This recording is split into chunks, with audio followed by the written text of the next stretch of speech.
said, hold up, close your eyes and count to 10. Baby, I'm lethal, bodies in free fall.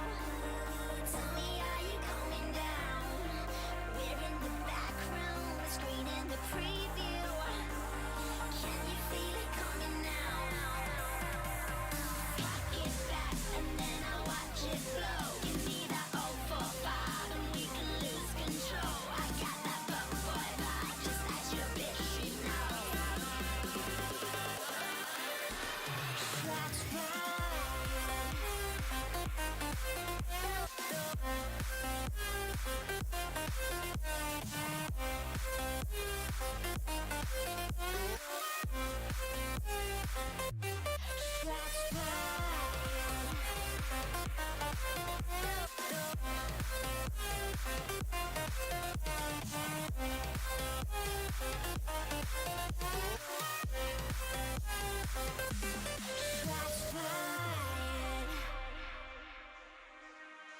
That's one shot, pick it up and fire. Hello, Jolinar. I was actually heading out to the pier and then I need to get gas. The nearest gas pump is what I left. I basically left. And then I have to come back to the gas pump. And I need cash. Oh man. But yeah. I have to park right here.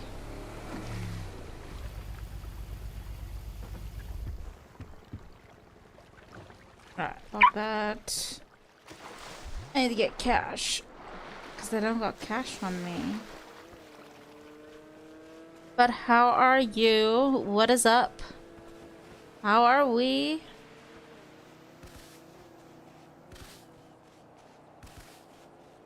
I plan on diving. I'm going to dive sim. I'm gonna test the luck set. Going good. My day. Nice. Day off. I just came home from work. And right now. Oh! I'm good. I just came home from work. Where? Why am I not? Wait, other side. So, I just had dinner. Although, I think I'm not that full yet. I might think about it. But first I need to go grab cash and get some gas money. Gas money. Alright.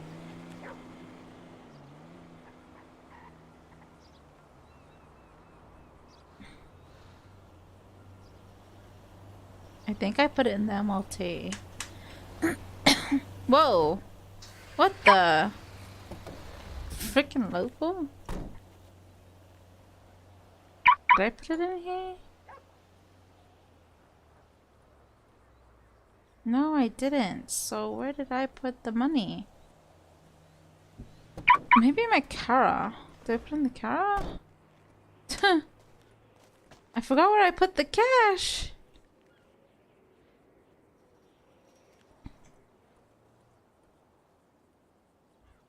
Maybe it's in the Kara.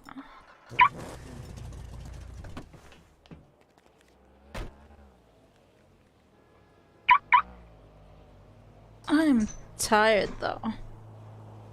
Oh, I got 7,000 here. Might as well just take 2,000 to fill up the boat, I guess. Alright.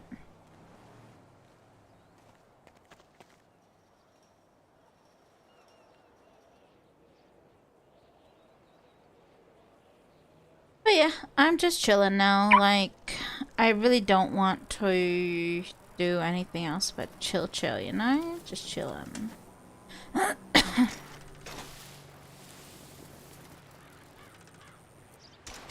Oh shit. Oh shit.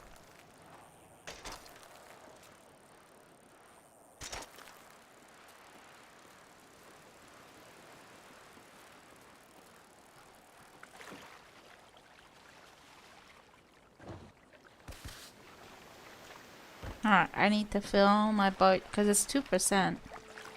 Yes, chills for the win. Oh. How the hell? Wait. I think I need to drive it like so close. This is gonna be a bit tricky. Let's see.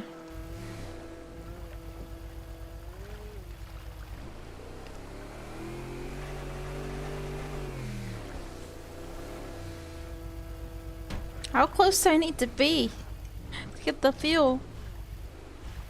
Oh, this should be good, right? Wait. Alright. It should be good.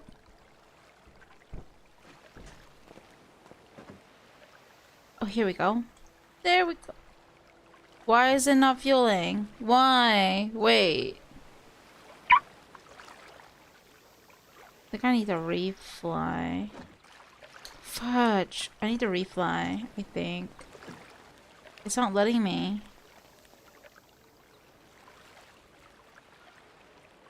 Yeah, it's not letting me. I'm gonna refly. Holy. It's happened before. And I always have to refly when it happens.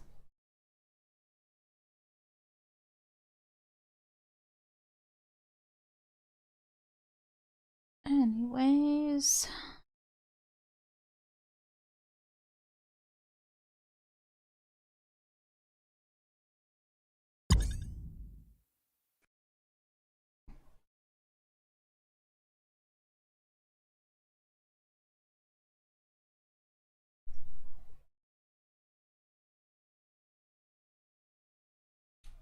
Um...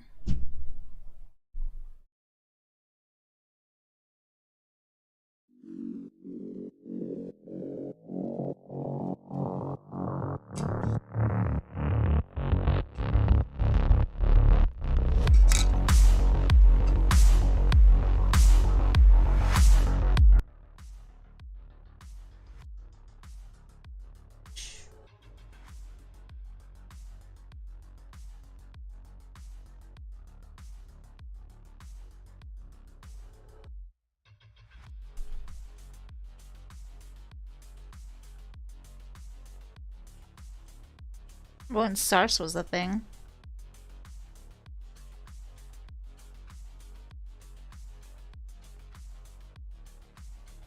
I meant sex.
So, my mom just showed me my old school record. She found it funny because apparently the teacher back then, I don't know when. Oh, what the fuck? There we go. Now we can feel the freaking ghost. So apparently it's like something about like how I'm doing in that school. Like back then. This was like a long time ago. Oh! What? What? No, it's not about A's. It's about like assessment. Like they'll write down your assessment. So apparently she's like, this child is cheerful and a very helpful member of her class, but will easily sulk when she doesn't get her own way. Like, what? Really? I guess I do sulk when I start seeing, I don't know. I don't know. I mean, I guess it's true. Considering, like, when I want to do something, like, and I don't get it, it does make me push. But I don't know. Oh well.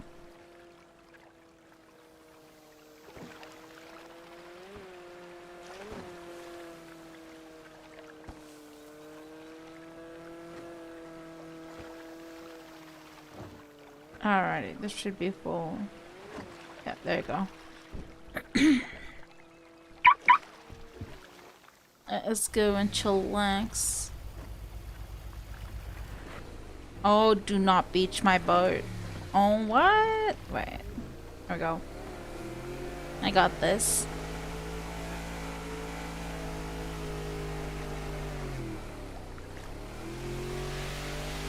Apparently, in the beginning, I wasn't good at reading. It did take me a while to read. I will admit that, but right now, like, I love to read. I read a lot.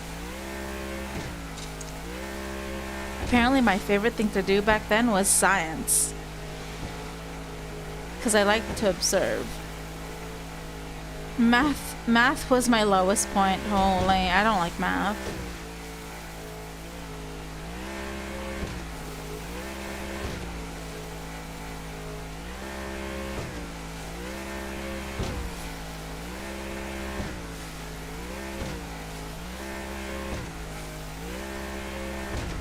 Yeah, math is my lowest.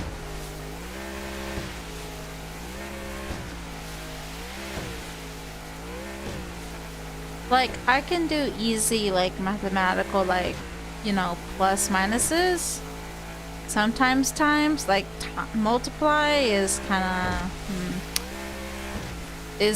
like, if the numbers go any higher, then it kind of, like, yeah. Other than that, I love, like, art. More an artsy person. But yeah.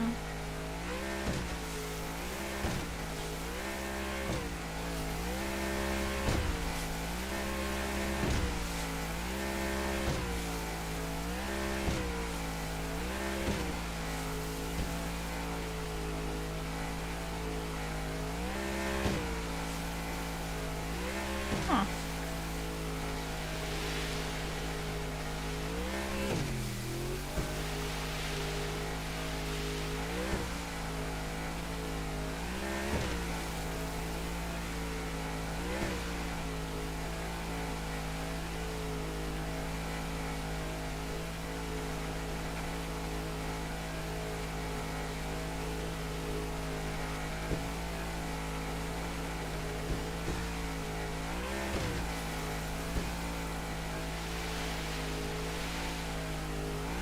We're gonna go to the second pier. That's where I'm gonna test out the luck set that I got in my pockets. We'll see, eh? We'll see.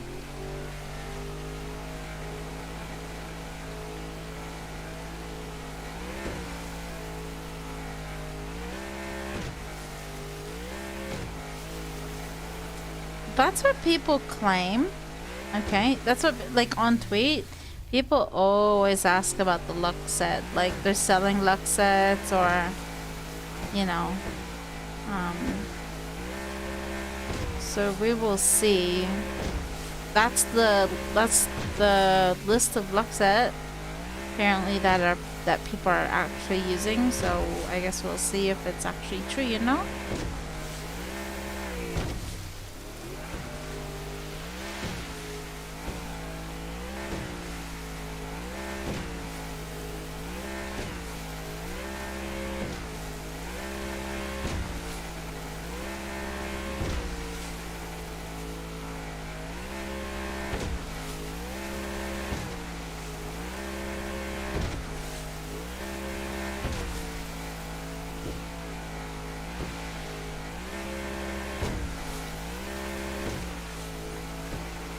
And while I go scavenging, I might as well watch YouTube on the side, like true crime stuff or the dark world of something, you know.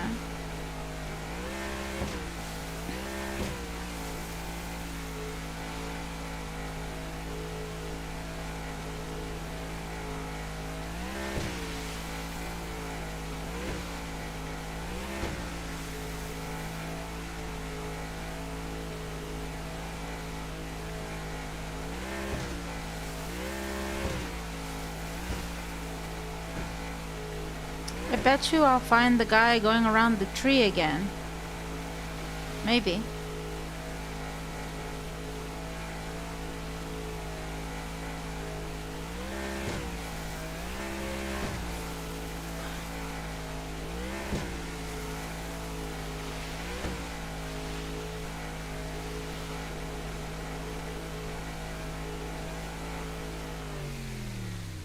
What is that? Just because I watched Mr. Ballin. Yo, dude. You know, I was like, when I binge watched Mr. Ballin while I was streaming, I was hunting. Like, so much. I was hunting and hunting and hunting while I was binge watching I watched all his stuff. It's very good. The way he tells it is so good. And Kendall Ray. I watched Kendall Ray as well. Honestly, I want to watch Kendall Ray, but right now I'm gonna go ahead and watch this visual venture. Apparently, seems like a good thing. He is such a great. Yeah, I do agree, because he retains info until the last. He rearranges the way, you know. Why are there cars and a tractor in the ocean? Oh, I'm gonna park my boat somewhere here, I guess. Huh.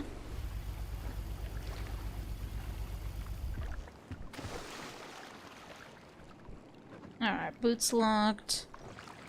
Oh, apparently my boat's not locked. Lock that. Mask. Alright.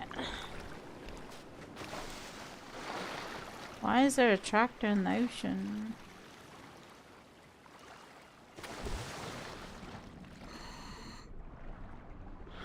Alright, let's go ahead and watch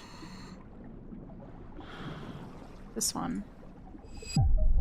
Think about it. A kid downloads this app, right? Ooh, Pokemon. Let's go to Pokemon. There are right there on the app, right? He says it's a perfect setup for offenders to find their victims. I'm sad. That's all I'm gonna write. He set the parameters for who he was looking to speak with, and within minutes, without reaching out to anyone, we had 2 apparent teenage girls reaching out to us. Why are you sad? And right there is where you got the open door.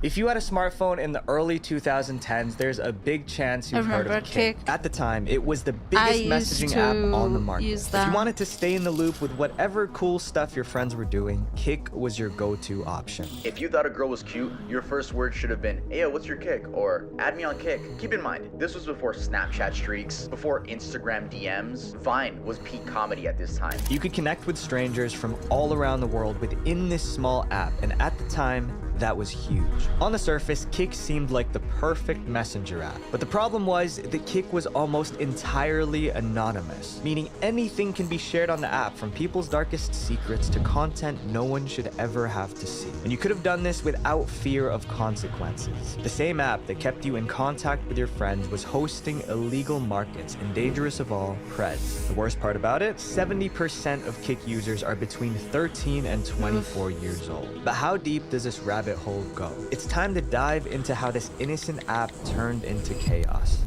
Reddit, I need your help. In 2012, Kik was started by a college student named Ted Livingston. Only 1 month after launch, 30 million users joined, but the app fell drastically. Users abandoned the app, and Kik's team went from hundreds of employees to only 19. Today, you barely hear of anyone using Kik. Why? Because Kik is not safe. Ever since Kik fell out of popularity, blackmailers flooded the platform looking for unsuspecting victims to strike. In 2018, a Reddit user by the name of Tormod300 found a stranger who he thought he could trust on Kik. But little did he know he ran into his worst nightmare. Tormod explained, "This all started around 3 weeks ago when a very realistic girl messaged me on another website. She provided me her phone number and asked that I messaged her on it. We talked on there for a while. I really got to know her and we eventually switched to Kik. She asked for a picture of his school ID and he gave it to her. This ID had his name, picture, and student ID number. This next decision turned out to be this Redditor's biggest mistake. Getting more comfortable with this girl, Tormod sent inappropriate images of himself to her, and that's when the trouble began. The girl began demanding money from him, and if he didn't comply, she would send his photos to his school. Freaking out, Tormod took to Reddit for advice. I was still terrified and was for several days, always afraid that the scammer would send the pictures just to spite me. However, as those days passed, nothing happened. I began to relax. Days turned into weeks, weeks turned into months, and months turned into a year, and nothing has happened to me since. This Redditor was one of the lucky ones, but not everyone can be as lucky. Especially because a platform like Kik has very little moderation. And with 70% of Kik's user base being young, it's a dangerous combination. And we did an experiment to prove it. The experiment. So, we made a Kik account. We named this account Jason and he was 13. We searched for a group and found a public chat where you can talk to up to 100 people. Right away, you see inappropriate content everywhere in this group. And once you join, it only gets worse. As soon as we hit the join button, our inbox was flooded with inappropriate content and images. Even for some adults, these images are shocking. But what if I told you that this is the experience of almost every Kik user when opening the app, regardless of their age? Think about it. A kid downloads this app, right? Ooh, Pokemon. Let's go to Pokemon. There are right there on the app, right? Since Kik's moderation team is so small, it seems like there's almost no one filtering suspicious accounts. And in 2021, they added live streaming to the app. This brought even more suggestive content to an app filled with young people. Back in 2013, it was just a texting app. That was it. The live section is extremely and revolves around girls getting money from simps, or guys too. Instead of Kik tightening their moderation, they encourage parents to add restrictions to their children's phones themselves. Every now and then, Kik will ban an account, but most of the time, people are allowed to do and say whatever they want. And in this next topic, a user took advantage of someone from Kik in real life. What? I want to take you to the woods. Before we continue, I want to talk to you guys about today's sponsor, Brilliant.org. So I'm a hands-on learner. I remember in high school math class listening to my teachers and all I heard were words and numbers. It was honestly pretty much gibberish to me. For 4 years of my life, I learned almost nothing. And the problem was, I just wasn't learning the right way. I needed to learn by doing. Brilliant.org is the best way to learn math, science, and computer science interactively. Brilliant has thousands of lessons and new ones being added every Are there any single party month. bag boopers? So I know that a lot of I you don't see guys love anybody. to learn for the sake of learning. On Brilliant, you can explore thousands of topics, from mathematics to physics to even machine learning. You can hop on a lesson and sharpen This your guy- mind in just 15 minutes. this Or guy if you want planning to to spend swim more at my time boat? learning about more complicated topics He is like definitely AI, planning you to can do that too. swim. I spent some time on the writing algebra course because math was my worst subject. But because Brilliant made it interactive, I was actually able to learn much faster. To get started for free, visit brilliant.org/visualventure or click the link in the description. The first 200 of you guys will get 20% off Brilliant's annual premium subscription. Click the link to get started today, and thank you a ton to Brilliant for sponsoring this video.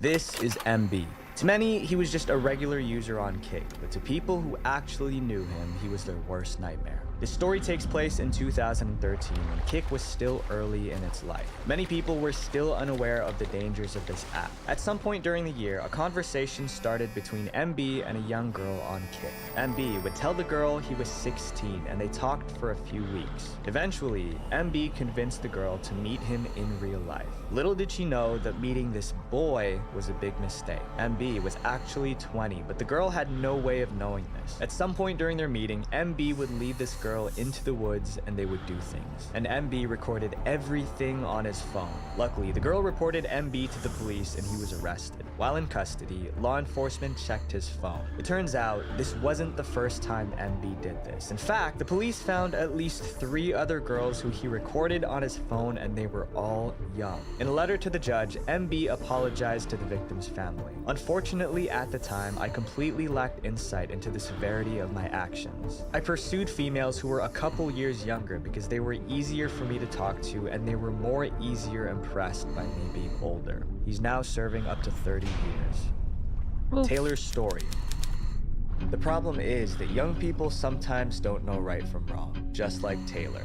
Young people are a huge target for creeps on any platform. When we were young, all we wanted to do was feel loved by people. The creeps on Kik love taking advantage of this. In a 2018 investigation by BBC, there were over 1,000 cases of this nature on Kik, and that's only the ones being investigated. BBC outlined a story of a person who they call Taylor. Start with a lot of just like selfies, but then it would escalate to like photos. It would like photos. You can't explain it. It's you rely on them. You rely on the compliments for all of your self-worth. Like many others, she was taken advantage of on Kik. When asked how many men have approached her, her response was shocking. Over 100, possibly up to 200. Yeah. Another girl spoke out about her experience too. She explained that getting on Kik was her first mistake. As a kid, I knew that the attention I was getting from people was wrong, but I was underconfident, in need of validation and attention. Grooming is rampant on Kik, and the fact that people can stand behind the shield of anonymity allows them to believe that they can get away with anything. It's the perfect app for illegal activity. The black market. Because chats aren't saved on Kik servers, dealers of illegal items use Kik to advertise their products. According to a study compiled by the Coalition Against Abuse, Drug almost dealers. half of dealers on Instagram use Kik as a method of contact for facilitating sales. And Holy. thousands of buyers flock to Kik to get their fixes. And sometimes, buyers wouldn't just use money to buy them. A man named JM used Kik to collect dozens of videos of young people, but it wasn't just for himself. Once he acquired these photos, he traded them with people to get his substances. He was finally arrested, but so many other people just like him are still on the platform. The Kik message that sparked fear. The last thing you would expect is for a young kid to be capable of ending the lives of those around him. But it turns out that this person who was bullied planned on doing just that. In 2018, a 15-year-old from New York was sending messages that sparked fear to his classmates online. The boy was apparently being bullied by his peers and was fed up with it. In a Kik message group that comprised people from his school, the boy wrote that he was sick of being bullied and that he was gonna take care of things. Kik decided to take action. When Kik was alerted about the situation, Kik contacted the proper authorities. When law enforcement caught up with the kid, they found that he bought a proof vest. They also found out that he attempted to buy more military equipment online. Michael Perez, a father of a 5-year-old boy who lives 2 blocks away from the school, also said that he was afraid to send his child off to school every day. We live in an age where kids' lives revolve around the internet. It's just insane to see how much it affects the way kids act. The father also talked about his experience going to school before the internet. When I was in school, this didn't occur much. If you were bad, your parents disciplined you. If you were bullied, your parents would go to the school and they'd deal with it. Nowadays, it's gone horribly wrong. Even though no one was hurt, this incident really shook the community. Kik prevented this one incident, but knowing how small Kik's team is, many cases like this get ignored until it's too late. r/KikPals. There's a Reddit community called r/KikPals, and people use this subreddit to find friends on Kik. It seemed like a great idea at first, because you wouldn't have to rely on Kik's sketchy groups to find people. Most importantly, the subreddit allowed people of all ages to participate. But then, this rule changed. You may notice that the final rule explains how users must be 18 plus to participate in the subreddit. This rule was just added 12 days ago and explains how minors aren't allowed to post their ads here. In October of 2022, the admins of the subreddit posted an update announcing that the rules were changed. In the post, they claimed the reason was so they could clean up this community. But from what? A YouTuber named Gubby looked through this subreddit and found some posts I can only describe as weird. Good morning. I was wondering if someone could brighten up my day today. I'm kind of stressed and exhausted, and I want to have a good cuddle, and maybe we can go deeper. You know what I mean. And if you think that's bizarre, check this one out. Just hanging out at home. Hubs is working and the kids are gone, so pretty quiet here. Please only 21 plus, and bonus if you could send a pic. It's so sad that these lonely people will go to these lengths. And even though they didn't make it clear why it turned into an adult-only subreddit, I think these posts speak for themselves. The forbidden community. With all the young people on Kick, it's not surprising that the worst types of people will come to take advantage of them. These monsters trade pictures of young people directly on Kick. A former CP trader, codenamed Doc, came forward to tell his story about the picture trading community on Kick. He started off trading inappropriate pictures of adults, but eventually got pushed into trading pictures of people younger. At first, some of the stuff I saw made me horrified. Be back, Like, guys. who would even keep this around? And why would people send me this when Let me I just didn't? pause that. I'm gonna be back to grab something to eat.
Oi, mate.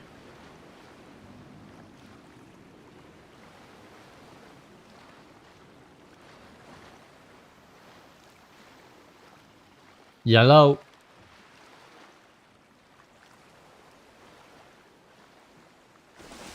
What the fuck is wrong with people these days?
Okay, I'm back.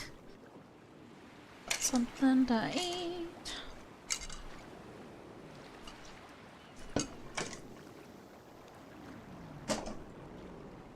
More people are coming to the beach. Didn't even ask for it. But over time, the shock wore off, and Doc began to trade these in kick groups. And this is what happens often. People usually make a gradual shift until they've lost all their morals. Another story involves a kick user very similar to Doc, but worse. In October of 2016, this user named Bossier Cops Suck would start a discussion with another user. Little did Bossier know that the user he was talking to was an undercover FBI agent. Bossier told the agent that he had photos of his infant daughter. After talking back and forth, he sent these pictures to the agent. He was arrested and is now serving 25 years. This story ends well. The criminal was caught before more damage was done. But in this next topic, the events that happened on Kick left a Virginia family with irreversible damage. I just wanted to make friends.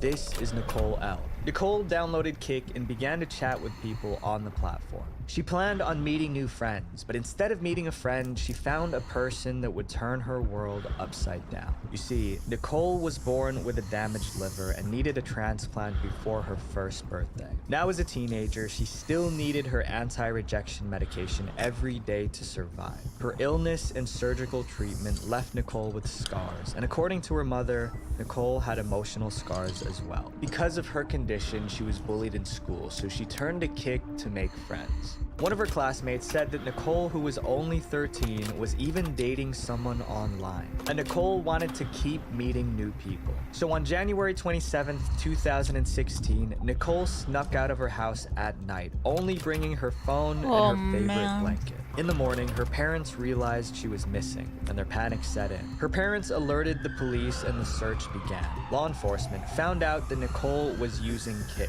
They sent out a request to Kick to access her account and found out she was talking with a Kick user named Dr. Tombstone. She left the house to meet him, and his real name was David. The investigation led us to 18-year-old David E. Eisenhower, a Virginia Tech student. David didn't want anyone to find out that he was in a relationship with Nicole. So David contacted a friend named Natalie who helped them out. They both spent weeks planning on how they were going to end Nicole's life. David and Natalie were finally arrested, but when they were asked where Nicole was, neither of them could talk. But it didn't matter because soon after, the police located Nicole 90 miles away from where she lived, and her life was ended by this Kick user, David. Natalie said that she was excited to be part of something secretive and special, but David is now serving 50 years and Natalie 40. Although justice was served, Nicole's family will never be the same again. Kick seems to be giving a platform for these horrible people to thrive, and because of their small moderation team, they can't catch everything. Yeah, that's The so internet sad. is the most powerful tool we have for creating a more open and connected world.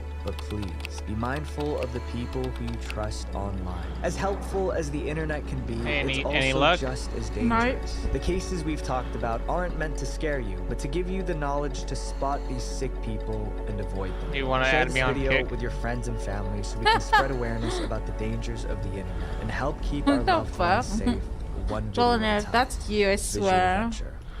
Wait, before you go, click this playlist right here to watch more dark internet documentaries, because our new goal is 500,000 subscribers by the end of 2023. If you're a talented scriptwriter, a 12-year-old boy is on life support after his parents say he may have tried a social media challenge.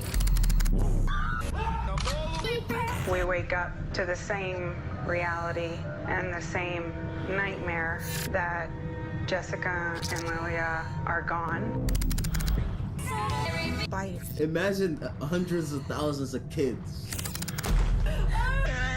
around the world doing this for fun. For 40,000 likes, they're just doing it for fun. Like, what the happened to humanity, bro? Whoa. TikTok. You'll find everything from cute animal videos to activists fighting for a cause. TikTok isn't like any other social media platform because it has a unique algorithm. It uses machine learning to create a personalized feed specifically for you. And the majority of TikToks are created by average people just like you and me. You guys remember Kabi Lame, a machine operator who got laid off to become the second most followed TikToker of all time. On the surface, this seems incredible, but we need to dig a bit deeper on how TikTok first got started.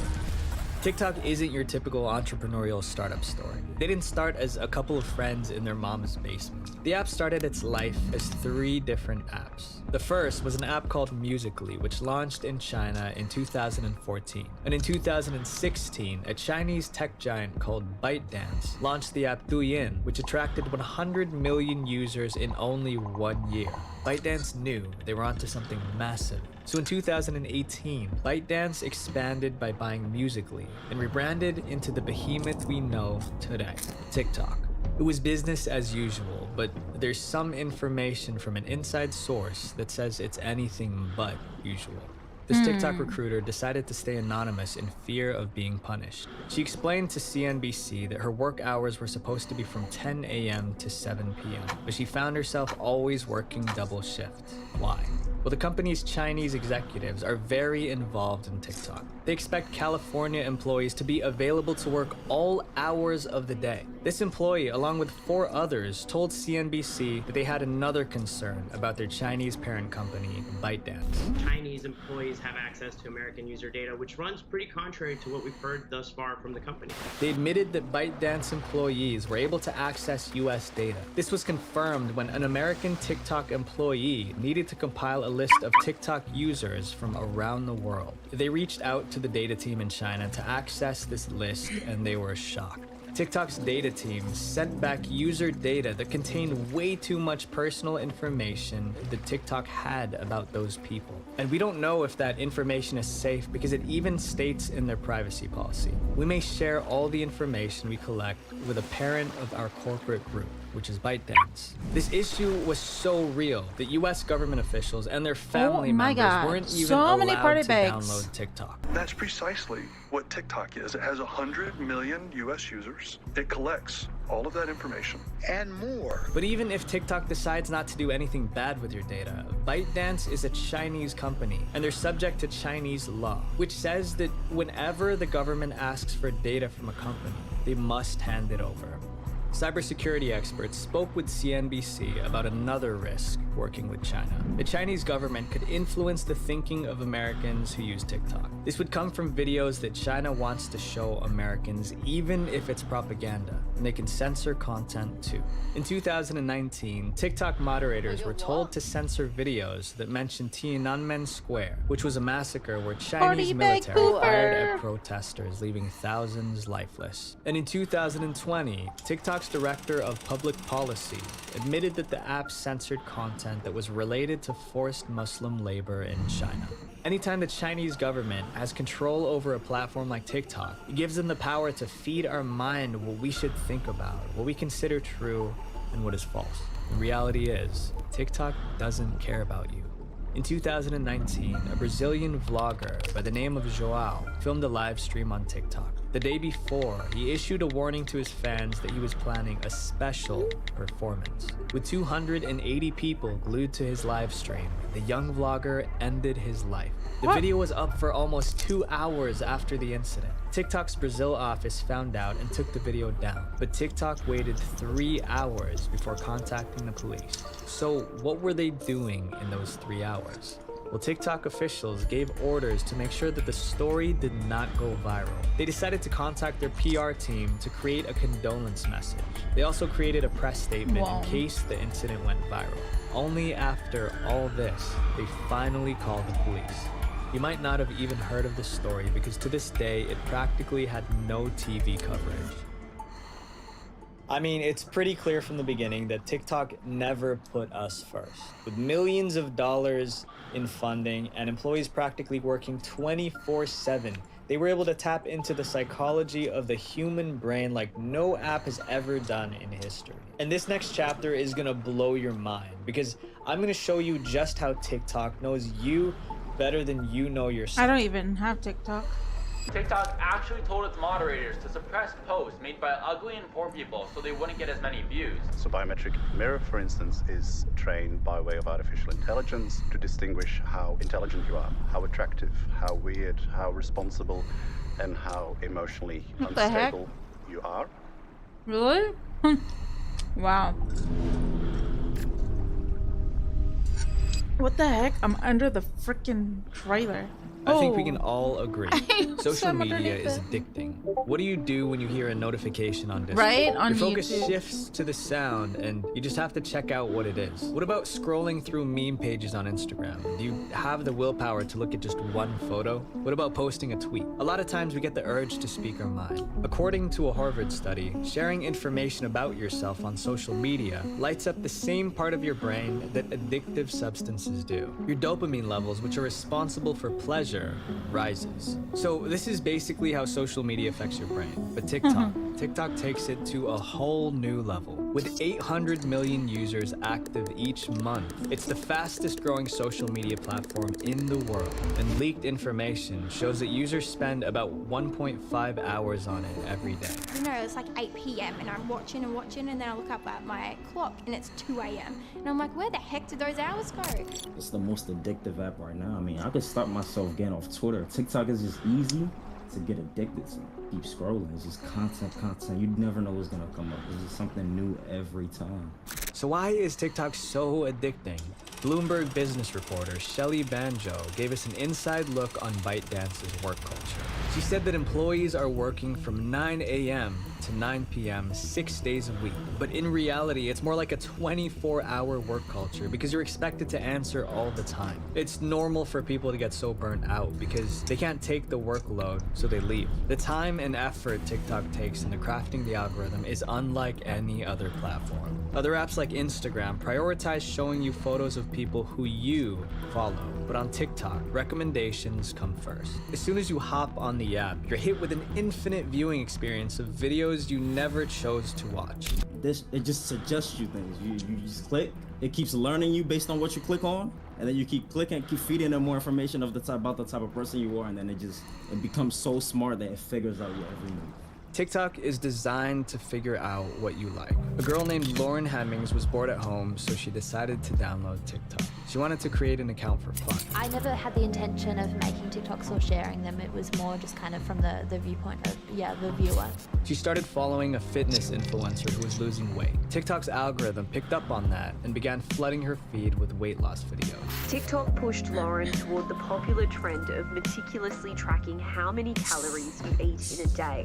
What started off as a healthy habit eventually turned into a serious problem. I felt that I could not eat anything without knowing how many calories it contained. It came to the point where she couldn't put anything in her mouth that she didn't weigh. And 4 months later, Lauren finally admitted that she had an eating disorder. The algorithm caught on to her interests and satisfied her cravings for that type of content. TikTok seems to know you more than you know yourself. As soon as you sign up, it starts collecting data. It finds out everything about you, from your location to your age to your gender. But here's where things get creepy. TikTok also collects biometric data. In other words, your face. In 2021, there was a change in TikTok's policy that says it may collect biometric identifiers and information from its users. Your face is a form of biometric information, and your face can be analyzed to distinguish a range of personality and demographic traits. TikTok collects this data every time you create a video or use a filter. And it can even collect data from the photos saved on your phone, even if you aren't using the app. They use artificial intelligence to create a profile for you. So biometric mirror, for instance, is trained by way of artificial intelligence to distinguish how intelligent you are, how attractive, how weird, how responsible, and how emotionally unstable you are. It can even tell if you're going through an emotionally difficult time just from looking at your face. I mean, it's wild. You might be presented with videos that are created by users with going through a similar challenge at that time. And most of the time, this can sink you even deeper into depression. But as long as your eyes are glued to the screen, that's all that matters to the company. TikTok doesn't care. There have been reports that TikTok is actually spying on you. After the iOS 14 update, Apple caught TikTok secretly accessing the clipboard on people's phones. Apple talked to TikTok about the issue, and they gave the excuse that they did this to identify spammy behavior. But they said that they were going to remove this feature to eliminate any confusion. In other words, they were caught, so they needed to fix it ASAP. This next point is only a theory, but a lot of people seem to have experiences like this. People are saying that TikTok was listening to their conversations. A Reddit user even showed a picture of TikTok using their microphone, even if they weren't recording anything. Tunde also experienced something similar. I was scrolling on TikTok last night. My first 5 minutes on there, I ran across this video, and it was the exact thing I was talking to my friend about like a day before.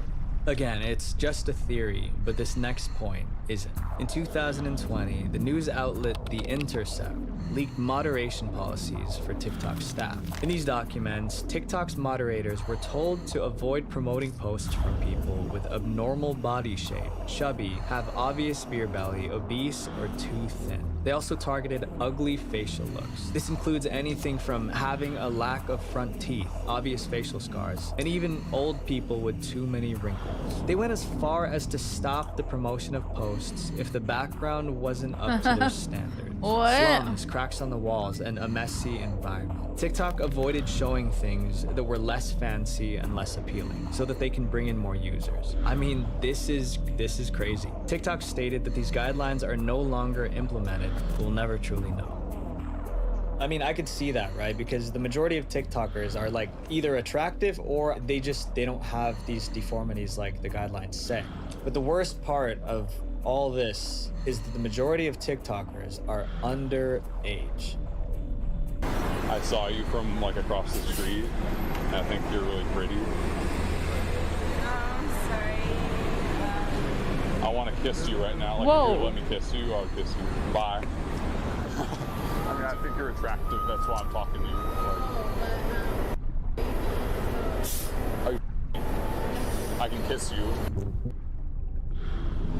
What? Hey.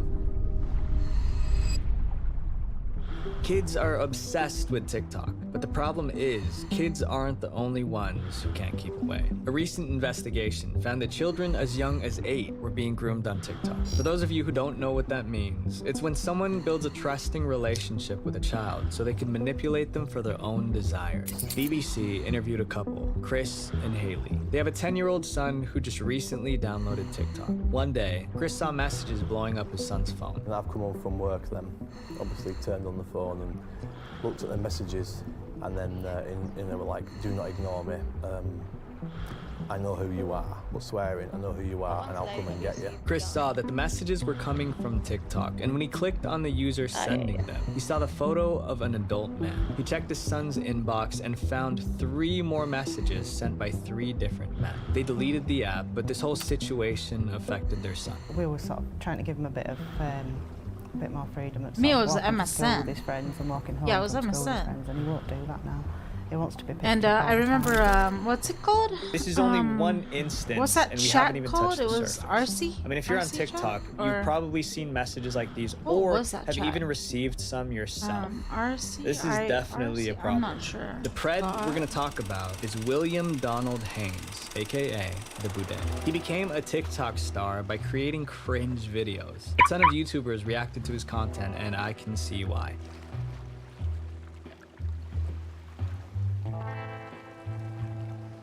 No one suspected anything bad from him, but then he started creating duet videos with young girls. I A woman think by it was the name of IRC. Liz had been collecting TikToks It's of like creepy it's men like a and mini posting chat. them on Instagram. So she posted I videos used it in of the time when I was Boudet, playing and one of her RuneScape. followers, who was 14, And it would like teamed appear up at the with her bottom. to find out if he really. And if you were in a guild, that's where you He and would this chat. 14-year-old began DMing each other.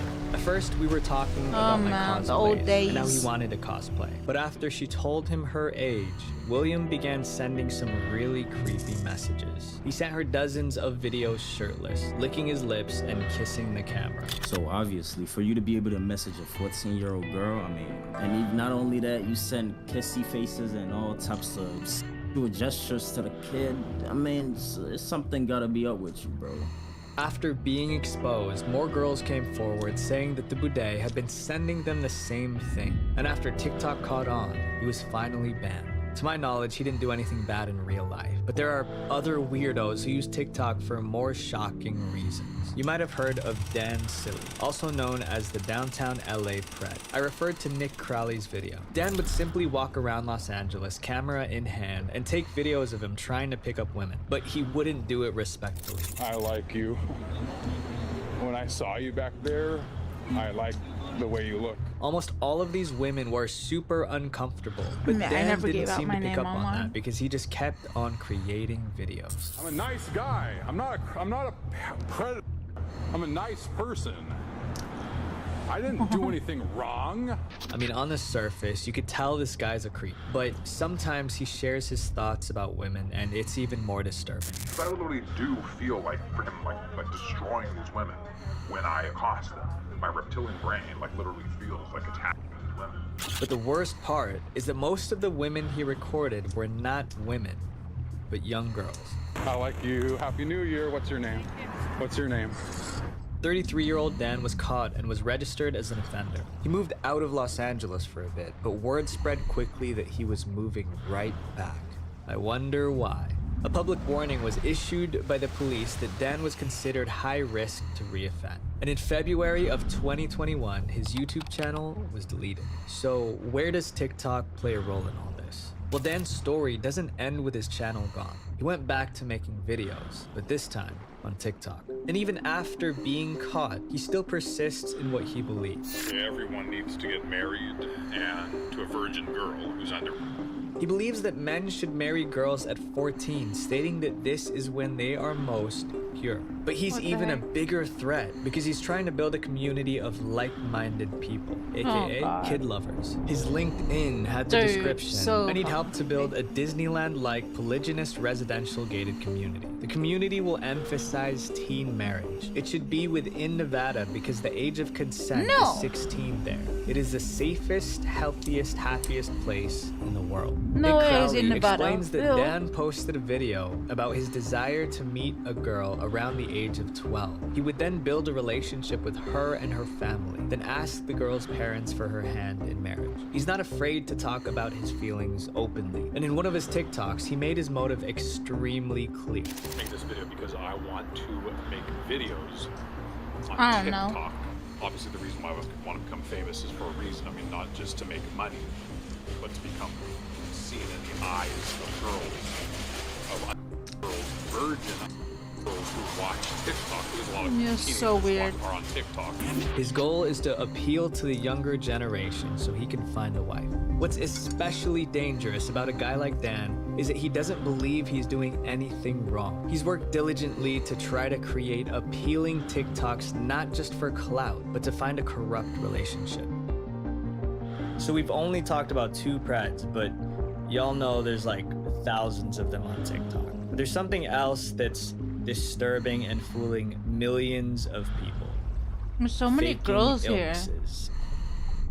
I just So many wanted to pop girls. in and, just give a little update and just say I'm not autistic. 1 million, and then I would make the big reveal like, hey guys, yeah, it was all an act.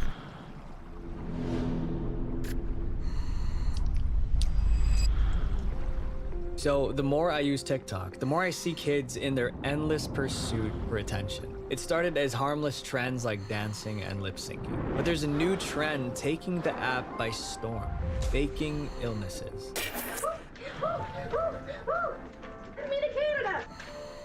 Kids are faking everything from ADHD to anxiety to autism. I mean, this is just What the heck? messed up. And one of the app's most faked conditions is Tourette's syndrome. There was a TikToker named Emerald who went by the username Ticks and Roses. She claimed to have been diagnosed with Tourette's when she was a child. Tourette's is a disorder that produces involuntary movements called tics. In 2021, she built a massive audience of 500,000 followers and used her account to raise awareness about Tourette's. But the only problem was she didn't really have it. Someone found a video of her Facebook page that was 1 minute and 53 seconds long, and in that entire video, she didn't tick once. She started to receive backlash from her followers, but had a reasonable explanation. Her excuse was that her tics didn't happen all the time, so she could sometimes record short videos without them at all. Seems reasonable, right? But digging even deeper, Reddit found a 54-minute live stream of Emerald with not a single tick. TikTok permanently banned her account, and her sister spoke out about what happened. I don't believe Emerald has Tourette's syndrome, and they never showed any symptoms as a child. I love my sister, always will, and I wish them the best, but I don't agree with what they've done. It's incredibly disrespectful to fake a mental illness.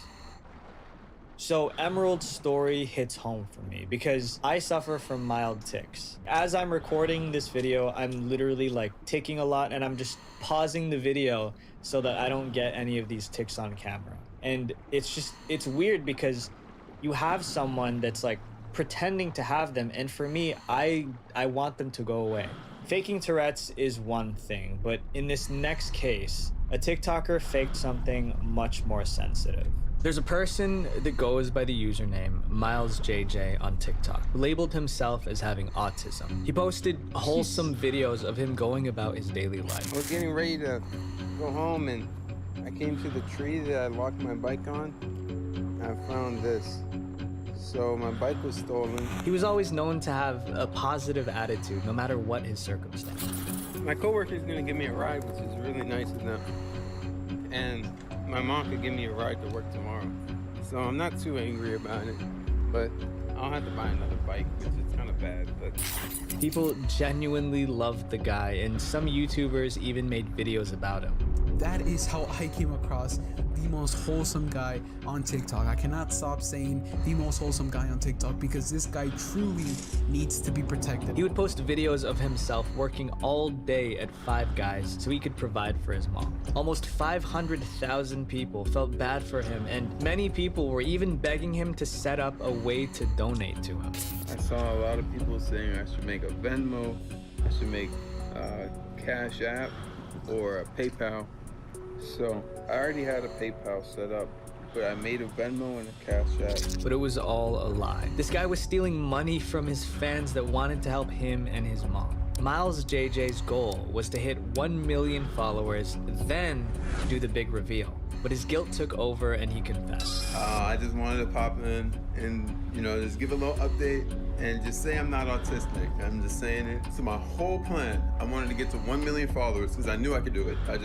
I knew I could do it. So when I asked for money, at the time, it was okay for like a day. I was like, oh yay, I get to buy a new bike and stuff. But then it just, like over time, it's like the guilt and like everything just started piling up. Obviously, his fans were furious, but especially the ones who donated to him. The same YouTuber that talked about this guy being so wholesome went on to create another video.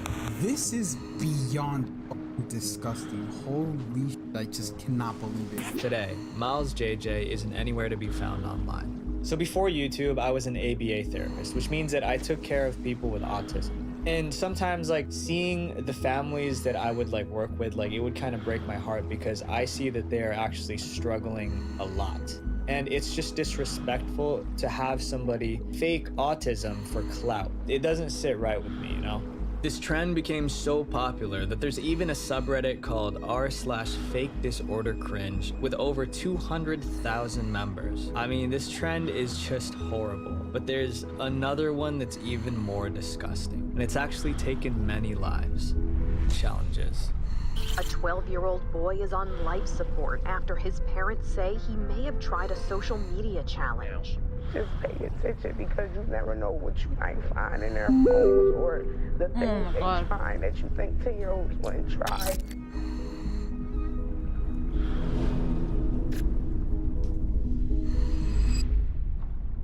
FOMO. Fear of missing out. It's a real thing. It's the feeling that other people are having more fun, more experiences, and living better lives than you. I mean, it's really easy to understand why people have FOMO from social media. You literally see people always wearing smiles on their faces to take the most perfectly lit photo. But it's not just pictures that make people have FOMO. It's also trends. I mean, you got the WAP dance by Cardi B and Bella Porch's It's M to the Beat. But trends can also be other things that catch on, like ASMR, which only recently became popular. But there are other trends that are completely sickening. One trend that's been going around is romanticizing killers. In 2018, Cameron H. joined in on an illegal street race. Driving 100 miles an hour, he hit 24-year-old Jessica and her 20-month-old daughter, Lilia, as they were crossing the street. They didn't survive. We wake up to the same reality and the same nightmare that Jessica and Lilia are gone. Cameron was given 24 years in prison, and TikTokers came together to support his freedom because he was quote-unquote too cute to be in prison. The hashtag Justice for Cameron gained over 26 million views.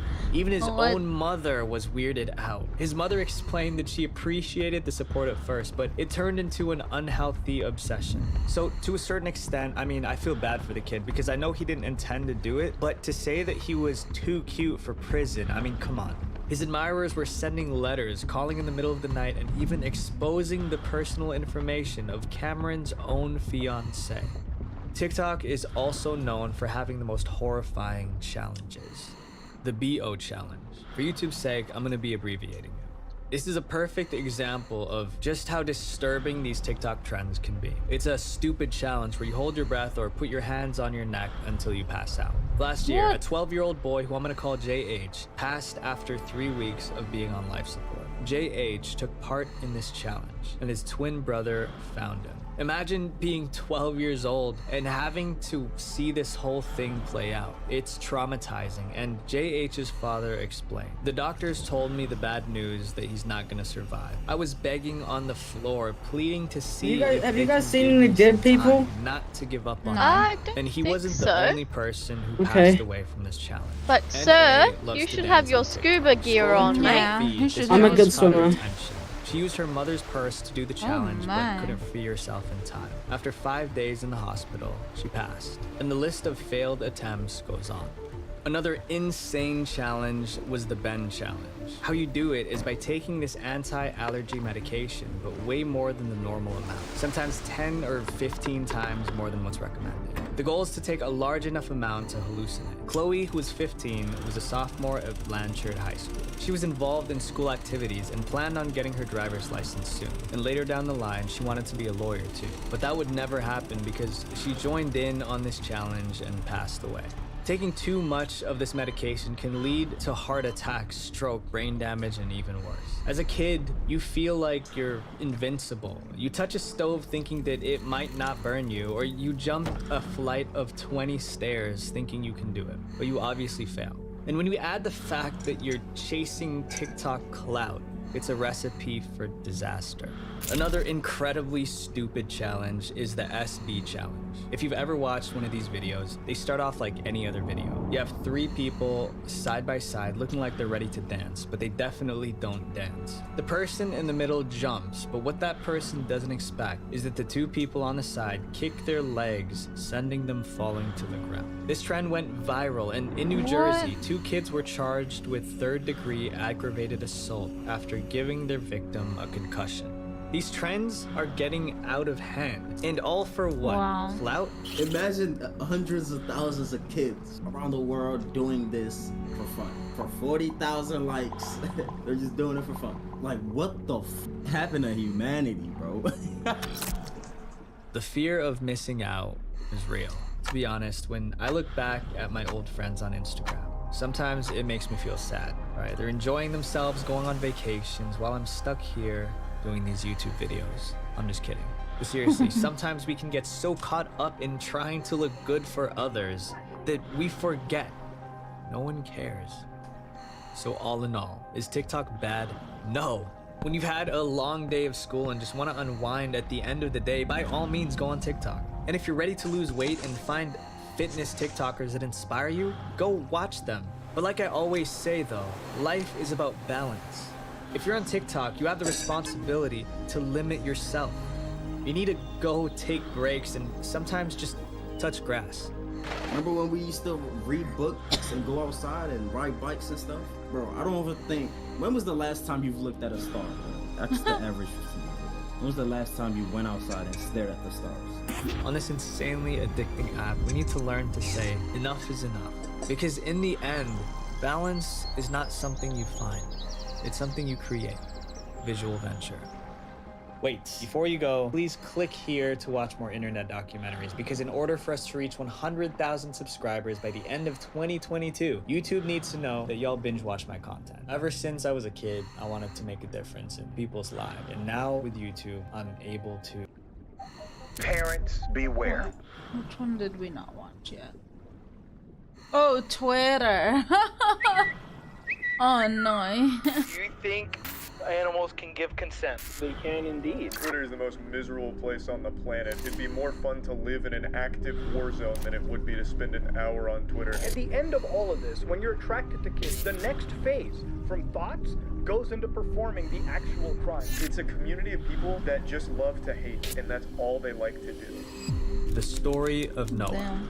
It's no secret that Twitter is one of the most toxic platforms on the internet. Arguments, fights, cancellations, they happen every single day. But why? Why does this platform have such a big problem with toxicity? Well, what if I told you that Twitter has always been toxic since the very beginning, because Twitter was built on betrayal? This is Noah Glass, a guy you probably have never heard of, and that's a shame because he started Twitter. Way back in 2005, Noah ran a podcasting platform called ODO with his friend Evan Williams as CEO. The company was on the verge of shutting down, so they needed an idea. Noah spent a night out drinking with an employee, Jack Dorsey, and that's when they had the idea, Twitter. Twitter is a social texting service based on the contents of your mind. It works with your cell phone. There's like 3 other girls and it then goes scavenging to each as and well. every one of your many, many actionable friends. People didn't like the idea at first, but Noah pushed on. Soon, Twitter started to gain a huge user base, and Noah even considered breaking away from ODO and making Twitter his own business. And then, without warning, Evan made Noah's life flip upside down. Evan pulled Noah to one side and told him he was fired. Everything he had built, from ODO to Twitter, was pulled out from underneath him. Sad, Noah spent a night out with Jack Dorsey and told him what had happened. Jack comforted him, but just a few days later, Jack became the CEO of Twitter. Jack betrayed Noah. Before Noah was fired, Jack met with Evan in secret, and Jack himself demanded that Noah be fired. He even threatened to leave the company if Noah was not removed. Noah described the betrayal in his own words. I felt betrayed by my friends, by my company, by these people around me I trusted, and that I had worked hard to create something with. And I was a little shell-shocked. I was like, wait, what's the value in building these relationships if this is the result? Jack's reason for this was never explained, so we can only assume that he gave into life's biggest evils: money and power. He was second in command in Twitter, so with Noah gone, he'd have everything, and Noah would have nothing. Noah's story tells us so much about Twitter. The Twitter has had toxic roots from day one. And as you'll see in this next chapter, Twitter's users are no different. Space buns. It's almost become a meme at this point, just how awful Twitter is. Arguments happen over anything and everything, and sometimes people just spark them for no good reason. This is a crazy example. In November of 2020, a Twitter user posted a picture from their game, Animal Crossing. And I want to emphasize that this game focuses on positivity, friendship, and community. This image somehow sparked madness on Twitter, and it's because of the hairstyle. This user was bombarded with angry replies and even threatening ones. Ma'am, they're not space buns, they're afro puffs, and they're meant for black girls. Us white girls cannot use them, so I advise you to change them before it's too late. Another user replied with, too late? Until what happens? And they replied, till others cancel her and put her name out there. People are threatening to expose this person's personal information over some pixels on a screen. Again, in August of 2022, a YouTuber by the name of Hero High posted a video about some creeps. The story goes that a group of adult Twitter users gathered together to pressure a child because of a tweet she's made. The screenshots show details of how they planned to ruin her life. Their justification for this was that they claimed the child had posted problematic media. These group of grown adults chose to sacrifice a child's safety over something she said over the internet. So why does Twitter's platform continue to stay toxic? The false rumor.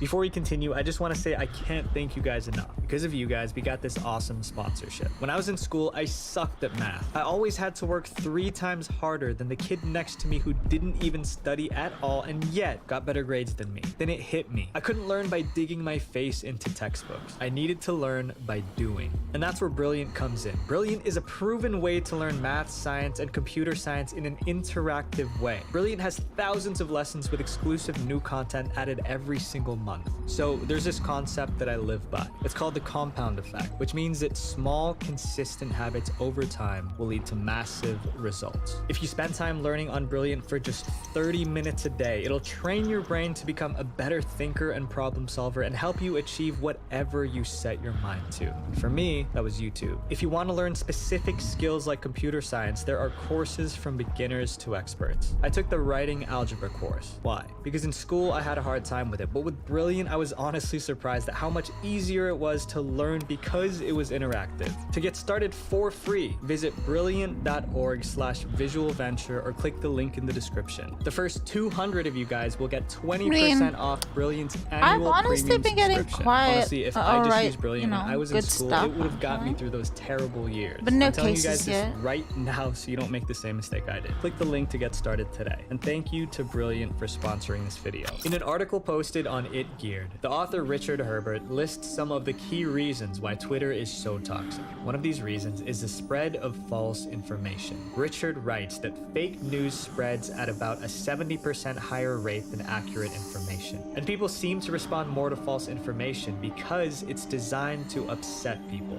Twitter is a hotspot for false information because the platform allows it to be shared by thousands of people within a matter of minutes, including the strangest story I've ever heard. Welcome to Bodegraven Rewitched, a town in the western Netherlands. It's quiet, peaceful, and pretty. But then, the town was attacked online. In 2020, a man by the name of Joost Nievel started to spread rumors about the town's history. He claimed that in the 80s, the town was haunted by a cult that kidnapped children for their disgusting ceremonies. The stories were false, but that didn't matter. Twitter was flooded with people who genuinely believed it, so they shared the story over and over. Joost gave the names of several Bodegraven residents who he claimed were part of the cult, and people harassed those residents without mercy. Phone calls, letters, and death threats wouldn't stop. Joost was forced to remove his fake tweets, but it was too late. The rumors became so real that people were traveling to the town to lay flowers in remembrance, but also leave threatening messages for the relatives of the deceased children. The town became so desperate to stop this hate that they took Twitter to court to have them remove the horrible rumors from the platform. It just goes to show how easily false information spreads on Twitter. But these aren't the only things that make Twitter toxic. Minecraft Twitter. If you don't know what a stan is, here's a brief explanation. Stan is the combination of stalker and fan. It's when someone's online life revolves around a certain public figure or character. They obsess over this person constantly and sometimes even worship their idols. And stans are mostly children. Welcome to Minecraft Twitter. This community is one of the most obsessed groups of people on the internet.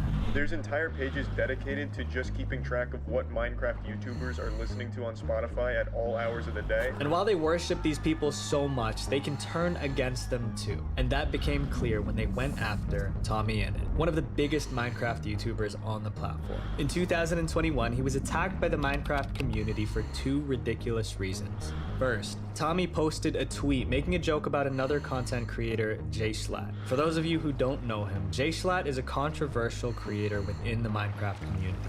You either love him or hate him. The stans reacted badly to this one tweet from Tommy, taking it so far as creating a hashtag TommyNeg, which stands for Tommy Negative, in order to spread hate across Twitter. And I just saw loads of people making really negative tweets about Tommy Innit. There were like 30,000 of them. Because of this hate, Tommy did a live stream where he asked his audience to educate him about certain world topics. He did this because he wanted to show understanding and respect about the situation. But of course, the stans on Twitter didn't see it that way. The chat was constantly calling him homophobic, questioning why he wasn't more politically active, as if that's his responsibility to be a political activist. It became so bad that Tommy revealed that he was seeking therapy for the bullying he received online, but the comments just kept on coming. I don't care if you're feeling overwhelmed. You are privileged and face no type of oppression, but still continue to victimize yourself instead of holding yourself accountable and apologizing. Tommy Innit was driven off What do you guys think about that noise? Crazy kids, and the unfortunate part was that Tommy was just 17 at the time. Since then, Tommy's making content again and returned to Twitter. But unlike Tommy, there are other Twitter users that actually do horrible things. Strawberry Milk. Yeah, The the art server community art. on Twitter is actually one of the nicer sides of the platform. Artists come together and showcase their work for feedback, advice, and just enjoy each other's masterpieces. But even in the nicest parts of Twitter, there are bad people. In mid-2020, a Twitter user by the name of Strawberry Milk started to get a lot of attention, and it wasn't positive. Strawberry drew incredibly inappropriate content, but the catch? It included children. You heard me right. She featured kids and sold it to the public for a profit, a literal distribution of images. Her excuse? She calls it trauma art. Trauma art is a form of therapeutic treatment when other forms of therapy aren't enough. It's heavily monitored by a licensed therapist and is an extremely private and personal thing and not something you sell online. Strawberry also published a webcomic that's supposedly based on the trauma she went through, but there's still no excuse for the contents within it. It's sickening. But Strawberry had even more secrets she was hiding. Not only were some of Strawberry's tweets questionable, but some of the accounts that Strawberry supported were even worse. She frequently liked suspicious, disgusting tweets and followed questionable accounts. People defended her vile actions and also labeled her content as trauma art. The YouTuber Miss Zizi made a personal statement about this situation. In that case, hello, I'm a child abuse survivor. Her art is fucking gross, and labeling clear art as trauma art is disgusting. When researching for this video, I couldn't find any trace of Strawberry's account on Twitter. Not only was her account banned, but a user took her username to create a hate page dedicated to Strawberry. Hopefully this marks the end to Strawberry's insanity, but there are still thousands like her on Twitter. Mega links. There's an infinite amount of hashtags all over Twitter. There's one for anything and everything, for better or worse. But there's one hashtag that's been used for awful purposes that Twitter still hasn't acted against. Mega links. Mega is a popular cloud storage service. What it does is allow you to store your files and completely encrypts them, meaning that not even Mega can see what you store on there. And despite the platform's good intentions, it's being used by terrible people. People are storing disgusting images and videos on Mega, and once it's stored, they start to trade them on Twitter. They create burner Twitter accounts, which are fake accounts, and use the hashtag megalinks as a way of finding other traders on the platform. So they create these accounts to distribute this disgusting garbage, and they get banned and nothing happens from it because it's literally just a dummy account. Some of these accounts even specify what they want. Just look at some of the related searches that Twitter recommends connected to megalinks. It's horrible. What's worse is that this video was done in 2020, but it's still happening today. While writing the script for this video, we were able to find a post that was tweeted just 15 minutes earlier. This is still a huge problem on Twitter. These people don't even hide what they're after. And even if Twitter bans their accounts, they'll just make new ones and these twisted trades will carry on. And I just hope Twitter does something soon. Zoo.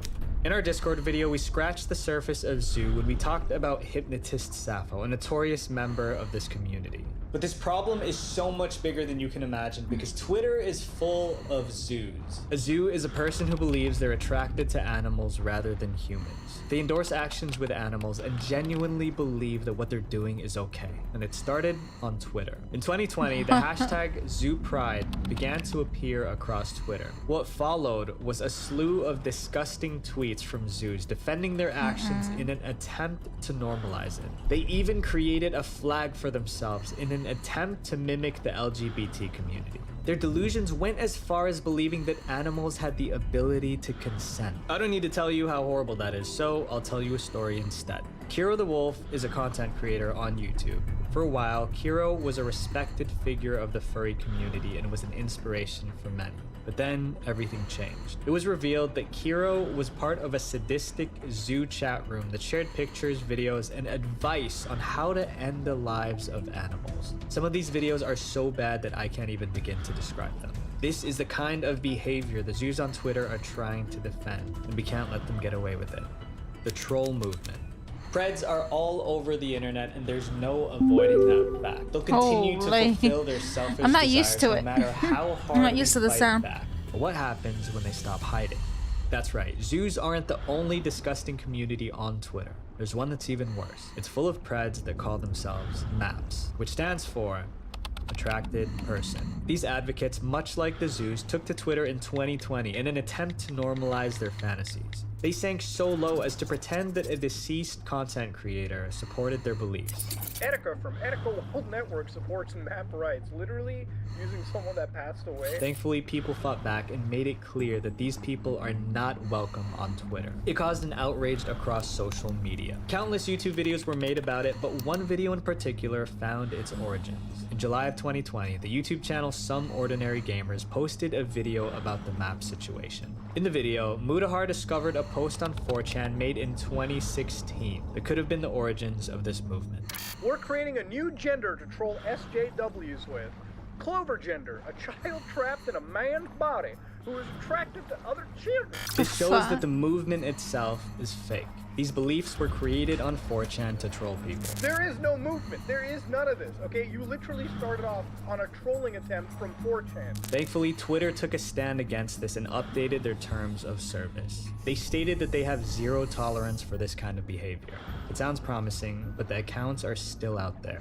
The hashtag is still active on Twitter to this day, and while most of the tweets are people making fun of and fighting against maps, these monsters are still roaming Twitter. I sued Twitter. The story is heartbreaking. Supposedly, a young teen found themselves in a long-distance relationship with another teen. They had been dating for months before the boy sent an inappropriate video of himself, and that's when the mask came off. This boy had actually been talking to a trafficker the entire time. They blackmailed him into sending more pictures, and if he didn't comply, that video would be sent to his friends and family. He was terrified, so he complied. He eventually blocked the trafficker, and the terror stopped for some time, until 2019. The videos of the boy had surfaced on Twitter. According to the New York Post, the videos were reported to Twitter at least 3 times, and each time Twitter did nothing. Allegedly, Twitter sent them this response. We reviewed the content, didn't find a violation in our policies. Twitter looked over the videos and saw no problem with them. The video supposedly had 167,000 views and 2,200 retweets. How could Twitter let this happen? The boy and his parents took legal action against Twitter, even involving the FBI, who demanded that Twitter remove the videos from the platform. Only then did Twitter comply. Twitter initially declined to comment, but eventually decided to say this. Our teams work to stay ahead, to ensure we're doing everything we can to remove content and protect children from harm. And I hope they truly mean it. Twitter's darkest side. We covered some of the worst corners of Twitter in this video. And with these topics, there's been one thing that's consistent. They almost always involve adults. But what happens when it's only teens involved? When researching for this video, we discovered probably the worst community on Twitter. We found Twitter's darkest side. In September of 2020, a YouTuber by the name of Brittany Venti posted a video. In the video, she discovered the hashtag NSFWTWT. Of course, you'll find inappropriate content, but that's when Brittany made a stunning discovery. Many of the users using the hashtag were under adult age.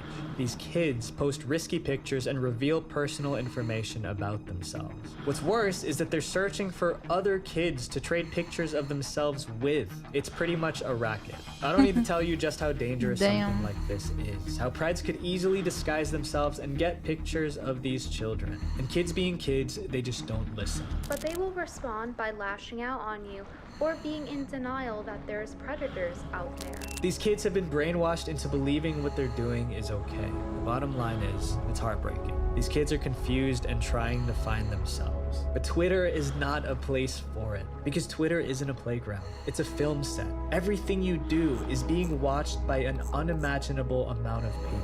And it's not only being recorded, but it will be there forever. On Twitter, you have 280 characters to make a point. So make sure you choose your words carefully. Visual Venture. Wait, before you go, click this playlist right here to watch more dark internet documentaries, because the algorithm needs to know that you guys watch all of my videos. If you're a talented scriptwriter or video editor and want to join my team, click the link in the description to apply. I love you all. Peace. The toxic world of Reddit. Reddit is so incredibly easy to manipulate and control. Oh, 5 minutes. The way Reddit works, for those who don't know, is you upvote and downvote something. So if you create a bunch of different accounts using proxy servers, you can make sure your post is always in front. And then I noticed that the majority of Reddit seems to hate women. And then I noticed that the majority of Reddit also seems to hate men. I think Reddit just hates everyone. This is the one and only Aaron Swartz. Ever since he was a young boy, he radiated ambition. His curiosity was endless. And at the age of 3, he learned to read on his own. It's called My Family Savior. Then, when he discovered the world of computers, he fell in love. Mommy, why is nothing working? He started programming, and by the age of 14, became part of the committee that developed RSS. RSS was a tool that you can use to get summaries of things that are going on in other web pages. Soon after, he founded a successful software company called Infogami and, oh yeah, was the co-owner of Reddit. But what made Aaron so unique was not his gift of programming. It was that in the midst of working in a corporate culture, he stood up for what was right, even when everyone was against him. He fought against government control because he believed that online information should be accessible to everyone without having to pay a penny. But of course, fighting the government never ends well. In 2011, Swartz was arrested by MIT's police and charged with wire fraud for a maximum penalty of $1 million and 35 years in prison. But he wouldn't end up serving time because, in the end, he passed away by his own hand. But before leaving this earth, he made sure to warn us about the dangers of online censorship. Reddit used to be a place where people could talk about anything and everything. In this documentary, I'm gonna go over the tragic events that happened to Reddit. And stay till the end because you'll figure out just how you play a role in this too.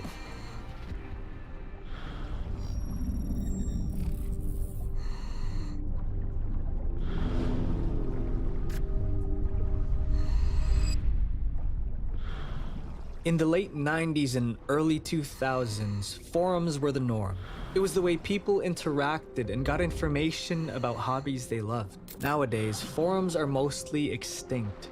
And while Facebook is the most popular social media platform today, it doesn't bring in a strong sense of community the way old forums did. So they crumbled. But there was one that stood strong: Reddit. From the early days, Reddit advertised itself as the front page of the internet, the forum of all forums, and for many, a symbol of free speech. At least at first. Reddit was started by these two college roommates, Alexis Ohanian and Steve Huffman. They wanted to do good for the world. I remember one of my profs asking why we wanted to be here, and I simply said that I wanted to make the world suck less. In 2005, they attempted to create a way to order food right from your mobile phone. I used to sit there while I pumped gas thinking, this is a total waste of time because I'm just standing here. The sub guy inside, he's just standing there. If only there was a way for me to communicate to him, like he could be making my sub right now. This idea was rejected, but they didn't stop there. After weeks of long days and long nights, they finally launched Reddit.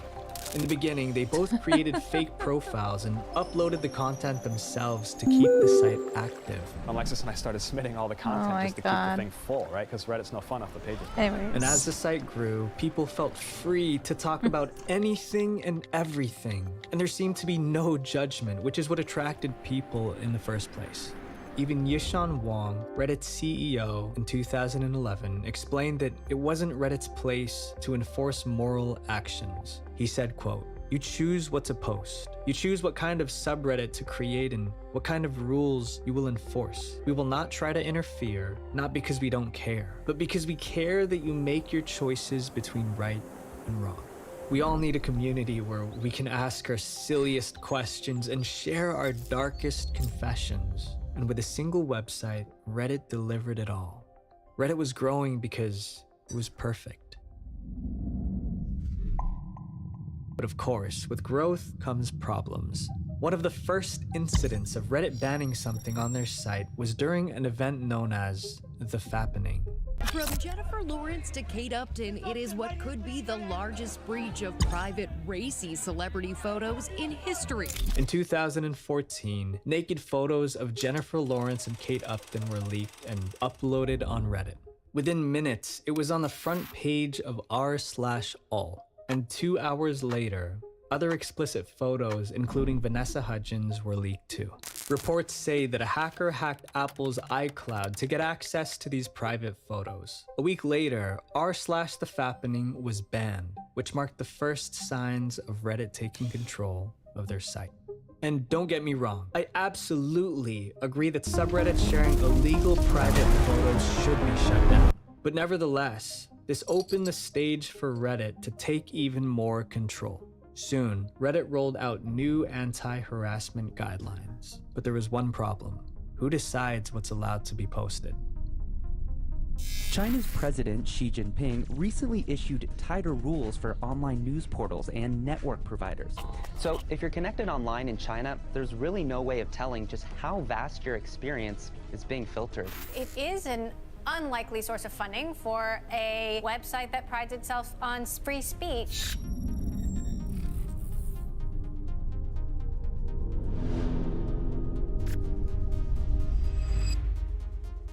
If someone asked you to name the largest video game publisher, what would you guess? Microsoft? Sony? Nintendo? What about EA? All wrong. The answer is by far a Chinese tech company called Tencent. Oh, Tencent! Not only is it China's biggest social Oh network, my but god, it's they're the ones that largest made gaming PUBG company Mobile. in the world. And in 2019, Tencent invested $150 million into Reddit. So what's the problem? Well, Tencent isn't exactly the most trustworthy company. Tencent's WeChat platform has been accused of blocking TikTok videos and censoring politically sensitive content. Another questionable action happened when mobile gaming started gaining traction. Tencent talked with Riot Games about turning League of Legends into a mobile game. Riot declined, explaining that the game's experience couldn't be replicated on smartphones. So what did Tencent do? They created their own game. They created their own. I remember that. A literal ripoff of League. Dude. And then they also created They stole Riot's intellectual property, and when Riot brought it up, they changed the game just enough so they wouldn't get in trouble. And by the end of 2017, Honor of Kings became the most popular smartphone game in China. So companies rip off and then games they all also the time. It's nothing did new. PUBG But Mobile. the difference here was that Tencent is the parent company of Riot Games, which means they went against the very company they were supposed to be supporting. While some users took this news of Tencent investing in Reddit very seriously, some also made fun of the situation by posting memes featuring Winnie the Pooh, since this innocent cartoon character Why is my banned game in China. uploading Chinese censors so began long? to remove comparisons of Winnie the Pooh and Xi Jinping from the Chinese internet. If something as innocent as a cartoon bear who eats honey can be censored by the Chinese government, then I don't know if Reddit's safe from this authoritarianism. 伟大光荣正确的中国共产党万岁！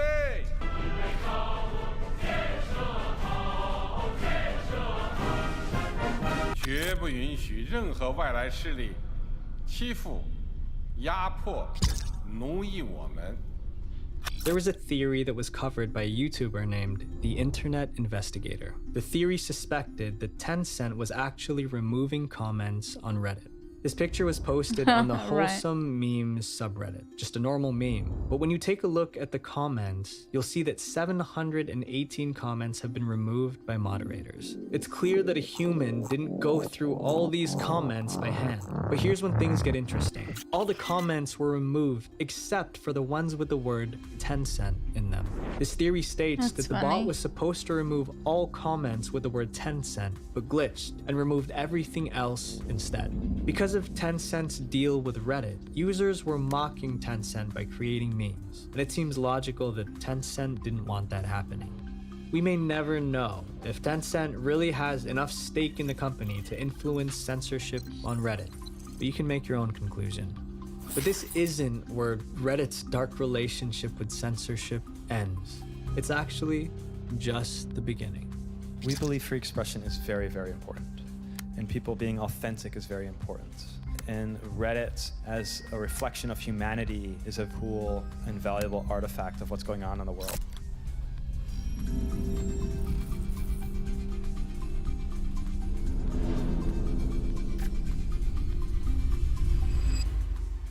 2016, Donald Trump's election became a red-hot topic over the internet, and Reddit was no exception. In fact, I think one of the biggest battlegrounds for political discussion was on Reddit. But was it a fair discussion? Well, around election time, Reddit CEO Steve Huffman admitted to editing user comments that criticized him. He changed references to his own Reddit username Spez and replaced them with the names of moderators from the subreddit r/thedonald. After being called out by the users of the subreddit, he said that he was inspired to edit the comments after a flood of insults were being thrown at him. Huffman quoted, "I messed with the F-Spez comments, replacing Spez with the Donald mods for about an hour. While I'm sure this didn't make a dent in the election, it's kind of concerning that a CEO with enormous power would be swept away with emotion over some insults." He ended up apologizing, but here's my question to you.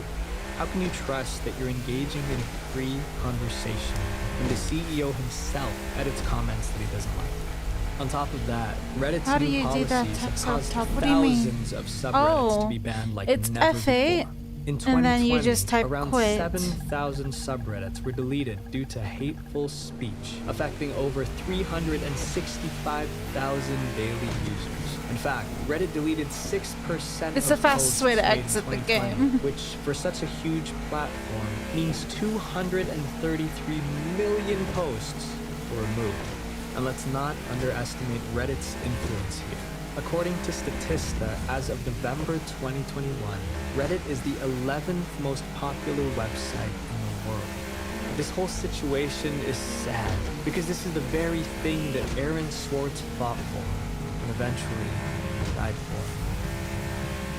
So far, we've talked about how Reddit as a company has possibly censored its users. But how does this affect you? Are you Forget a kidding bitter me? CEO Why am I at 2% deleting gas? comments. Reddit has a bigger one.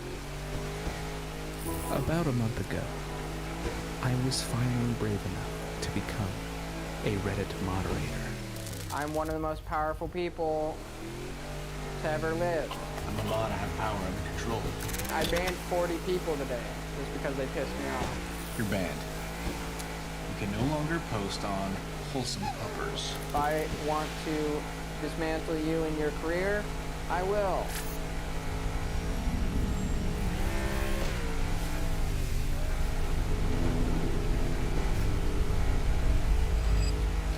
In early 2021, Reddit user Lobo What do you mean sent you back 5 commented hours? on the subreddit r/food on a post about a chicken burger.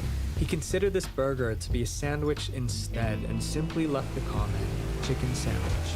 Then all hell broke loose. 10 minutes later, he was banned for 30 days for shaming the original poster. He talked to the moderator, and the mod explained, correcting someone in public is public shaming. The US calls it one thing, and other countries call it a burger. Lobo Locos tried to apologize, but the mod replied, "If you're looking to appeal your ban, I would suggest self-reflection on the situation and educate yourself on the whole public shaming thing. I'll spare you the details, but long story Sometimes that short, happens Lobo when you're Locos like in the ended with ocean. saying, just confused on how saying 2 words like chicken sandwich could lead to a ban, and almost instantly, the moderator permanently banned me. If this story sounds extreme, it's because it is. And this is just one of the many stories I was able to find online about Reddit mods censoring people they don't agree with. And we could only wish that it was always about silly topics like chicken. Then, you have another species of moderators called Reddit power mods. These type of moderators can control an absurd amount of subreddits. Let me give you an idea of just how much power they have. 92 out of the 500 most famous subreddits are moderated by just 4 people. Okay, imagine this. You're hanging out with your friends. They start talking about a topic you don't agree with, so you state an opposing opinion. You all converse about the topic, and in most cases, it doesn't really matter who believes what. You all still are friends. Now imagine disagreeing with a Reddit power mod. You can't, because if you do, you'll be banished from the friend group forever. One of the most hated power mods is a person that goes by the name Awkward the Turtle. who's in charge of not 10, not even 100 subreddits. He's in charge of 1,000 subreddits, and there are some sources that say the number is actually 2,572. That kind of power is wild. On the subreddit Mildly Infuriating, Awkward the Turtle commented, "This is why men shouldn't be allowed to be in charge of anything." Then pinned his comment to get a lot of eyes on it. If you don't know what it means to pin a comment, just know that he used his moderator abilities to make himself more famous. It's also pretty clear that he doesn't care about others. A person asked him, "Why do you treat modding like this?" He replied, "The pay isn't good enough otherwise." He also calls Redditors bad names and once called a fellow moderator an incel.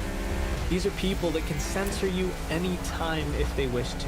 Power mods have been controversial for years, and yet nothing gets done to keep so few people from having a large influence on a platform like Reddit. The kicker is that these people don't get paid for what they do, yet invest a lot of time and energy managing posts, comments, and discussions. So the question is, why? Well, some say that mods just crave control, perhaps not having any in their real lives. But there might be another reason too. Power mod Gallowboob has been known to subtly promote products on Reddit in exchange for money. Then he deletes comments of other users accusing him of advertising. So higher powers could be at play here. It sucks because moderators are the heart of Reddit.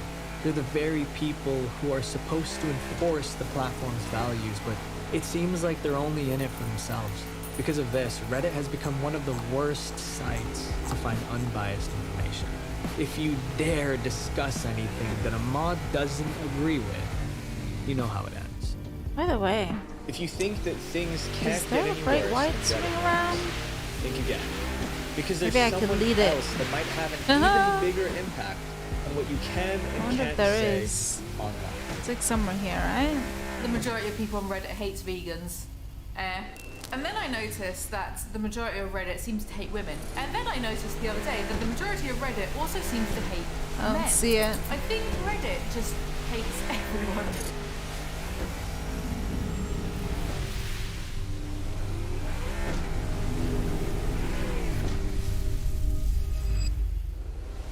The herd mentality has roots in social pressure. We all want to be accepted, and in times of stress, that pressure is even more powerful. So, I tried posting my own YouTube video on Reddit. I found a relevant subreddit and figured that people would enjoy the content and learn. Bad idea. In a matter of minutes, I was swarmed with negative comments and downvotes, so I ended up deleting the post. Hey, Darky. A few weeks later, I'm I wanted good. to try again. Maybe Just my video scavenging and was trying bad. out the I luck posted a set. different video We'll up, see and what. the same thing I mean, happened. You honestly, suck. I've not This found a is case. trash. Stop making content. Wait. You Yeah, I've not found any cases, nor have I had any briefcases. But honestly, I found quite a bit of stuff like coins, diamond rings. So I guess it's not too bad. I usually just stick to the pier sometimes, or sometimes I go to Encino. Really depends. But I'm gonna try, honestly, I'm just gonna try the pier again. Because people keep dropping shit. Of course you want to be at the place where people drop the money, you know? Oh man. People will be coming here and dropping money soon. Like, hello? They're dropping their party bag. Yeah, party bag poopers. Look, there's already party bags. There's party bags over there. What?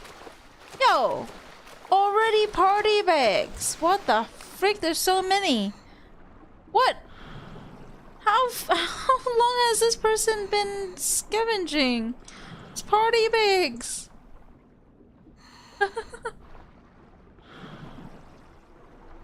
There's already so many party bags. Like, hello? What? Oh, gosh. But yeah, free loot for the win, you know? Just collect all this up anyways. To be honest, I didn't think it was a bad video at all. I mean, you're watching this one, so you decide. It's one thing to be censored by moderators, but censored by people just like you. Really? I Reddit only is a started breeding now. ground for toxicity I'm because testing you can it. be whoever you want on the So I'm platform. only starting now. And no one will probably ever find out who you are.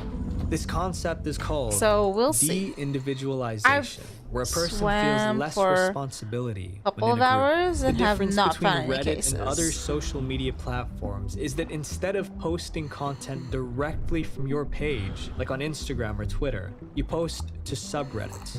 The focus So, is on yeah, community who knows? rather than on the individual. I've been watching Think about the extremely whatever on negative YouTube comments people write and then on just Reddit. scavenging. Do you see your friends write that to you on Instagram? But I haven't found any What about cases. Facebook? Not So even the this most looks at drama-filled actually work. platform, That's the Twitter, question. can match up to Reddit's toxicity. Well, I'll let you decide on that one. This community-driven platform is Although also I the found quite a perfect few place coins, for diamond mob rings. mentality. So it's not bad. I just don't know In if that's just 2013, coincidence. Tim Wenninger did an interesting experiment. On Reddit, when someone makes a post, you could either upvote it if you like the post or what the downvote it heck? if you don't. Tim created a computer program that randomly upvoted or downvoted recent posts. This program ran every day for 6 months. So what was the conclusion? If he upvoted something initially, the average score would be much higher. If he downvoted something initially, the score would be much lower. The same thing happened in regards to getting on the front page of Reddit. You'll see that if I upvote something, it has a 20% more likely chance of being on the front page of Reddit. And if I downvote something, it has a 12% less likely chance of being on the front page. When people see a high number of upvotes, they're inclined to believe what a post says. But a very downvoted post could stir up hate. Not only could this mob mentality potentially encourage misinformation, So you did but it 6 hours silences the with voices no of luck those set. with less popular You got one leather. and Censorship is dangerous yeah, who knows? because people need to make mistakes to grow. When you're hated for everything you say, you won't learn how to think critically. But when you're allowed just to trying make out to see if mistakes the and upset also actually listen to works, others with which opposing so far I've not opinions, gotten any you gain a cases, so I don't greater know. understanding of the world. You learn to not look down on people just because they have different beliefs than you. And we can finally learn to put our differences aside and come together as a society just like Aaron Swartz would have wanted. Do you think we could ever get to that point?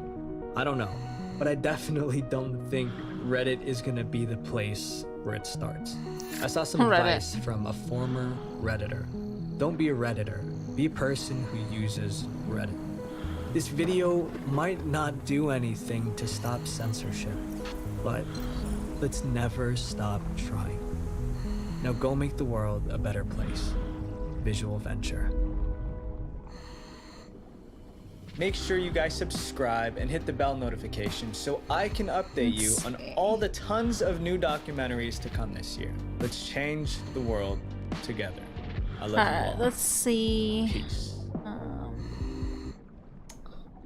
Mystery of VR chat page.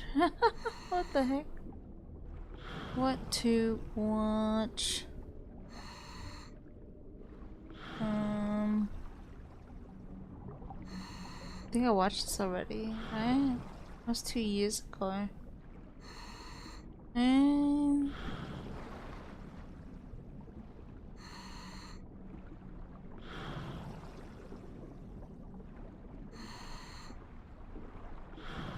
What's more on coffee crime? Coffee house crime.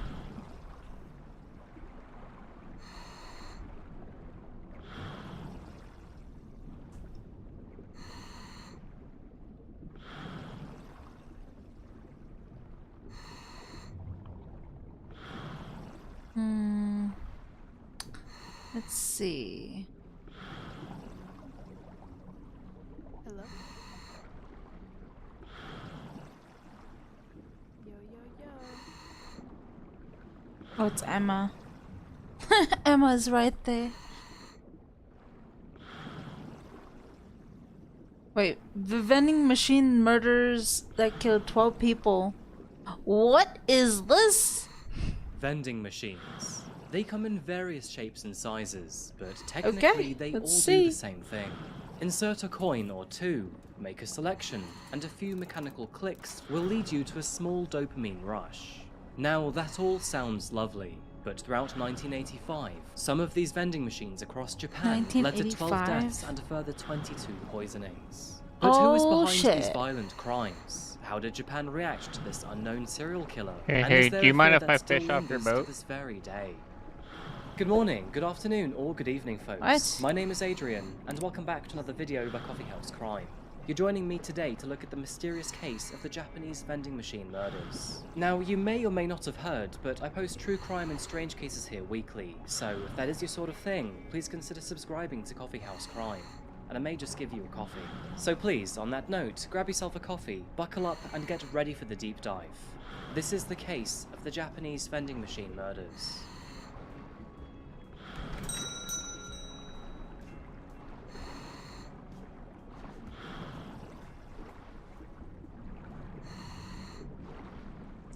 In this video, we're travelling back in time to the 1980s and turning our focus to the prosperous country of Japan. Back then, Japan was noticeably different to what it currently is today. The country was the envy of the world, growing at an annual rate of 4%, and its economy was rocketing. Now, I wasn't alive for this period of time, but what I've been told is that this golden era is often referred to as a miracle after the devastation of World War II. Unemployment was at a staggeringly low 4.9%, and most of its population had a considerably healthy income when compared to their costs of living. In tandem to this, manufacturing and exportation increased rapidly, which gave way to a very favourable source of international income. During this time, most major cities across the country were characterized by busy streets, filled with traditional flags and advertisements. This certainly was a time when urban Japan felt haphazard but nostalgic. The 1980s were a time before the birth of modern social media, and gaming relics were yet to be released. Donkey Kong saw the light of day in July 1981. Oh, and Donkey Super Mario Kong. Bros. Followed suit I in the remember year that. 1985. And after this, as we all know, the gaming empire of Nintendo exploded in popularity. When it comes to Japanese media, it is often hard to forget anime and manga. Studio Ghibli was also established in this decade, I with remember famous that titles one. such as Akira and Astro Boy coming into popularity. Now, on the more traditional side of things, Japan began to experience a decrease in its rural population as people moved to the big cities to find work during the economic boom. And of course, along with its booming economy and many famous titles came tourism. Tourism in Japan started to take off, and countries such as America, Germany, Sweden, Indonesia, and the UK grew an affinity for the country. Naturally, this brought in many cultures and languages from across the world. And to add to Japan's Party prosperous bags. and otherwise closed-off economy came an increasingly diverse nation. Now, speaking of Japan's rich diversity in tourism, and before we continue, I did want to remind you of Coffee House Crime's long-term sponsors, Babbel. Welcome to autumn, folks. The leaves are changing, school is back in session, and now is the perfect time to start learning a new language. Babbel is one of the top language learning apps in the world. Its intuitive lessons have led to over 10 million subscriptions being sold, which center on learning through real-life conversations. Whether you're studying abroad, dreaming of future travel, or just feeling the itch to learn something new, now's the perfect time to get cozy and start speaking a new language with Babbel. Having family and friends in Germany, Babbel has helped me better connect with them through their language. Since using Babbel, I've been able to pick up new phrases, reply to friends in German, and better connect with their culture. And with the planned trip to Germany in the coming months, it has also helped me better prepare myself. Babbel's lessons are designed by actual language teachers, and have been scientifically proven to help you start speaking a new language in just 3 weeks. There are several different subscriptions to choose from, and they also offer a 20-day money-back guarantee, so there really is nothing to lose. In diesem Viertel sollen viele Künstler wohnen. In diesem Viertel sollen viele Künstler It's in Viertel Solenville. So, what language would you like to learn, and what adventures await you? Click the link below or scan my QR code to get a massive 60% off your subscription. Thank you to Babbel for sponsoring today's video. Thank you to you folks for supporting us content creators. And now let's get straight back to today's video. Now, one of Japan's many characteristics is its tendency to make things as convenient as possible. Whether that be a fast and reliable train network, a well-kitted convenience store, or a konbini on almost every street. Everyone's just scavenging and of course, right now. what I'm talking about is vending machines. Although in many other countries we may see an odd vending machine in a mall or train station, in Japan these are almost everywhere, and you can even apply to have one put right outside your house. Now, Japanese vending machines can serve almost anything, from your usual assortment of drinks on the go, served hot or cold, or You know, some people use, like, they buy a vending machine, like nowadays, they use it like a personal passive income. They will literally buy a vending machine, place it, I don't know, somewhere, and start putting stuff in it. Apparently it's like a good passive income, but it's very expensive to start up. all the way down to, well, bee larvae and even bread in a can. Now, Bread I in a don't say can. this lightly, but the Japanese have pushed the very limit on what can be shot down a tray, all for a few coins at your convenience. And of course, with Japan being all things over the top, there are even vending machine restaurants if you wanted an assortment. to choose Vending from. machine Ever since their commercial restaurants? availability in the What? 1950s, vending machines have become extremely never popular across heard Japan, of- serving wait. city folk and farmers alike. Wait. Konbini. Wait a minute. Vending machine restaurants. Seriously? Is that a serious thing? Slot machines? Vending machine cafe. Japanese vending machine restaurant. I guess it is, you know? Look! It's an actual thing. Vending machine restaurant. What? What? Oh, it does not look that appetizing. Oh my god. Yeah, in Japan only. Vending machine automat diner. Seriously? It's called the automat dinner. It's just all vending machine. It's 24 hours and has no staff. Like, of course there's no staff.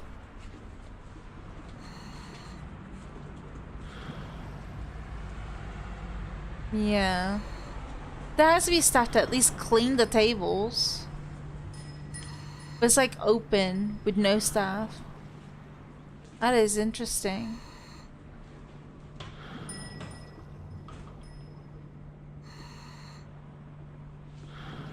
These are the things you learn on YouTube, my guy. Vending machine restaurant. Who knew, you know? Who knew? What the hell? Hey, Brucey. We're watching a video about vending machine restaurants. It's a restaurant that's all vending machines, basically. You could buy whatever you want. Really? You've seen it? Oh my gosh.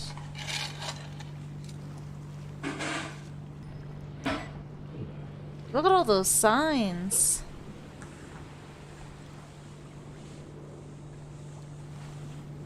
Gutenberger.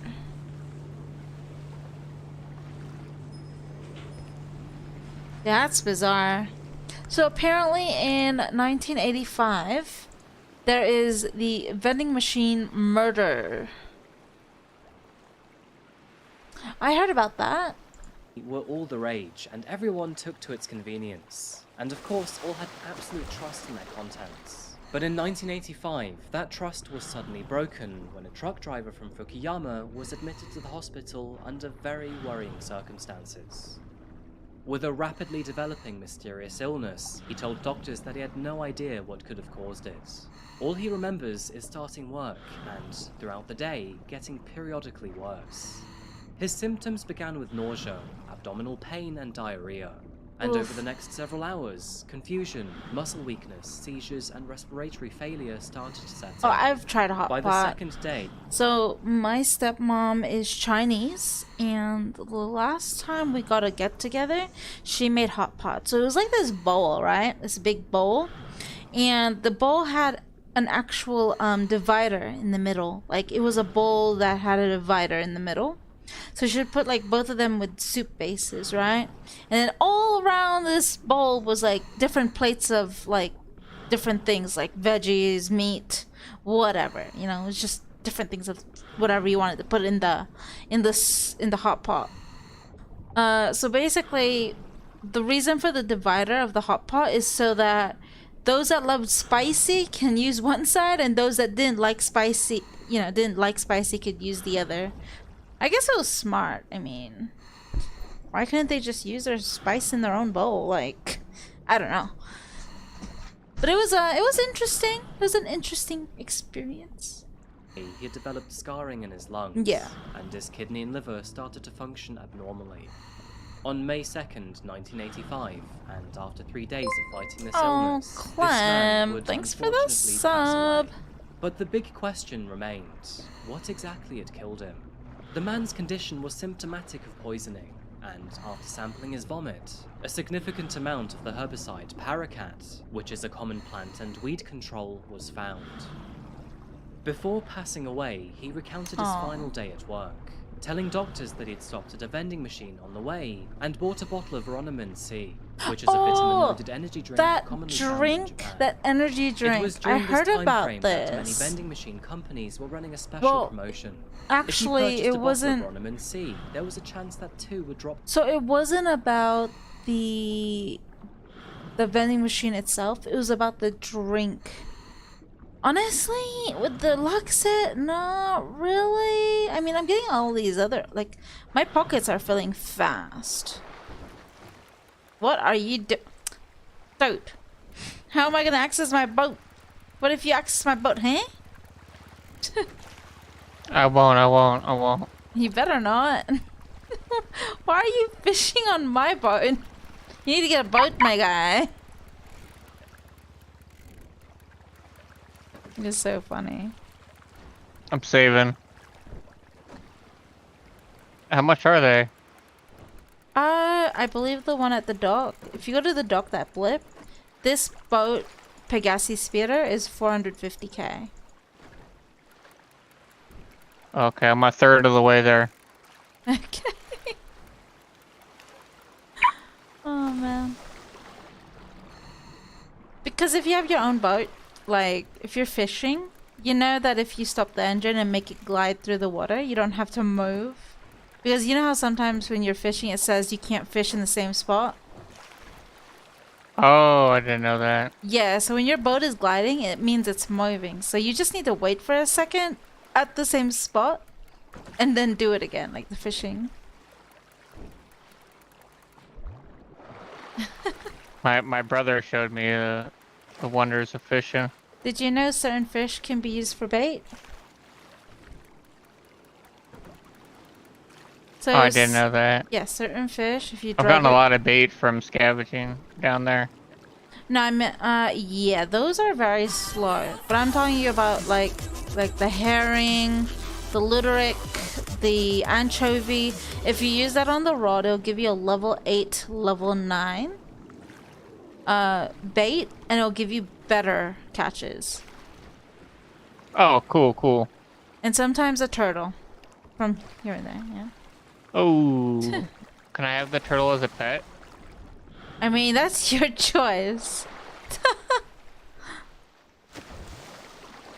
You can roly-poly it. You can literally roly-poly a turtle. I remember someone keeping a turtle in their glove box because I think the turtle did... I think the turtle weighs 2,000 kg. And they kept it in their glove box. And they were like, hey, don't take my pet turtle, okay? He's in the glovies. Like, he's on the dashboard. Like, what? What do you mean? Wait, what? But yeah, you can actually fish turtles. It's just that you need to use the level 8, level 9 bait. So yeah. But anyways, about this drink here, right? It was used in a... yeah, someone put a turtle in the glove box. It was used for like this lady that was murdering her friends with the drink. I don't know. Into the tray.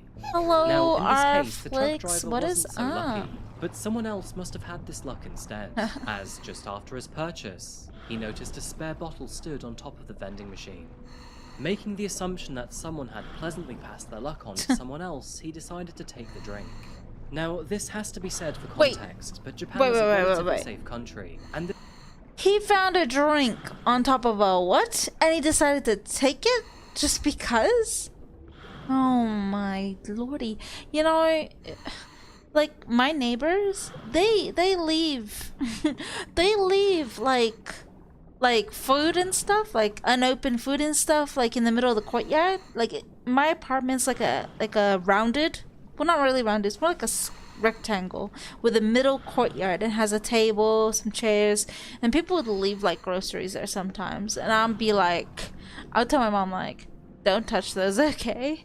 Please don't, because you never know, you know? Away from its capital, Tokyo.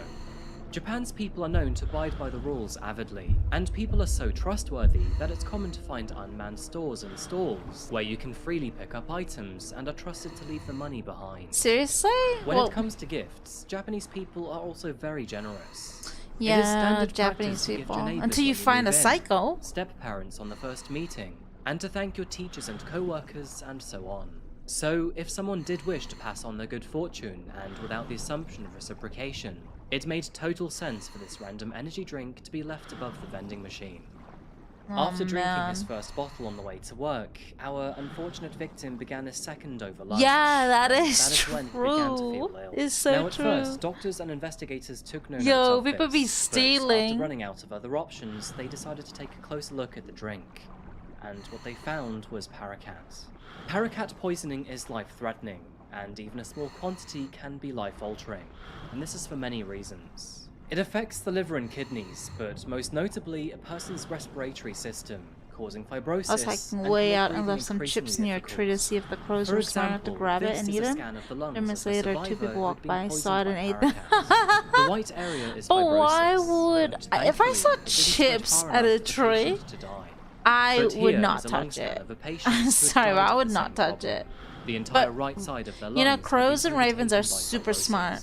In addition to this, many paraquat poisoning victims also suffer from liver and kidney failure, which, as you can probably imagine, is an excruciating way to die.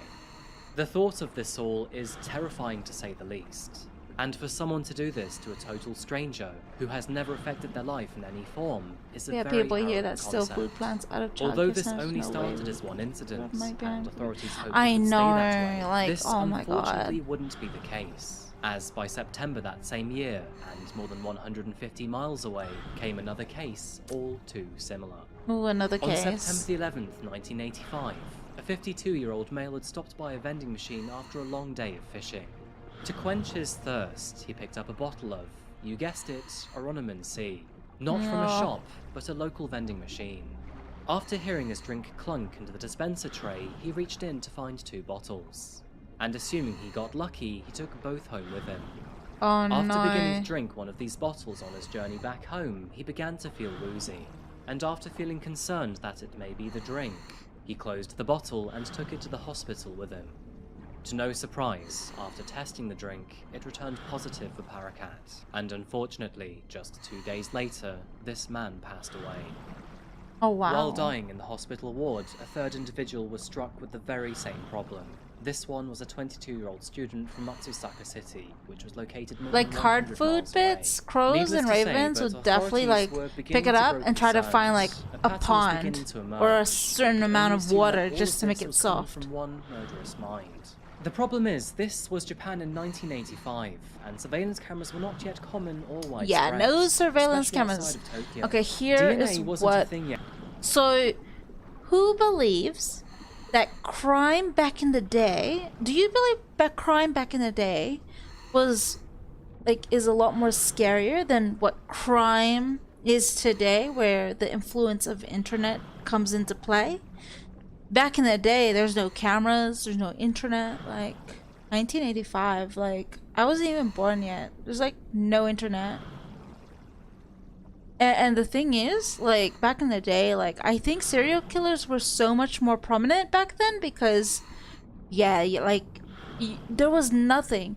Like in today's age, I guess I would say both are equal, because in today's age, sometimes the internet influences people to do crime for fame, you know? They do it for fame.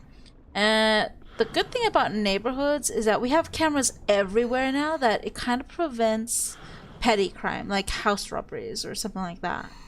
No, it kind of prevents that. But like crime back in the day, when we hear it today, it's kind of like, holy shit.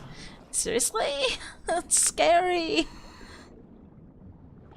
Yeah, they can use technology to commit terrible crimes. It's for the fame, basically, and for the influence of internet as well.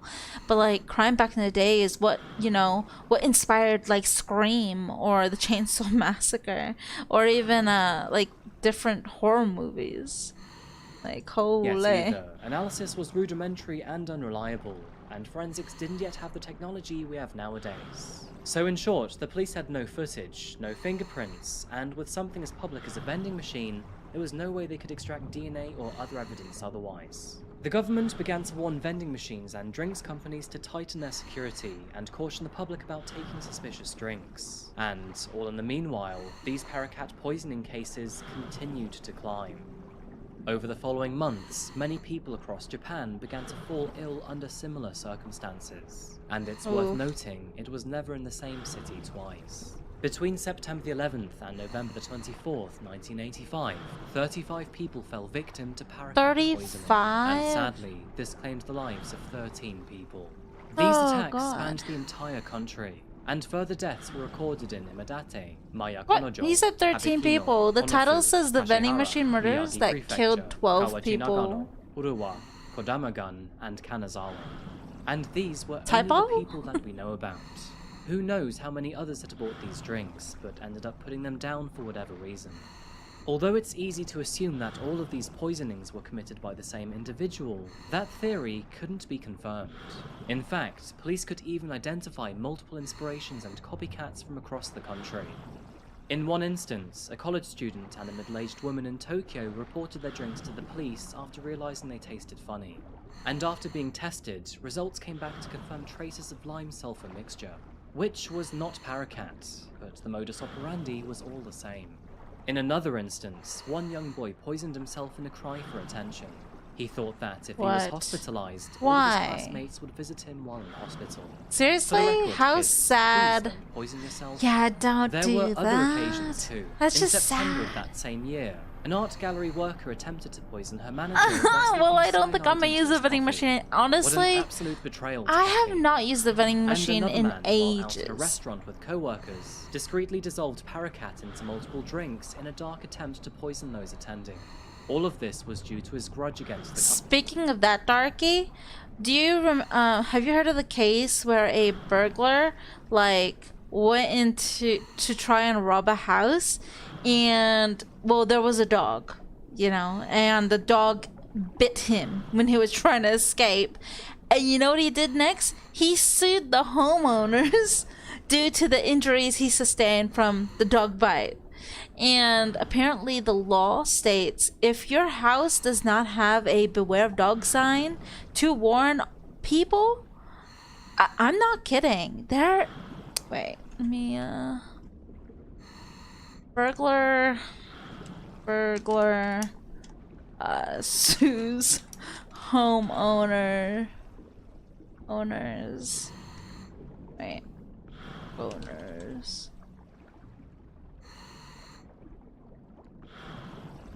for dog bite. Can a burglar sue me if my dog attacks them? There was a video. Trespassers.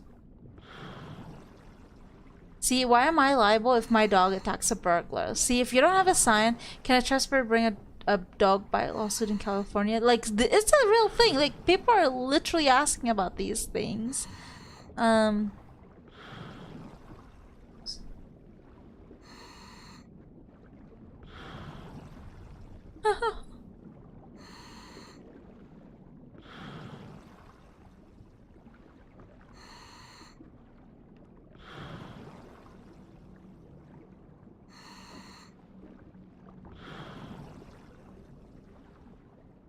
But yeah.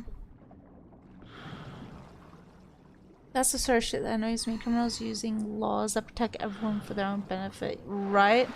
Injury of the person robbing your house can give the right to the robber to sue you for funds, right? Like, oh my god. Oh dear. Although this specific attempt failed, It's like he did injury eventually lawsuit manage right to there. bankrupt the company. I'm not sure why, but he must have been seriously pissed off with his employer.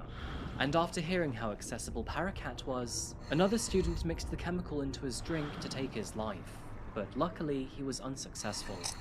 Circling back to the point, the police had no idea who the original assailant was. All they knew was that the actual killer was most likely a sole individual.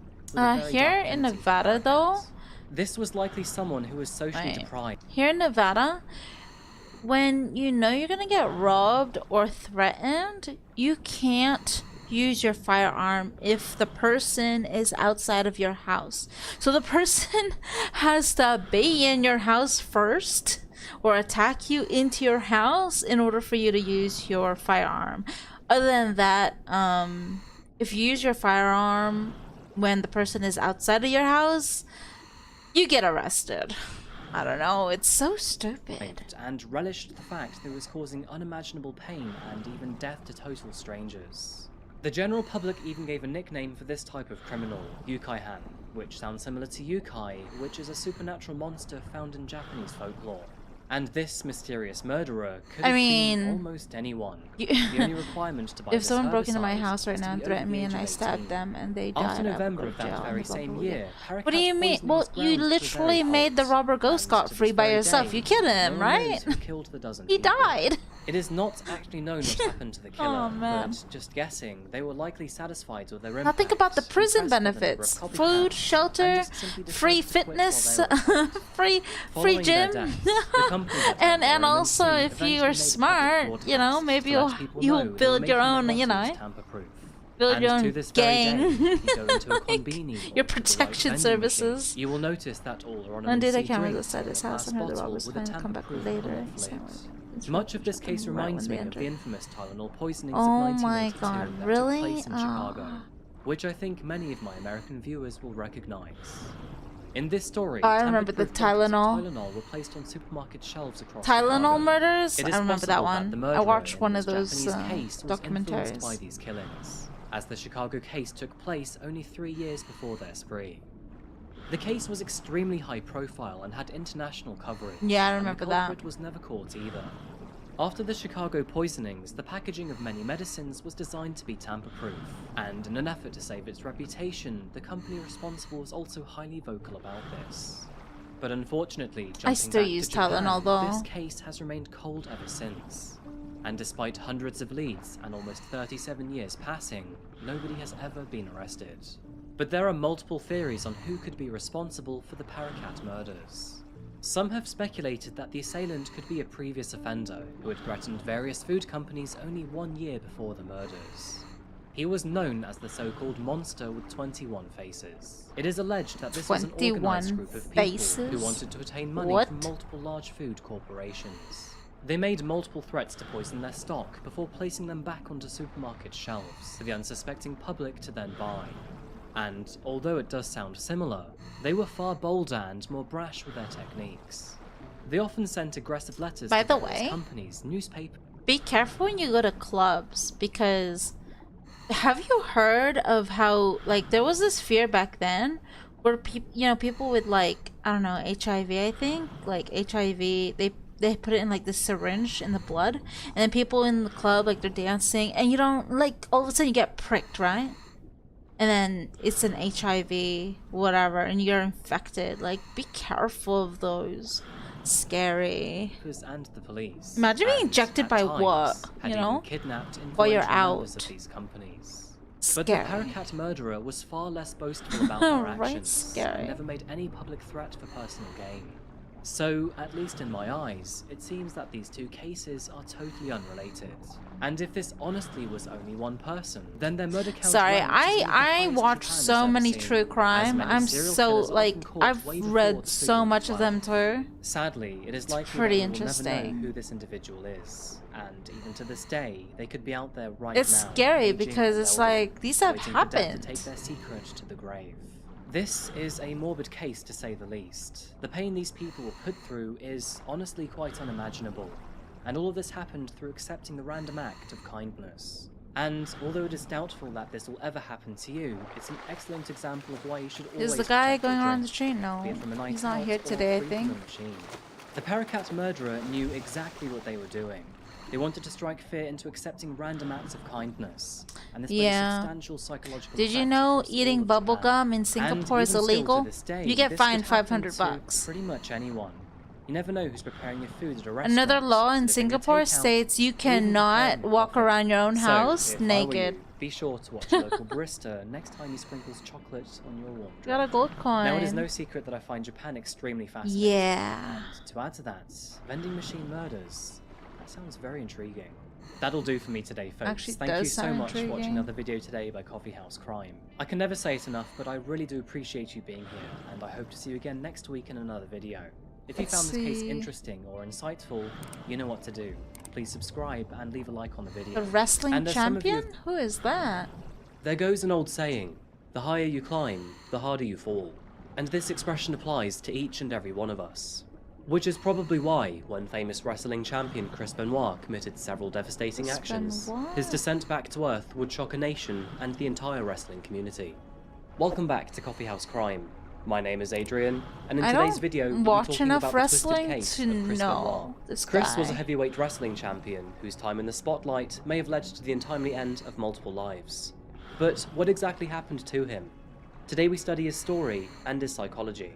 And by the way, I post solved, unsolved and strange cases here on a weekly basis. So if that sounds like your kind of thing, please consider subscribing to Coffee House Crime.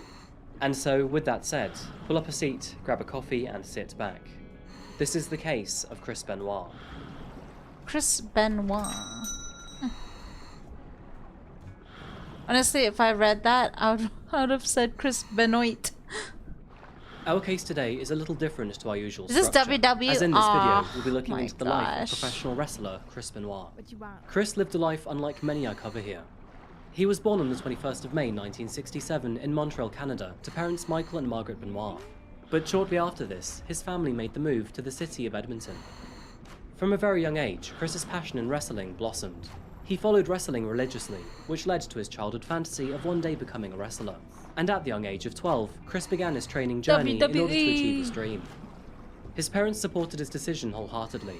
His father Mike buying him his first set of weights so the young Chris could learn discipline and begin weight training. It's around this time that Chris discovered his idols within the wrestling community. Having seen Tom Billington, also known as Dynamite Kid, and Bret Hart perform at local matches in Edmonton. Eventually, his dreams became true, and he actually ended up training with Tom, even adopting some of his fighting mannerisms and signature moves, a notable one being the diving headbutt. So, Chris's teenage years were filled with hard work, discipline and training. He began work with the Hart family in their so-called Hart family dungeon, which over the years has produced several notable wrestlers. And all of this training paid off, as in 1985 at the age of 18, Chris made his professional debut in a Stampede Wrestling promotion.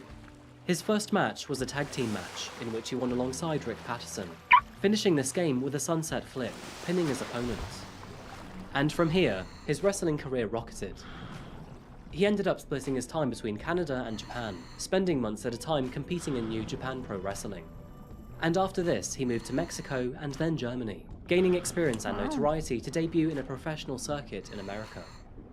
Throughout his career, Chris achieved numerous titles from the most prestigious wrestling associations, So such as how World did he Championship become a Wrestling, or murderer? WCW, and WWF, which is now known as WWE. Chris's performance peaked in the year 2004, where he officially won the World Heavyweight Championship.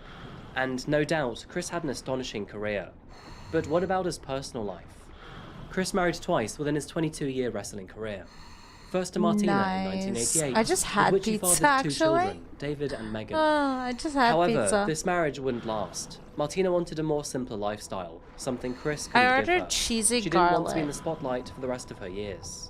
Martina also claimed that Chris allegedly also had a problem with steroid use, which often made him irate and hard to deal with. Although she hated this side of him, Martina still loved Chris dearly. And when off steroids, he was described as one of the sweetest men you'd ever meet. What do you guys think of pineapple The on relationship was pizza? strung along until the year 1997, where the couple Aw. eventually divorced. However, this wasn't as clean as the media would like to make you to believe, as in 1997, Oh. Chris started an affair with female wrestler Nancy Sullivan. Nancy was the wife of Kevin Sullivan, a fellow high-profile wrestler and one of Chris's peers. It's no secret that wrestling is all part of a show, with a high level of theatrics and implied drama involved. On screen, the love triangle between Chris, Nancy and Kevin was initially staged. But eventually, Kevin realized that the situation was becoming all too real behind the scenes. The only thing I don't like on the that would one Supreme day pizza lead to heartbreak. is mushrooms the affair and led to Nancy olives. divorcing Kevin Black before embarking olives. on an official I always relationship request with that Chris. off. The rather complicated situation led Nancy to hang up her wrestling kit for good, and instead she would take a back seat, changing her career path to book and manage plans for her new partner. Chris and Nancy's relationship would jump from strength to strength, and in the year 2000 they would eventually marry, before welcoming their first and only son into the world, Daniel Benoit. Happiness would follow the family for some time. However, in the year 2003, Nancy filed for a divorce. Unfortunately, for similar reasons to Chris's first wife, Martina. Chris worked hard to keep his marriage above water, and upon intervention from their families, he genuinely seemed to realize the consequences of his behavior. As a result, Nancy eventually gave him another chance. It's no secret that the abuse of testosterone and steroids are rife within several fitness communities. From Olympic team controversy all the way down to your local gym, people often abuse it. This was no different in the wrestling community. People who often want to be big, mean, and menacing often achieve their goals through artificial means. One of the most well-known and well-documented side effects of steroid use is roid rage, and potentially this could be linked to Chris's anger management problems with both of his wives. Wrestlers also face a range of other health problems too. They put their bodies through constant physical trauma, and they endure more hits than any human should on a frequent basis. Touching upon the more critical areas, this includes strikes to the abdomen, the face, and more specifically the head. This continued abuse of their bodies can often have serious health complications, especially when it comes to critical areas such as a wrestler's head. But Chris wasn't afraid to use his own body as a battering ram.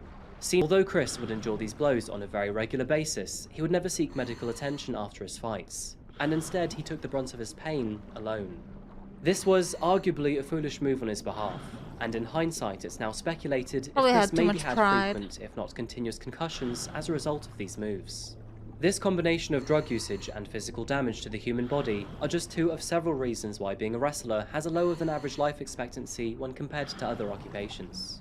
And tragically, Chris was no stranger in seeing these consequences firsthand.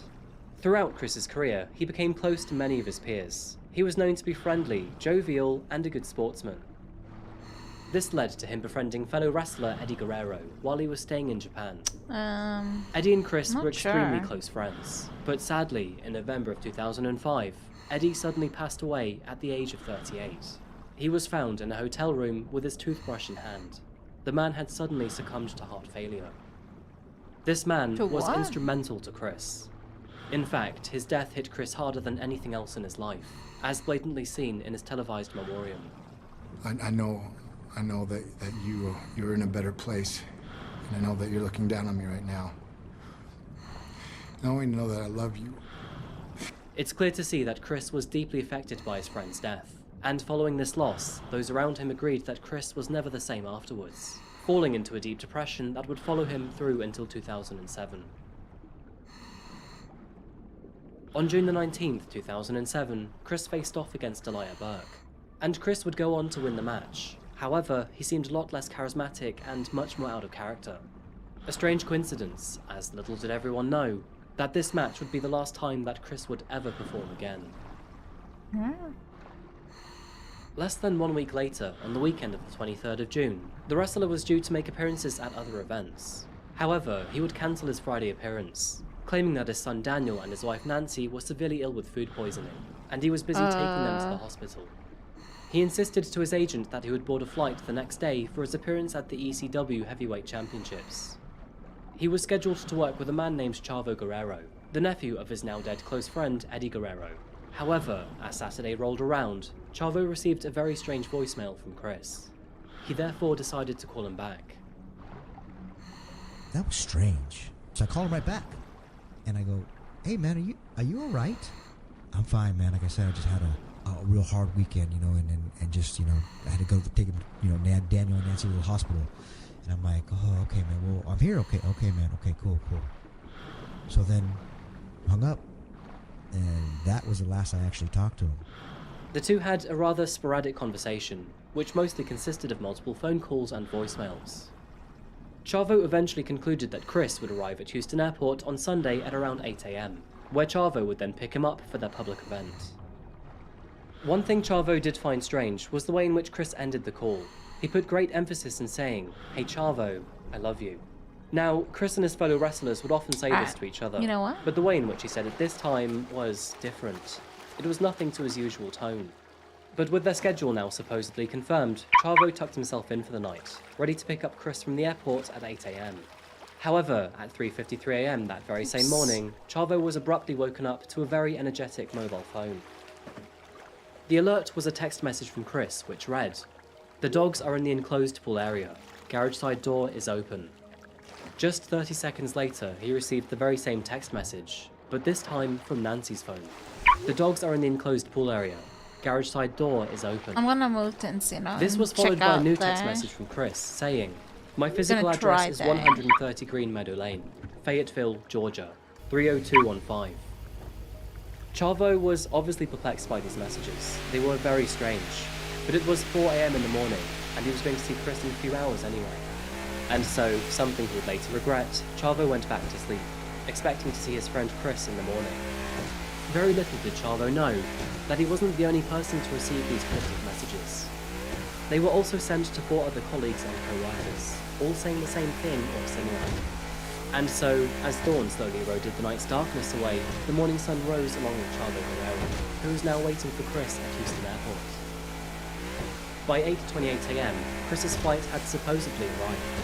However, as time crept by, he was nowhere to be seen. Minutes turned into an hour, then 2 hours, then 3. Surely Chris wasn't being held up for this long. Chavo came to the conclusion that this was a no-show.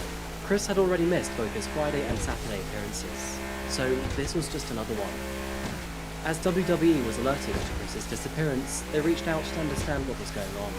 They called his home phone and then his cell phone, but there was no answer. And after checking all local hospitals, still nothing. They therefore decided to leave a voicemail instead. Hey Chris, it's Ann from the office. Just trying to get in touch with you. It is Sunday evening, I think about 7 o'clock. So we're hoping everything is okay. So if you can call me on my cell phone. By 11 PM, the team had no idea as to where Chris was. And sadly, none of them were made aware of his strange text messages until noon the next day. Those who had received Chris's text messages had been discreetly quiet, thinking that they were doing him a favor by covering for him.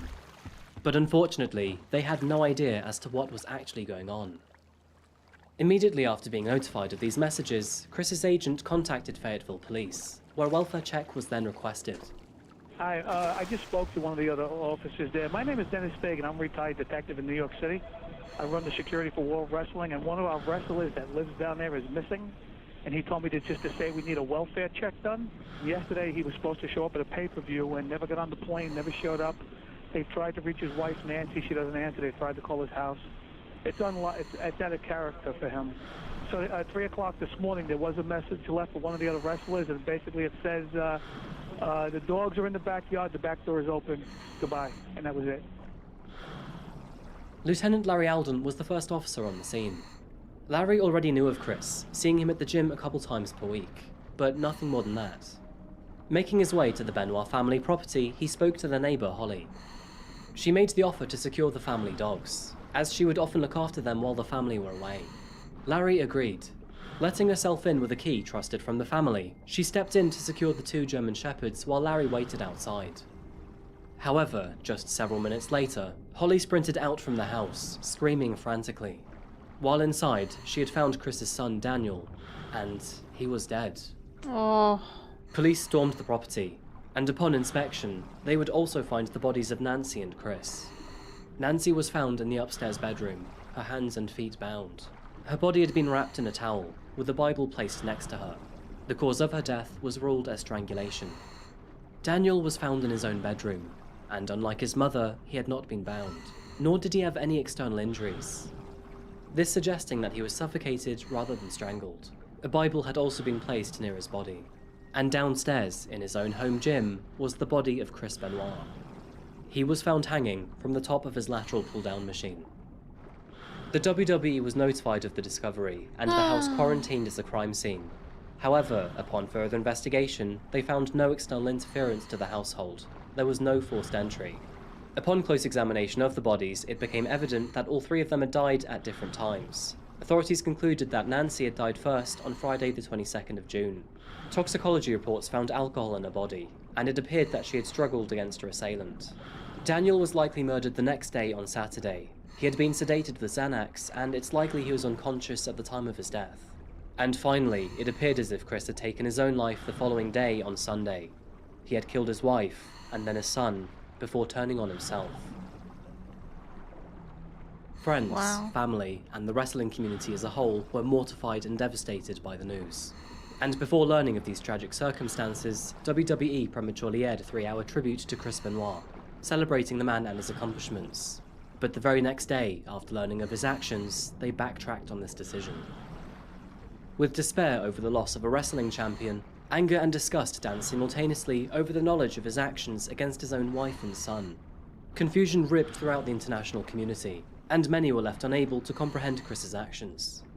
As expected, opinions over the matter spread like wildfire, and the main question left in the middle of all of this was why? Why did Chris claim the lives of his own wife and son? The question, as a whole, is extremely difficult to answer, and putting it short, Chris is no longer around to share his thoughts or reasoning. As with any celebrity death, conspiracy theories started to crop up, one being the work of an old rival, one being a government setup, and the other being a home invasion. In short, there were many people who couldn't believe that Chris, someone they admired, was capable of doing such despicable things. And while conspiracy theories won't be entertained, there are a few key factors worth mentioning. Chris was a regular steroid user, which is a very common problem within the wrestling industry. But his actions were not consequential of steroids. His actions were methodical and committed over multiple days, not symptomatic of roid rage. Toxicology reports also concluded that the only testosterone found in his body were at therapeutic levels, not enough for adverse side effects. Which leaves us with one other theory, one which has become much more prominent since the time of Chris's death.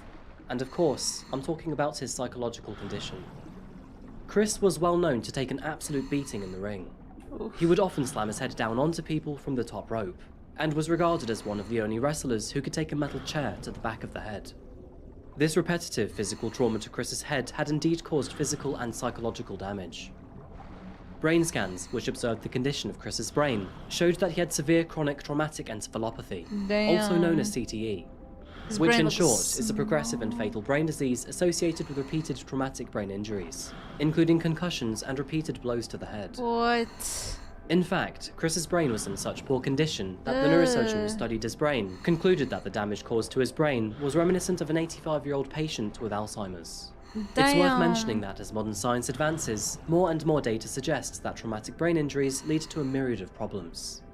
This includes cognitive problems such as reasoning and judgment, executive functions such as poor decision-making, behavioral changes including difficulty with self-control and risky behavior, and emotional changes such as depression, anxiety, mood swings, anger, and even lack of empathy. Many of these changes, when enabled in the right format, could lead to atrocities such as murder. Chris's brain was compared to that of 4 retired NFL players, all of which had also suffered from repeated head trauma. And, not so coincidentally, all 4 ended up sinking into depression, violence, and self-harm.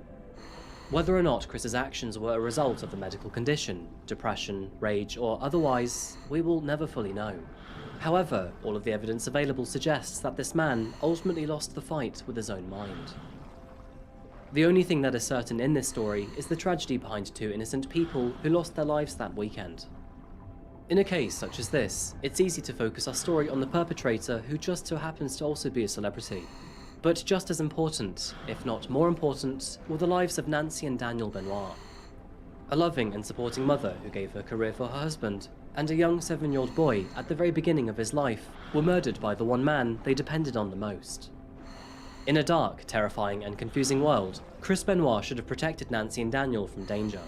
And from a psychological perspective, who knows how much of Chris actually stood in front of them on the weekend their lives were snuffed out. And that just about wraps up today's case. Thank you so much for watching another video today by Coffee House Crime. If you found this video interesting or insightful, then please remember to like the video and subscribe if you haven't yet.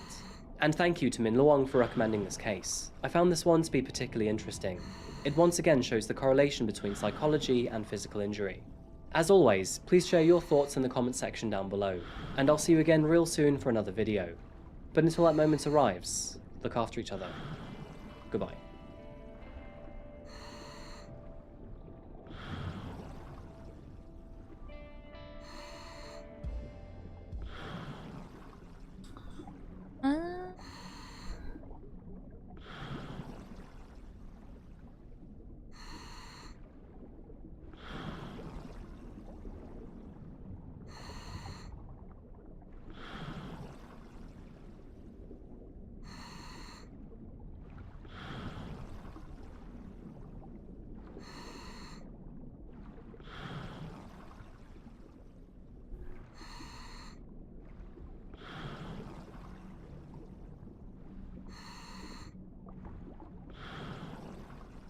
What's this?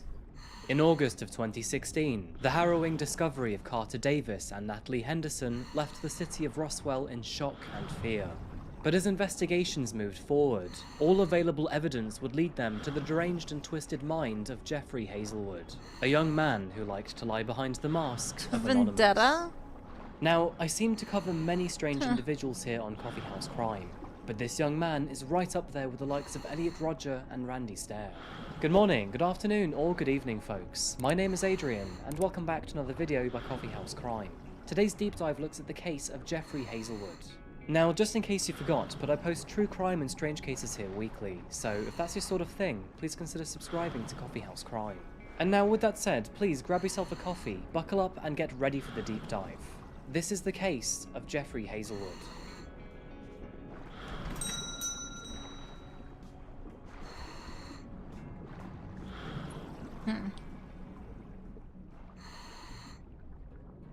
In today's video, we find ourselves visiting the states of Georgia in the United States. Georgia is well known for its southern hospitality, much like its neighboring state Alabama. And of course, a list of all things Georgia is famous for would never be complete without its affinity for sweet food. But if you ask anyone from a country famous for its tea, be it Britain, India or China, this sugary monstrosity can hardly be called tea at all. You southerners should be ashamed. The Georgian city of Roswell, found just north of Atlanta, You know, takes center southerners stage put in our so much case sugar today, in their as tea. it's here that we find 17-year-old high school students Natalie Henderson and Carter Davis, followed by 20-year-old Jeffrey Hazelwood. The age gap between these three young people wasn't the only difference they had.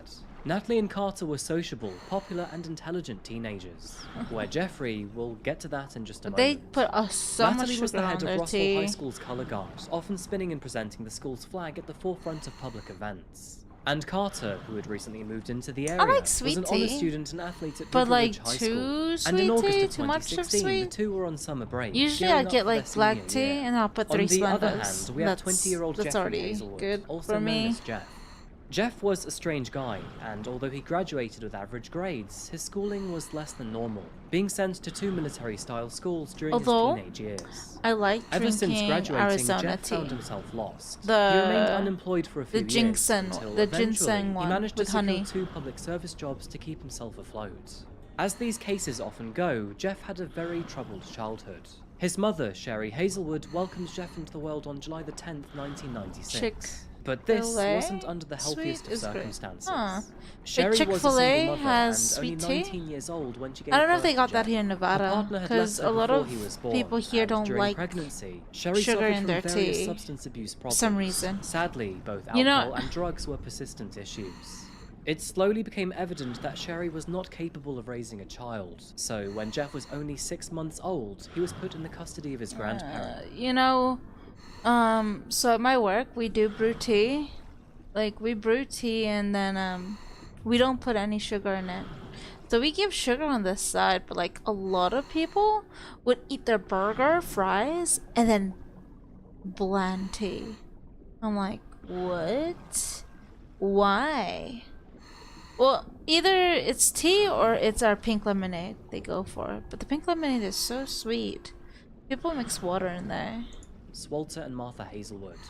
However, the family's problems didn't stop there. Sherry Yeah, was required to pay I heard parents $40 a Southerners week to put help look so after much Jeff, sugar but after in falling their behind tea. over $12,000, Like Texas, Her own parents took her to Texas, court. they put like At the young age the of in 9, and out both Jeff and there. his They mother put were ordered like to go to how many counseling gallons of together, sugar and in his their mother Sherry tea would go to extra that they therapy serve. sessions all They by serve sweet herself. tea there. And although but Jeff's in Nevada they grandparents cared don't for serve and raised sweet him tea. with love, the dramatic relationship with his mother caused him to act out in rather unusual ways. Put bluntly, Jeff was described as a problem child, and throughout his teenage years, multiple incidents were reported within the Hazelwood household. He would often spend his time swinging swords and throwing knives in his neighborhood's yards, and even had the police called on him when he was seen messing around with a gun.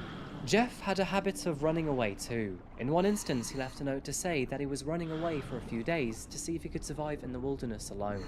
Over Yeah, this time I like frame, he had mild also sugar stolen with his my grandfather's tea. 9mm handgun, and Like, I'll knowing what he was put, like, a capable couple of doing, Splenda and that's this it. understandably terrified them. Jeff began to frighten his grandparents. They It began is to fear good. him so much that they would lock away I think my anything that favorite could be tea used as back a then weapon. was in the But Jeff Philippines. It was sneaky. the He often Nestle broke into the safe sweet and stole tea. knives and swords. It became so bad that in 2013, when Jeff was 16 But then they years old, they his grandmother went would to reluctantly Lipton. report it to the police. And then There they was started likely using an additional layer of worry sugar, behind this like action, as sugar just syrup. 6 weeks prior, Jeff had told Martha that one day he was going to explode, and people were guaranteed to get hurt. He didn't know how, who, or when, but it would undoubtedly happen. As a result, he was sent to a military-style school. When am I gonna get a Shortly after returning, case? he found himself in a relationship that he valued more than anything else in Hey, this world. I haven't found a case. You can see this on his Instagram account, where he frequently posted about his love for his girlfriend. That's between several edgy posts featuring wolves, cheesy Instagram quotes, dark posts about rage and death, and his shirtless ventures into the woods. It must be obvious by this point that Jeff was a very strange individual, with several issues paramount to work through. However, this would never happen, and the city of Roswell would, unfortunately, deal with this the hard way on August the 1st, 2016.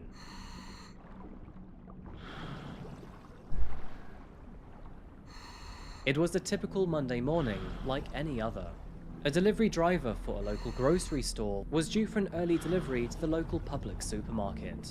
But at 6 AM, just as the man pulled his truck around the side of the store, the sense of normalcy was ready to change abruptly. As he pulled his vehicle around the corner to access the delivery area, he was met with a sight nobody is ever prepared to see. In one of the parking spaces lay two bodies side by side.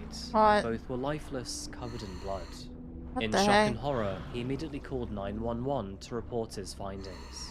Upon arrival, Yo, police bubble found tea. two teenage bodies, one male I and one used to female. drink that a Neither lot of when them I were was in breathing, Guam. and blood-covered I would gas get the holes black around tea the with bed. lychee. The young man was wearing only lychee sports gels. shorts and lay with his arms Loved spread it. out in a I loved crucified it. fashion.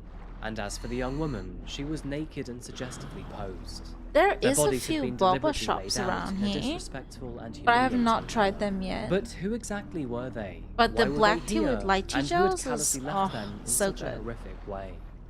These questions were left to the police to find out, and the first question was relatively easy to answer, as parked just a short distance away were two vehicles parked right next to each other. A check on their license plates confirmed that the two vehicles belonged to Carter Davis and Natalie Henderson, and tragically, the bodies matched their Honeydew profiles. boba with lychee? Now, both teens were from middle-class families I'm with gonna no have previous convictions or to, mischief like, on one of these file. days, like, when And I'm so authorities off could only from guess work, that they maybe were here order to have some fun from together. that boba But who had killed place them or why and then was try still it yet to out. be known. And so the great investigation finally began, Or I could go with the search beginning with the to shopping centre's breakfast at surveillance Peg's. footage. They open Although very not early. available to the public, They have a boba surveillance tea right footage next to captured them. Natalie and Carter's That or cars driving Starbucks through right the car next park to at around 3 a.m. before disappearing Oh, behind no. the building. And I always this say I'm is gonna not go all that they Peg's, had but I found. never do. Just several minutes When I before the wake pair up, I'm drove into like, the parking I don't wanna lot, go out. A silver It's too Honda cold. Passport had also made its way through to the front of the store.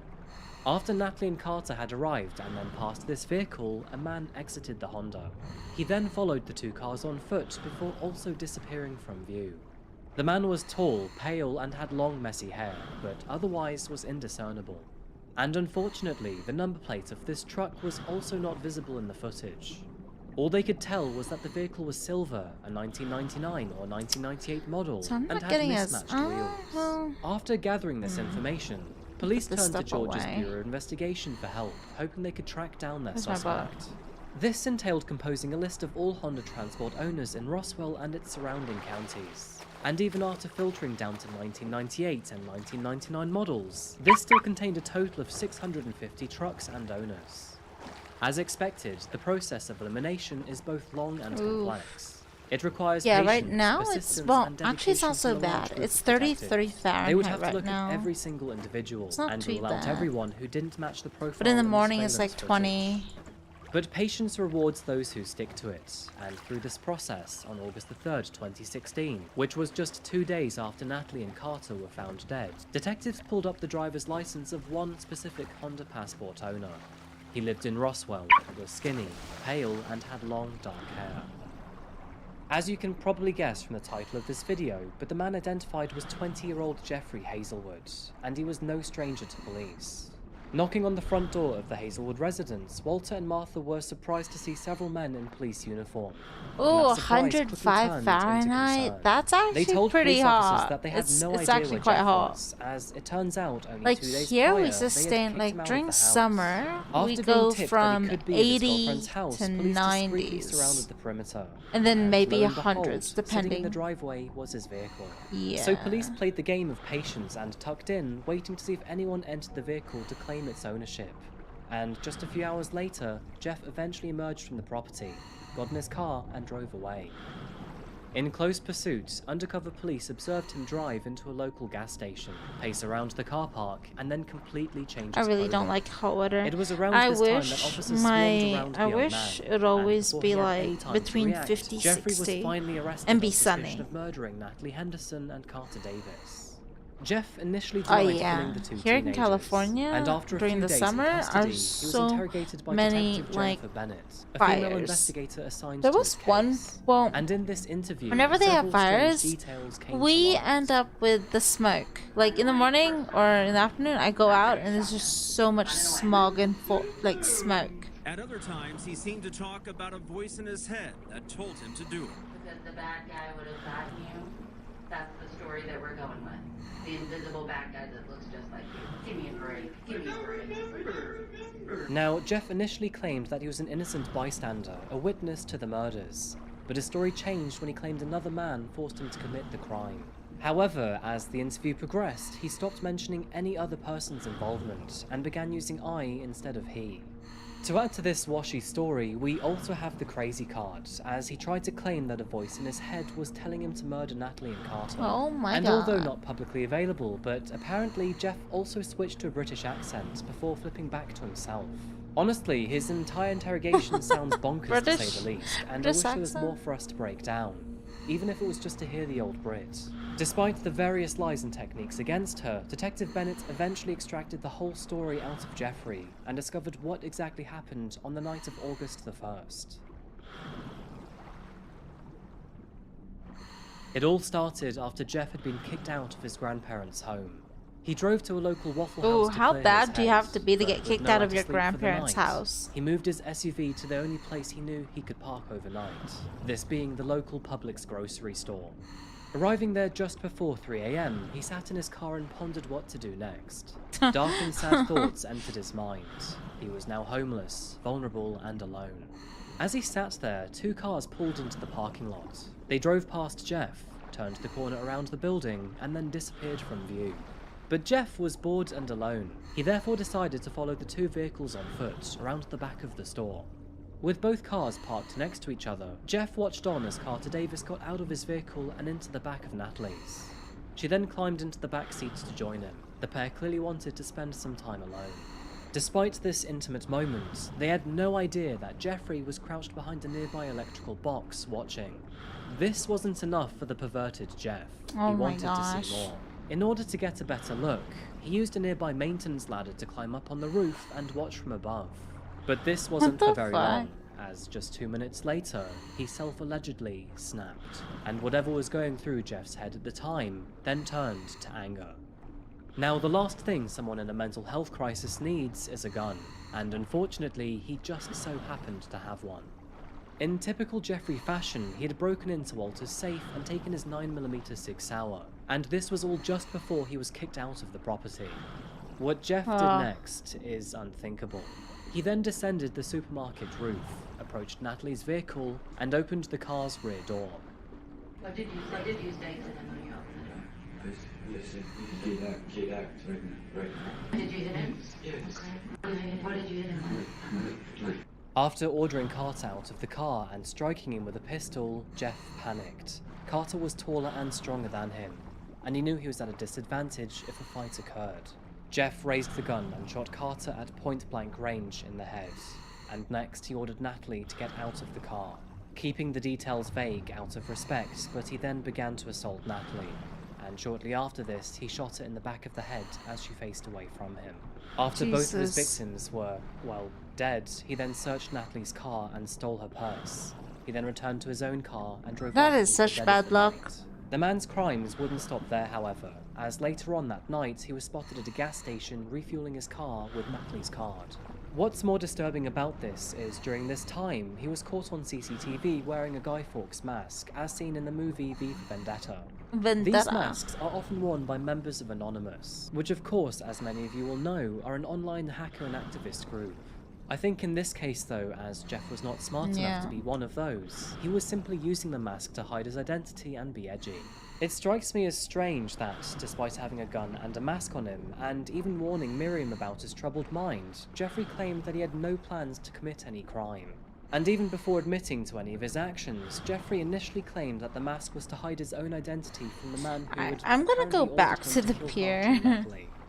You were wearing a mask. I'm going back to in the pier. back of your car right now. I saw it this morning. The V for Vendetta mask. Yeah. I was scared the mask was there. Did you think the mask was not gonna have him kill you? If there's some crazy person back there with a gun, you thought you could put a little plastic Halloween mask on your face and you'd be okay? This freaking investigator. That's the most ridiculous thing I have ever heard, Jeffrey. What the hell? Are you kidding me? After buying gas, Jeff then returned to the bodies, realised they'd still not been discovered, and then posed them as they were found a couple of hours later.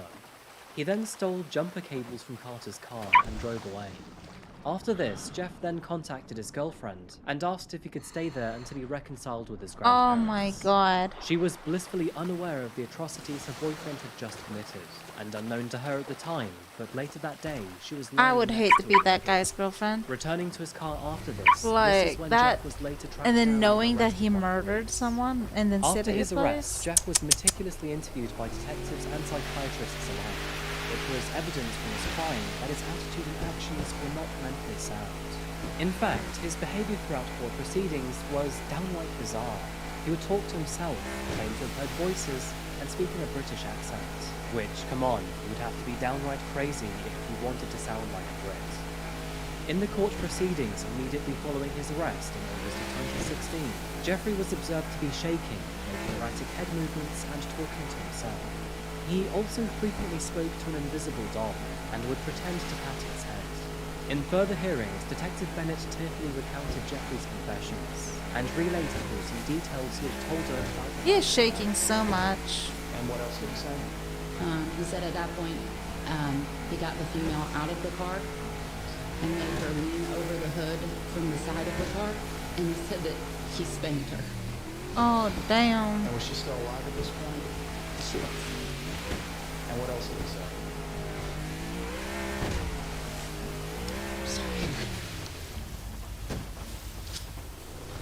At this point, he said that he shot her, and she fell next to the car.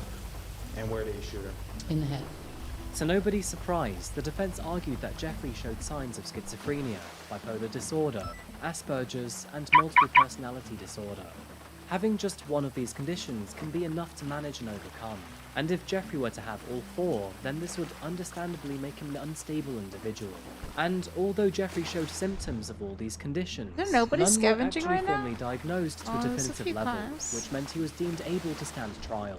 It was also determined that with proper medication to treat his apparent symptoms, he would be stable and coherent enough to understand and rationalize a court hearing.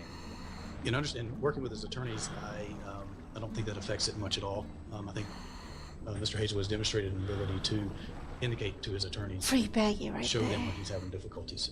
So, my understanding you're saying to be that while there might be difficulties getting through a prolonged trial, it doesn't change any of his competency. It just might require recesses and time periods for more conversations with attorneys to understand where he is. Yes. Exactly. That is actually what I'm saying, yes, ma'am. And so, with the mass amount of evidence from Oh, there CCTV, is so many forensics people and here, evidence actually. seized, it didn't take long for the prosecution to build a credible case against him, and an initial court date was set for September the 9th, 2016. Now, we are more than used to this excuse. But before he could even be tried, his court date had to be postponed numerous times. This is because Jeff told prosecutors that he still wasn't on the proper medications, which is a believable excuse due to the multiple symptoms he was said to have. During this time, Jeff was moved from prison to a secure psychiatric his hospital hair for was ongoing cut. treatment until a final court date was set. And at competency hearings before his trial, Jeffrey appeared clean-cut and full-faced, but he still occasionally rocked in his chair. Moving forward, psychologists couldn't quite pinpoint the exact mental health conditions Jeffrey had. It was, however, agreed that he suffered from psychosis, which is not a mental illness in its own right, but a disorder that detaches an individual from reality. This judicial limbo would not last forever, and after finally being declared as sufficiently medicated and coherent, Jeffrey Hazelwood went on trial on May 17, 2017. During this time, he was not permitted to speak, so his lawyers were permitted to speak on his behalf. The judge would also offer a plea deal for the murders of Carter and Natalie, in which Jeffrey accepted under the grounds that he was guilty but mentally ill. He was therefore given 2 life sentences without the possibility of parole, and this means he'll be behind bars or psychiatric care for the rest of his life, and will never be able to walk amongst the public again. Although mental health definitely plays in this case, and it's clear that Jeffrey was troubled, it is also safe to say that he had complete clarity over his actions. He fantasized about snapping, stole guns, and refrained from using medication. He also understood that his intentions were deviant and sick, and would result in death. And perhaps the one thing that we will never know is his motive, as this is something he has never disclosed. Natalie Henderson and Carter Davis were very much loved members of their families, schools, teams, and friendship groups. I know it's cliche to say, but they were both mere 17-year-olds at the very beginning of their adult lives. And with high school and further education under their belts, both were set up for a bright future ahead. It is a real tragedy that those futures were ripped away from them by the twisted mind of a thoughtless individual. Natalie was only 17 years old and had so much more to give and experience in her life. She will never graduate from high school. She will never experience college. She will never get to fulfill her dream of becoming an architect. She loved to sing and play the guitar and write poetry. None of us will ever be able to feel the warmth and tenderness of her welcoming embrace again in our lifetime. Who knows what Natalie and Carter could have given to this world or those around them? And tragically, that is something we will never find out. Thankfully, after his despicable actions, the man who caused so much grief to these families will never see the light of day again, and I can only hope that they find peace moving forward. Now, I feel that we've addressed Jeffrey's mental health to quite a large extent in this video, but one thing that we haven't covered is, well, his mother's alcohol and drug abuse problems. It is likely that Jeffrey suffered from fetal alcohol syndrome, and if that was the case, this is something he had no control over. It does beg the big question if his mother had any influence over his actions 20 years prior, as fetal alcohol syndrome can mess you up quite bad. He was also never fully diagnosed with any of the 4 conditions he tentatively had. So do we really know what he was suffering from? Those are just my own thoughts, and to be honest, they leave more questions than answers, but I would love to hear your own thoughts on his mental health. And on that note, I'm going to wrap this case up, folks. Thank you so much for watching another video today about Coffee House Crime. If you found this case interesting, then please like the video and subscribe if you haven't yet. And please leave your thoughts in the comment section down below. And as always, I'll Murdered see you by again. a milkshake? Raking What? in more than $3 million a year, Robert Kissel and his wife Nancy had an income many can't even begin to imagine. Now, we're all aware of the phrase money can't buy happiness, and this story serves as hard evidence for that theory. As behind the happy facade of these two lovers, an emotional dance of anger, lies and betrayal slowly but surely came to a boiling point, and it would all end in death with the help of a deceptively ordinary milkshake. What? We've already covered a few cases including coffee and even vending machines for murder, but how about a milkshake? Good morning, good afternoon or good evening folks. My name is Adrian and welcome back to another video by Coffee House Crime. Today we're looking at the case of Robert and Nancy Kissel. Before we begin, I wanted to remind you that I post true crime and strange cases here weekly, so if that is your sort of thing, please consider subscribing to Coffee House Crime. And now, without further ado, please grab yourself a coffee, buckle up and get ready for the deep dive. I want This is the coffee. case of Robert Kissel.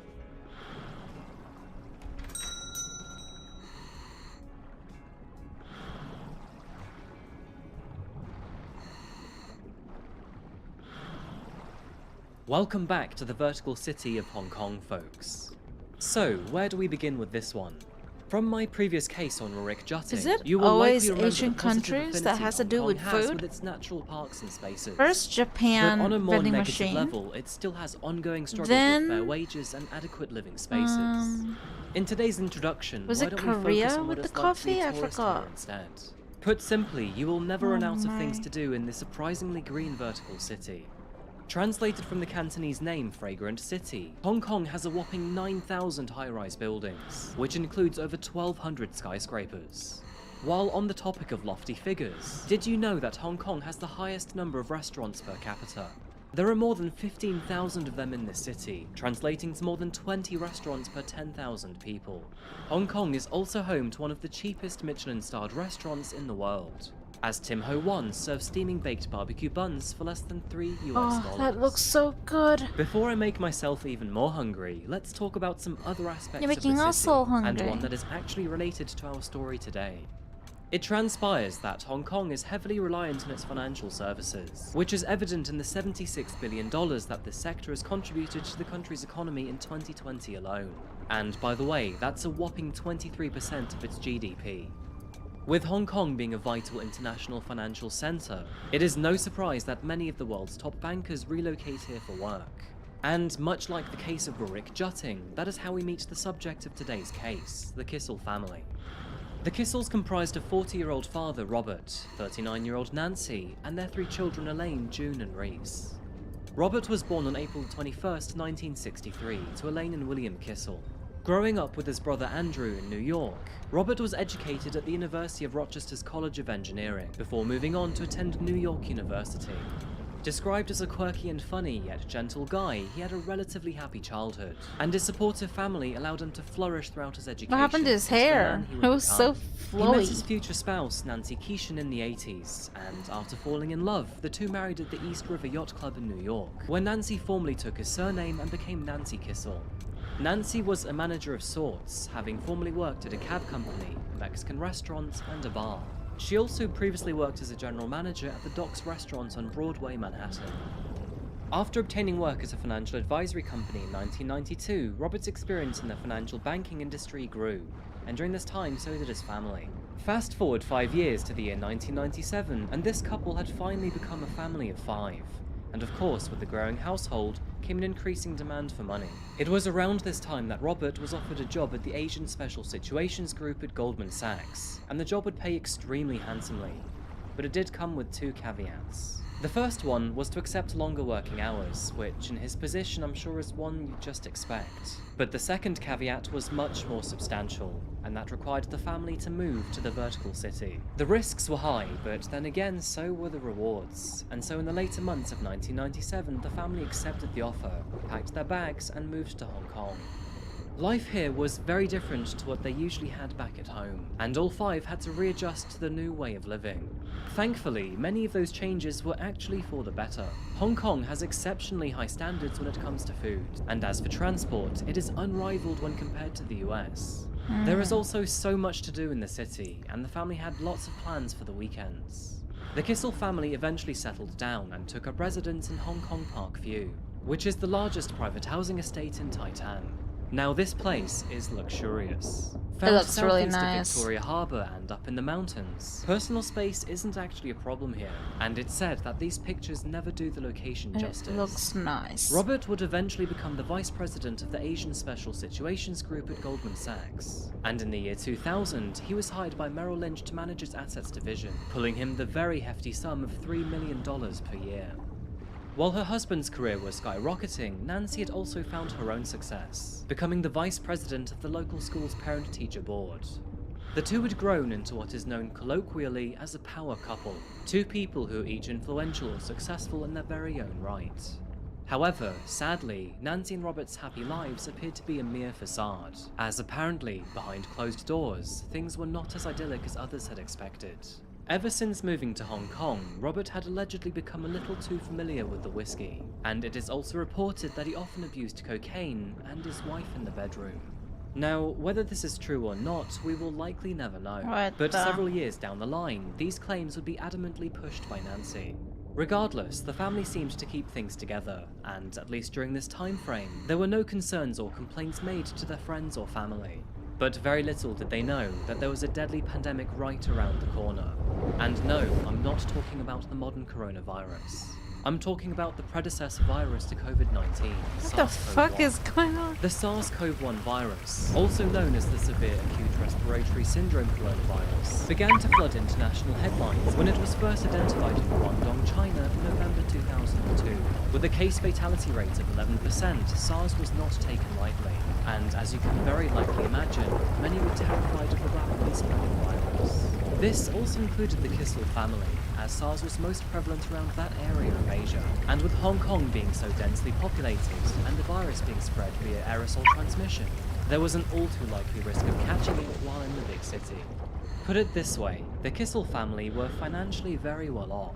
Not only did they own an expensive apartment in the luxurious Hong Kong Parkview, but they also still owned their grand vacation home back in Vermont in the US. Robert couldn't leave his business behind, and he was far too important to leave his company. But as for Nancy and the kids, that was a very different story. And so, the family decided to move back to the US without him, but moving into a grand vacation home which is not designed to be lived in for a long period of time, the children began to grow restless. Yeah, I was With in so the much money coming Philippines in, when that being was able going to afford around. a house extension wasn't going to be a problem for the Kissel family.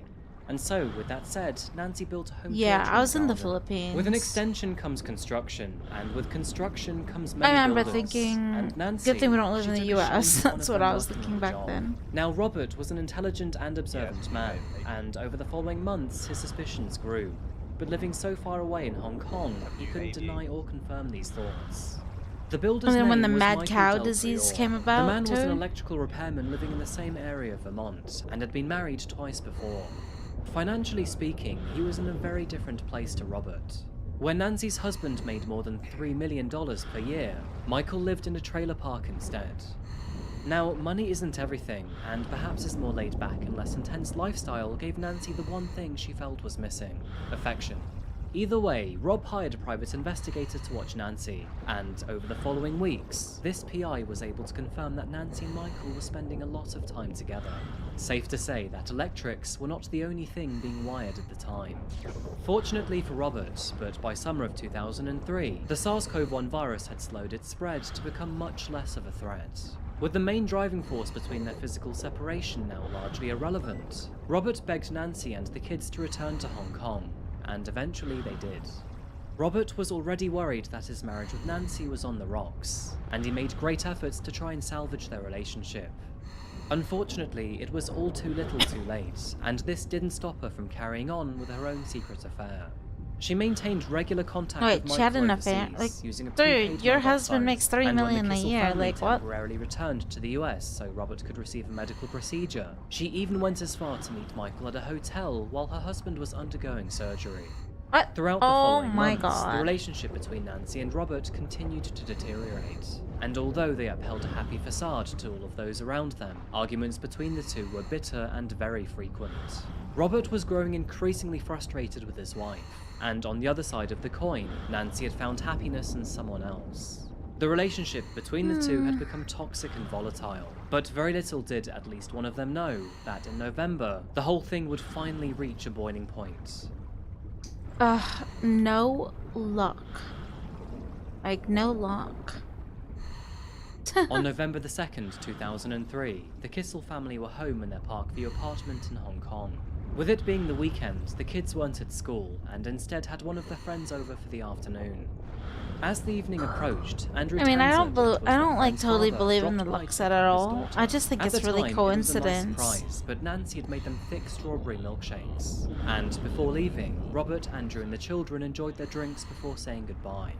He wasn't aware Even of the it at the kids? time, but Andrew would actually be the last confirmed person to see Robert Kissel alive. And after waving goodbye to him as he left, Robert vanished. It is pretty safe to say that when you're And I'll pulling be in as balling on much the as motherfucking $9,000 Cap per day, Street, you please. don't ever really stop the fuck? working, including over weekends and evenings. And the proof was in the pudding, because late that very same evening, Robert was scheduled to attend an online call with work. This call was essential to the company, and he and his colleagues had been preparing for it for many weeks. So when Robert failed to connect or even leave an excuse as to why he wasn't there, Probably. many of his colleagues immediately grew concerned. Fast forward to the next day, and Robert also failed to show up at work. And this is when people around the Kissel family began to ask questions. These concerns went straight to the top of the board, as it was I'm actually going the to move vice to the president of marina, Merrill Lynch's and we'll Hong Kong see. division that made the first callback. Oh, but it's like After calling Harry's home stormy. phone, Nancy told David that Robert was going through some personal issues. But this didn't make sense to David. At least when it came to his work, Robert was reliable, dedicated, hardworking, and thoughtful.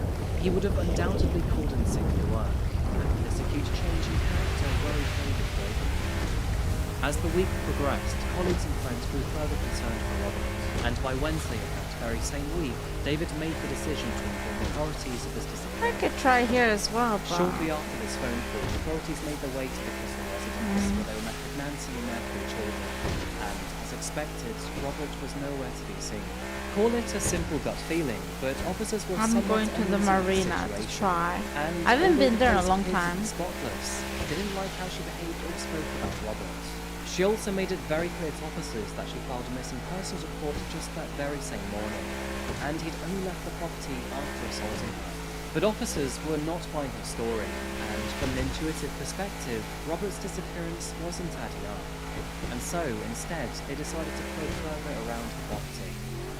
It was almost midnight on November the 6th when investigators finally found what they were looking for. They had been tipped off by a serviceman working at the complex that Nancy had requested help to move an old rug into the apartment garage. Apparently, the rug was so heavy that it required 4 service members to move it, and those who had helped move the rug complained of it smelling very fishy. After entering the storage room, investigators immediately found the item in question. Crumpled behind the door was a rolled-up oriental rug tied with rope and bound with corroded tape. Found on top of the rug was a pillow and bag filled with bedsheets, and all of it appeared to be very suspiciously bulky. Several minutes later, and after unrolling the rug, suspicion turned into pure horror.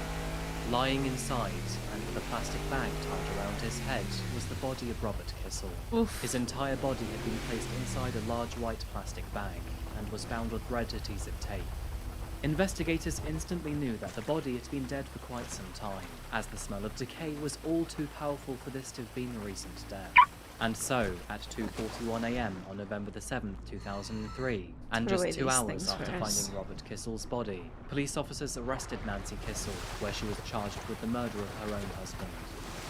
Police pathologists examining Robert Kissel's body determined that he'd been hit 5 times with a blunt instrument. And to add to this, tests revealed the presence of 6 prescription medications in his stomach, including the powerful sedative Rohypnol. To make things worse, it became evident that 5 of these medications had actually been prescribed to Nancy, and it was becoming all too obvious who was involved with his murder. Moving into the legal proceedings of this case, Nancy's trial and Let's see how everything much before is it in my was boat, actually very my messy. boat right now. Some of the details are intriguing, some are dark, and some are utterly ludicrous. So let's begin with the title of this video, The Milkshakes, and we're zoning back to the time that Andrew picked his daughter up from the Kissel residence. After downing his milkshake and returning home, Andrew's wife said that he was unusually I have a red. total of He said he 200K felt in my exhausted, boat right and now. after lying down on the sofa, Not he fell into deep bad. sleep almost immediately. Worried that he wasn't well, she tried to wake him up, but even after shouting in his face and slapping his cheeks, he failed to respond. After waking up, Andrew was absolutely ravenous. He devoured his dinner before proceeding Yeah, to eat 200K 3 worth entire of cartons junk. of ice cream, and then accidentally shat himself all over the sofa. Andrew woke up the following day with almost no recollection of the evening before, and described it as experiencing something like amnesia. It turns out that, even from the grave, and all with thanks to his former suspicions, Robert still managed to catch Nancy out on his murder. In an effort to monitor her email and internet usage, Robert hired private investigators in Hong Kong to install spyware on the family computers. The spyware uncovered search engine entries for such terms such as sleeping pills, drug overdose, and medication causing heart attack. But Nancy would have the perfect excuse for this. She later testified that she was so desperate that she actually considered taking her own life. She allegedly didn't want her children to know this, so instead she tried to find a method that would look like a heart attack. And although this could go some way to explaining her search history, I'm sorry Nancy, but I'm calling bullshit on this one. Anyway, with the information she obtained from her internet searches, she consulted several doctors in Hong Kong and obtained 5 prescriptions she felt would accomplish her goal. This included the sedative Rohypnol, a painkiller dextropropoxyphene, a sedative Lorovan, an antidepressant amitriptyline, and the all-too-common sleeping pill Stilnox. Moving into her trial, which began in June 2005, Nancy claimed that their marriage took a turn for the worse when they moved to Hong Kong in 1997. This apparently is where Robert turned to a chaotic life of cocaine and single malt scotch. She also claimed that her husband had become increasingly violent and erratic around her, often throwing temper tantrums over trivial matters. And although Robert was the one to be suspicious over her affair, Nancy told the court that she believed her husband had been engaging in homosexual encounters while on business trips throughout Asia. But the big question was, what exactly happened on the night Robert disappeared? The prosecution claimed that Nancy had stockpiled several types of medications in the weeks and months prior to Robert's death. On October 2nd, 2003, she crushed all of these tablets into a fine powder before sprinkling it into Robert's milkshake. If or why she did this to Andrew's drink too, we will never know or understand. But considering the sofa incident, Two yeah, gold-looking she probably goblets. contaminated both of them. Huh. After Robert lost consciousness on his bed, Nancy grabbed an 8-pound ornament and struck it against his head 5 times. Robert sadly died from his wounds, and his body would lie there overnight. The following morning, Nancy drove to a nearby rug merchant where she purchased a large oriental rug, returned to the apartment with it in hand, wrapped her dead husband inside of it, and stored him in a closet for 3 more days. And as we all know, she then asked for assistance in moving the rug to the garage. Now, of course we'd expect it, but Nancy's story was slightly different. She claimed that about 2 weeks prior, she and her husband had a bitter argument about the possibility of divorce, and that this argument again escalated on the night he was killed. According to her own testimony, Nancy was making strawberry milkshakes for the children when Robert announced that he had filed for divorce and was taking the children with him. He was allegedly holding a baseball bat during this conversation, and in turn it made Nancy feel threatened. She followed him down the hallway, carrying the 8-pound statue in self-defense. A struggle ensued, where she then spat in his face before he struck her across the mouth. As they wrestled to the floor, Robert grabbed her by the ankles, and in response, she swung the statue behind her, striking Robert across the head. But when he hit back with a baseball bat, she then went back in for several more blows, and this ended up in Robert's life accidentally being taken. Although Nancy claims that she lost her memory after this, she does vaguely remember driving her car the next morning, and it would take a total of 6 months for the rest of the story to mentally come back to her. But there was one glaring problem with Nancy's story, and that was directly related to the baseball bat. You see, Nancy claimed that she and Robert had fought each other with the baseball bat and the ornament, but forensic results would show no marks or dents on the bat from the ornament, and vice versa, there was no paint from the ornament left on the bat. Additionally, the baseball bat contained no trace of Robert's or Nancy's DNA, and it is highly doubtful that it was actually used in the fight. Although it is not available to the public, there is actually surveillance footage of Nancy the day after she had killed Rob. And in this surveillance footage, there is no indication that she was injured or hurt. Now, despite these misalignments, Nancy would go on to plead not guilty to the court, which didn't help as she had a lot of things to make excuses for. But on September the 1st, 2005, the jury took only 8 hours to reach their verdict. Guilty of the murder of her husband, Robert Kissel. And some of you may know, under Hong Kong law, the mandatory penalty for murder is life imprisonment. Dressed in black as she'd been throughout her trial, Nancy showed no emotion at her sentence. From here on out, her case will be reviewed every 2 years, where the governing board will have the power to reduce her sentence by 1/3 if they see fit. Prisons in Hong Kong are reputed to be, quote, Spartan but safe, and she is now serving her sentence at the Tai Lam Institute for Women. Quite a big downgrade from the Parkview apartment she once used to own. Now, there are a few interesting side notes to this story, and one of them centers around her side piece, Michael. Despite being integral to her motive, and even being called by Nancy just before and after the crime, prosecutors never actually considered him to be a peripheral suspect in the case. Even after her conviction, Nancy swamped him with multiple love letters every day. These letters detailed various sexual fantasies that Nancy hoped the pair could indulge in once she was freed. A surprising number of these fantasies involved the 2 washing dishes, where their hands came together among the pie plates and cereal bowls in hot soapy water. All of these stories ended with her drifting off to sleep after passionately making love. But Michael appeared to move on very quickly instead, as he and his new wife often went as far to read those letters together. Nancy eventually got the picture. Following his death, Robert's children were sent back to the US to live with Nancy's father, but unfortunately he found it too difficult to look after them.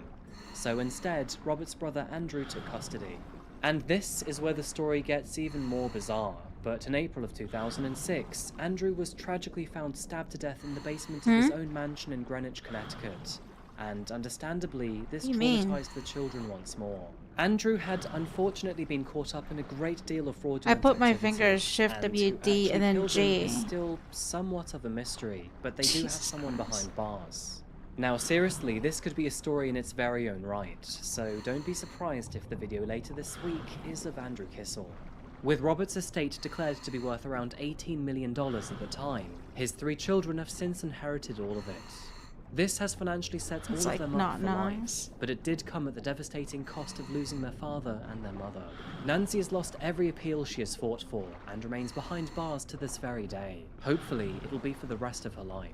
As far as we know, Michael is alive and well, living his own life away from a murderous snake. A snake who ultimately killed a man, her husband and the father of her 3 children, under one simple motive: greed.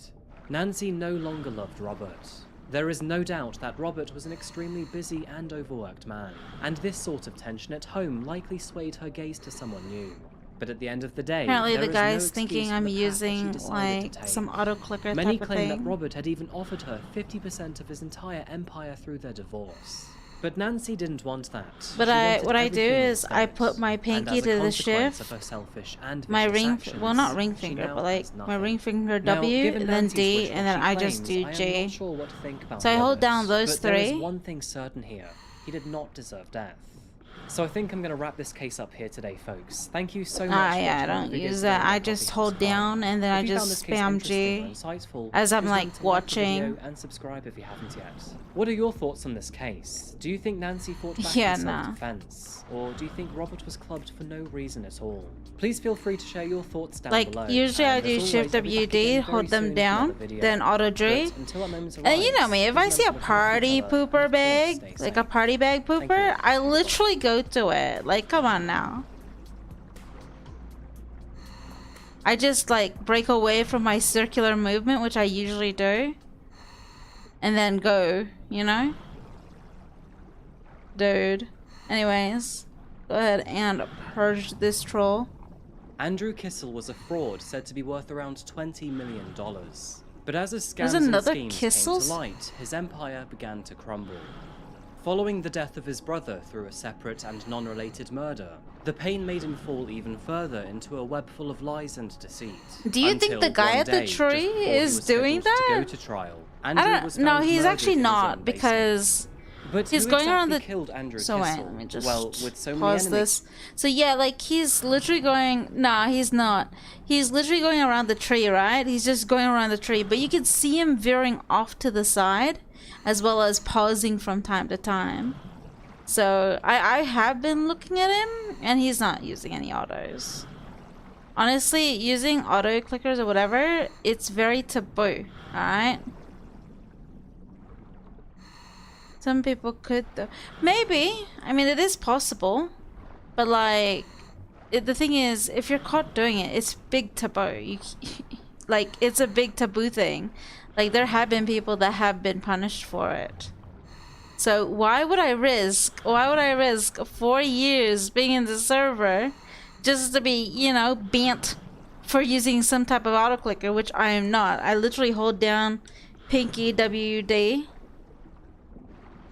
And then G muscle. Wait, let me just show you what I mean. I could show you. Wait, let me grab this. Oh shit. He's gonna take a bit.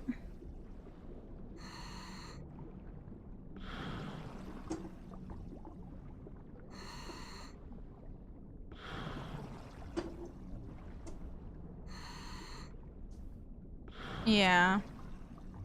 I mean, I guess I should use the hedge. Right. Let me just show you what I mean by just a little. Let me just do it.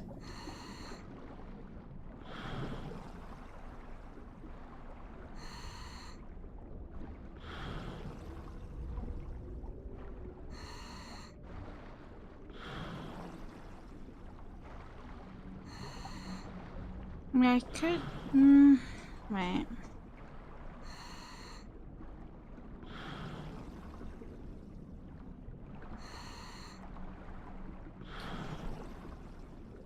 My camera right here is like. I need to move it. Or I need to loosen it. Because it's actually screwed to this thing. You know, I'm just gonna remove it from here. Yeah, I should just. What am I doing? Why am I unscrewing it? Might as well just... I do have a cam, I don't use it much. I usually use my cam section for, like, you know, for the video. Just a moment. Let me see if I can activate it though.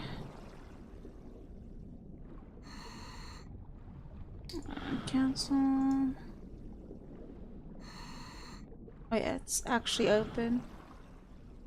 Right.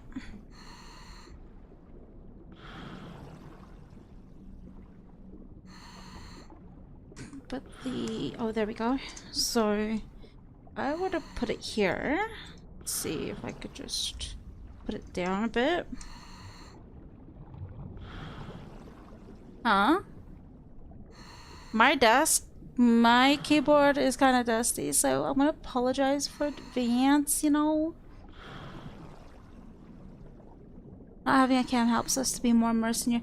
That is true. It is true, actually. Like, honestly, the last time I did cam with a... Like, I don't do cam with GTA. I did cam with another game. And honestly, I can't deal with them. Like, I mean, I can deal with it, but the main comments is like, you know... So what I like to do is I like to shift G, W. Like, I click those. Wait, I'm not even in the game. I'm still in my freaking OBS. Wait, let me go in the game now. There we go. So I click those two, and then what I do is I like to, you know, spam G while I'm watching the video. Like, I'm just auto doing my own fingers, you know? That's my auto clicker right there, you know? That's what I do.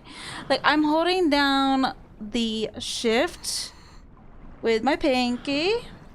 W, D, and then just spam that G. Yeah, I just hold it down. And then I'm like watching stuff on the side while I just, like, I guess you could call it an auto clicker. Like a manual on an auto clicker, basically, with your fingers just doing the same shit. Because you could hold down the 3 keys and then you could just spam your G. You know, automatic. Easy. So why would I use an auto clicker when you could just do this? Like, especially when I'm not paying attention. Like, I'm not paying attention to my game. Like, I'm watching the YouTube. I'm just doing this automatically. Regardless, I'm searching. I'm still clicking that G. Like, I'm so used to it. You know? That's basically how it is. Wait, let me just pause that. Let's go back to the video. But yeah, that's basically it. Like, but a lot of people, like, for sure, there might be those that are using. But I don't know. Like, I'm not gonna question them for it, you know? And why, like, usually, why would someone be streaming and diving and being stupid enough to use autoclicker? Like, that's the most stupidest thing you can do. Like, that's literally exposing yourself. Like, why would you do that?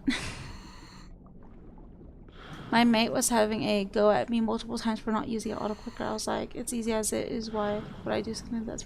It is frowned upon. It is. And the thing is, with the auto clickers is the staff are actually going to observe you. So if you're going around doing the auto-clicking stuff, there will be times when staff is going to actually like try to message you saying, hello, are you there? And if you do not answer within like the minute or two, they're gonna assume auto-clicking. Yeah. It is against rules. So like I said, why would I waste my time and effort 4 years into the server just to be banned by something that's frowned upon?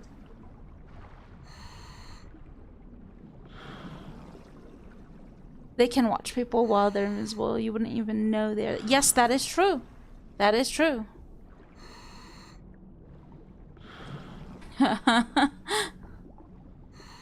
Dang.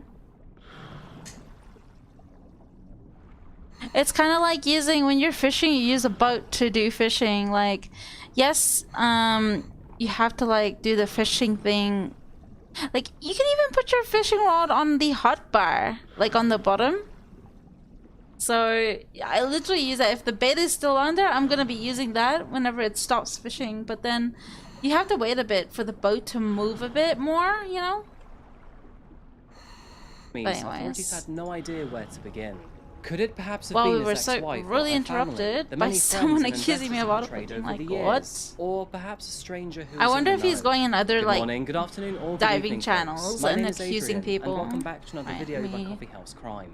Now, this Let me case feels lower kind of that like a game of volume. Cluedo, but today we're answering those questions. Okay. This video will eventually pick up where the case of Robert and Nancy Kissel finished. Have I had any and luck? although this case is not a direct continuation Ooh, of that 2 story, unopened it is wallets. worth watching that one beforehand. 2 golden But before we goblets begin, in and this just to place, let you know, okay? I post true crime and But strange no cases case here yet. weekly. So if that is your sort of thing, please consider subscribing to Coffee House Probably. Crime. And now, with that said, please grab yourself a coffee, buckle up, and get ready for the deep dive. This is the case of Andrew Kissel.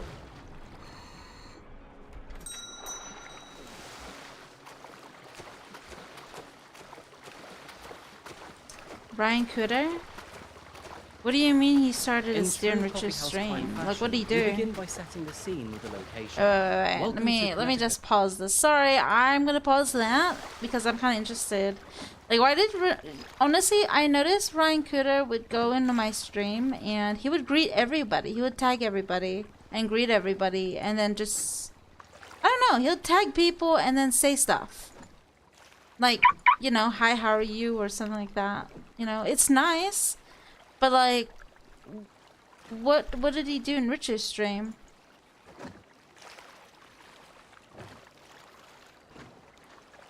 And KRX, why did you block him? What's the story there?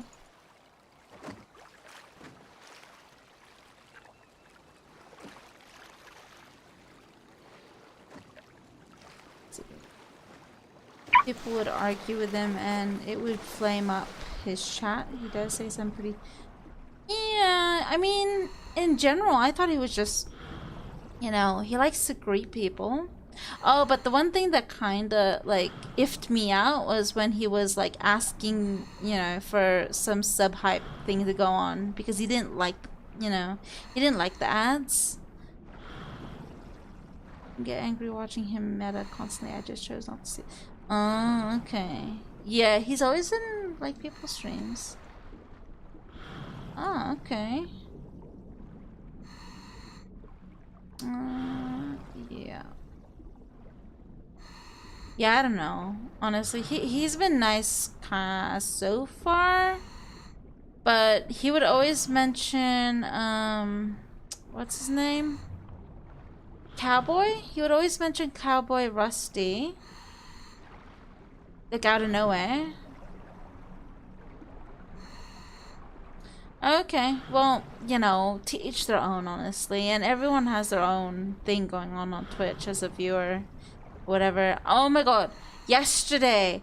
You know what happened yesterday when I raided, what's his name? Wergia, I think it was? So I raided him, right? And, like, he was trying to fix his, settings and all that. Yeah, Kiwi was having a go at him. Like, what happened? Like, you know, like, It's one thing to do it IC. He actually came to LSC and slung. Wait, did he now? He did that right after he did that on Twitch? Dude. Oh man. No way. You guys can. Was it on stream with Wergia? Was it on stream? Because holy shit. That's. How is there so much drama? I don't know. Everything honestly involves drama. Wait, my toe fell. But yeah, everything just honestly involves drama. Like the world literally can't rotate without drama. Gosh. And then he was going on about how he got someone a flight out of city around Azza and Mango IPD. Are you fucking... Wait, what? Oh man. But like like I said, like, you know, if you have arguments IC, keep it IC. Don't bring it to Twitch. Don't bring it on the Twitch chat because you also can get in trouble for that. And then he goes to his workplace. Regardless, there's something going on. You have to keep it IC. You can't just, you know, go in city and out of city with the drama. Because honestly, like, he was going at him on his Twitch, and that was like, for me, it's a no-go, you know? It's a no-go. Like, if you don't like the kid, don't watch him. Just go away and keep your argument and drama IC. Yeah, because it's considered metagaming and also griefing and harassment and stream sniping, one of the biggest ones. Yeah, that's that's actually part of the rules. I've had like those type of people who would take their drama outside to me. That was on my Twitch. And you can't say to people you've gotten someone a flight. Yeah, no, you're not supposed to do that. Like, that's kind of like, it's kind of like a cringe flex, you know? It's a cringe flex. But yeah, it's just ridiculous. I honestly always say, like I don't say flight or anything to someone that's doing wrong. I always usually said, you better not do that because you'll get in big trouble. That's all I have to say. Like, I won't, you know. Yeah, I know. It's just, I was so surprised when Kiwi went off at the kid that I raided. I was like, what?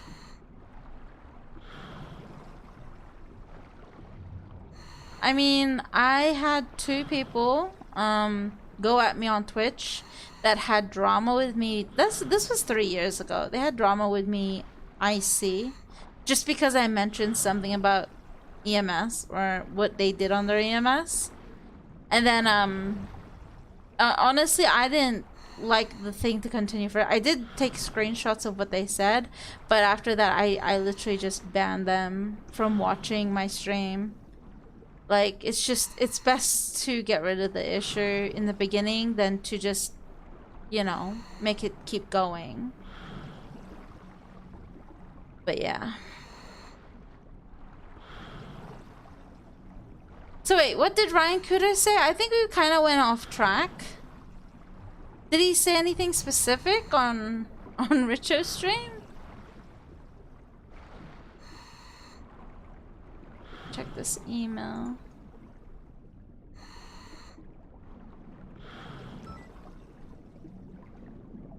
Yo, did you just see the announcement?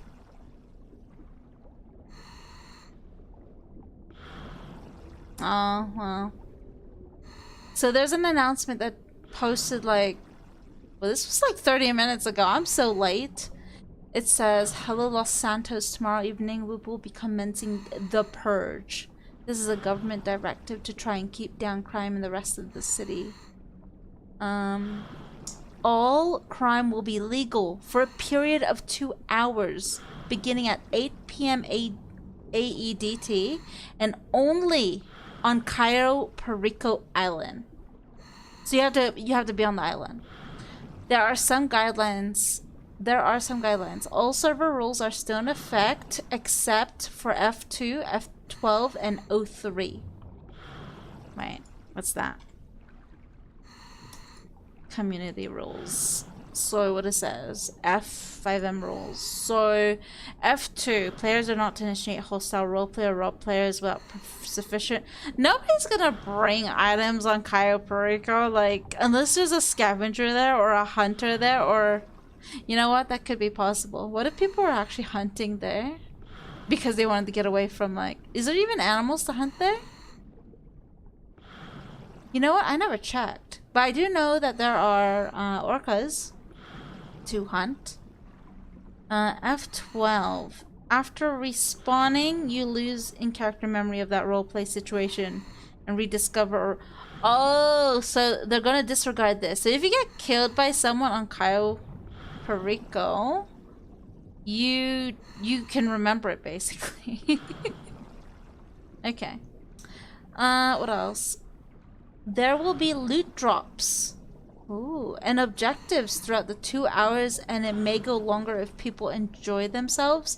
We will monitor as such. The police will be setting up a DMZ CCP that is not to be assaulted. However, if cops leave it, they can be shot and killed. Oh my god. This goes both ways. They can't kill you from their DMZ. This is on Cayo Perico to prevent people dying and going /report. I just wanted to see what was going on and I was shot. I don't even have a gun.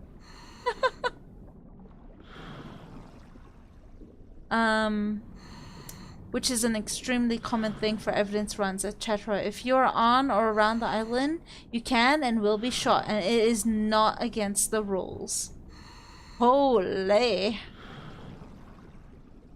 So, is, okay, so APM AEDT. Man, dude, I am not... There have been heaps of chat with people asking for a purge that... Honestly, before, what happened was... There was one thing before about the purge. Like, this was like, last year. They did a, you know, the 10-minute before blackout, they would announce... The purge is ongoing within the 10-minute before blackout. Either fly out or, you know, purge each other, basically.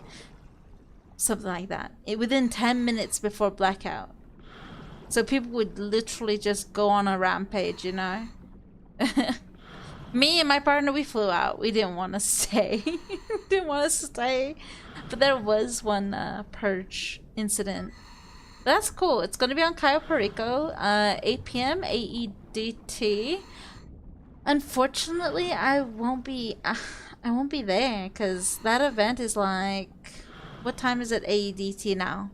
What time is it? Let me see if I got it on my phone.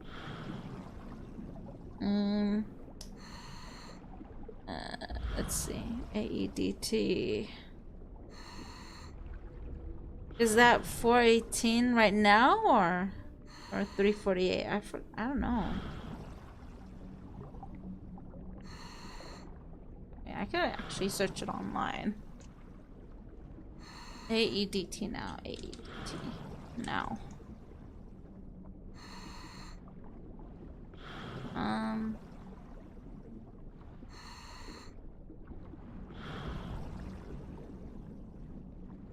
Oh, so it's 8:25.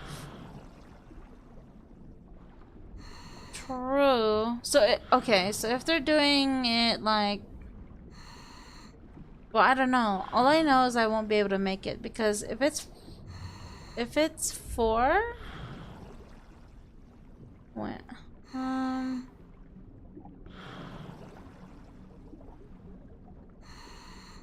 It says here it's 4:19. So that's Sydney. So if it's Sydney and it's 4:19, 4, 5, 6, 7. That's 1 a.m. for me. And I'm going to bed at 10. See, the thing about events in this city is I can never join them. Sad face. But you know. But yeah, it's 1 a.m. for me. I won't be able to join it because, yeah, I have work tomorrow. And tomorrow's a Friday. Very busy day.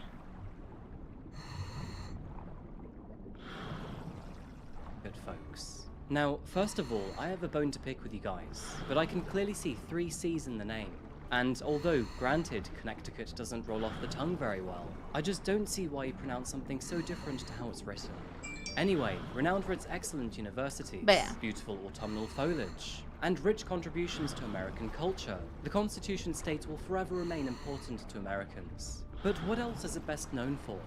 Starting with the good stuff, Connecticut has made its mark in the culinary world. It is famous for its hot lobster rolls, steamed cheeseburgers, apizza, and even the more unconventional apple cider donuts. And Apple although we have cider Germany to thank donut? for hot dogs, this state serves them in a whole different breed of excellence. Looks Connecticut has so an attitude good. of all things money, as finance, insurance, and real estate are colossal industries here. And a further 350,000 residents are employed in education, health, and social services.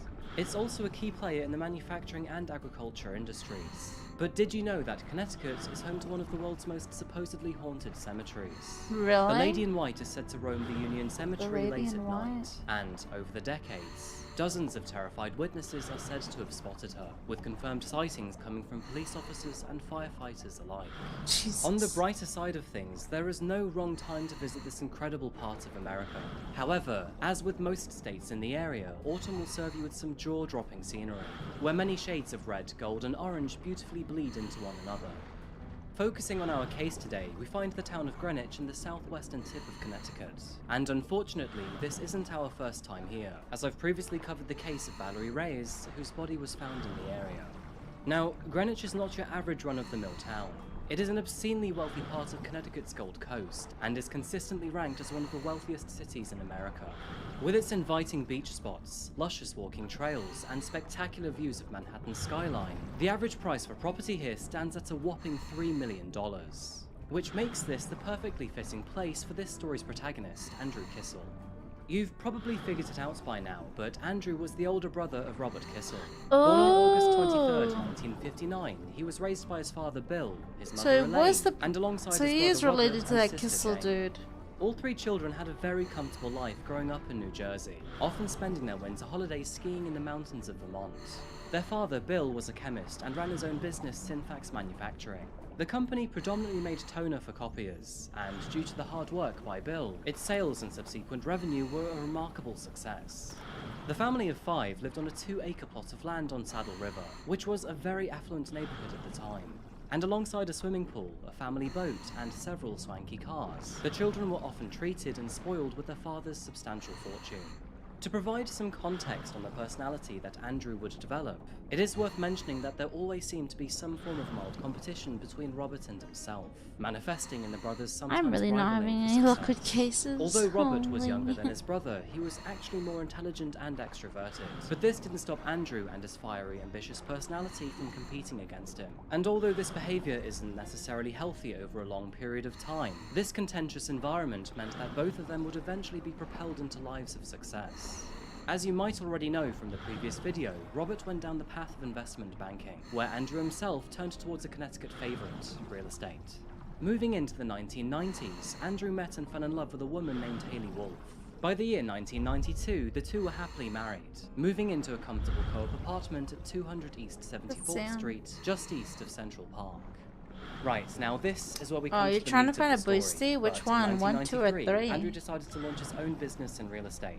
After Robert gifted the company a small loan of $500,000, Hanrock then purchased apartment buildings in underrated neighborhoods, flipped them, and then sold them for substantial profit. Were Where they? Robert was making over $3 million a year overseas, Andrew was making serious Are money you back building at a home. car? And in 1995, it was rumored that he was worth over $20 million. You want to even But know this what is where Andrew's reputation begins a downward descent. From 1995 onwards, he became the treasurer of the co-op board at 200 East 74th Street. While in this role, he started to have bills and bank statements sent to him directly, of course for convenience. And to add to this, he also became the sole person to sign off on their checks. Quite suddenly, repair and maintenance around the building became noticeably more expensive, and the work being done clearly did not match the price tag of the invoices. If you haven't figured it out yet, Andrew was a complete fraudster. He would create fake companies, pay them extortionate amounts for work, and then transfer their profits into his own bank account. Andrew got away with this What's for that 7 long sound? years, and it is estimated that through forged signatures, fake checks, counterfeit bank statements, and fraudulent activity, he made almost $2 million through the co-op between 1995 and 2002. sounds going on But in the underneath the fall of water. 2002, suspicions about his activity began to surface, and by Christmas, Andrew knew that his years of embezzling were about to be unmasked. He agreed to repay the co-op a hefty sum of $4.7 million, under the agreement that they keep his fraudulent activities under wraps, and to prove how much of a secret man he was. But this news wouldn't even reach his wife until May of later that year. By February 2003, several things were visibly different in Andrew's life. To begin with, he sold his apartment on 74th Street and made the move to Greenwich. And although he had already handed over an eye-watering amount to the co-op, Andrew had still made a Isn't sizable that chunk like of money through his own business. the His wife land Haley of, and their I don't children know. would eventually follow him to Greenwich, Isn't it? but I don't only know, after it's several neutral, it's months. neutral. And this was down to their marriage becoming problematic, with Andrew turning to the world of using A-class drugs, namely cocaine. Now, their new home was very extravagant and almost over the top. It came with a swimming pool, a stable, and enough space for an entire fleet of cars. But there was one large caveat to this plot of land, and that is the fact that it wasn't owned, and Andrew was reported to be spending an incredible $14,000 per month in rent alone. Andrew and his family seemed to be going through enough stress already, but of course, the tragic events of November 2003 were just around the corner. And then, out of the blue, Andrew's brother Robert was murdered.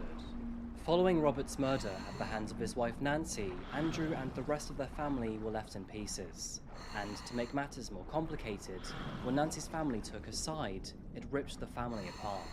Although Robert's will had nominated Nancy's father to be the guardian of his children, Andrew rushed to their aid, and eventually it was agreed that they would be raised by him instead. Now, for once, Andrew appeared to be the emerging hero from this dark, messy, and complicated story. But with his out-of-control spending habits, that wouldn't last for very long. From the very moment he received custody of the children, he began to spend ludicrous amounts of money. This included spending over $8,000 to hire a private jet to pick them up from across America, and this was all billed to his dead brother's estate.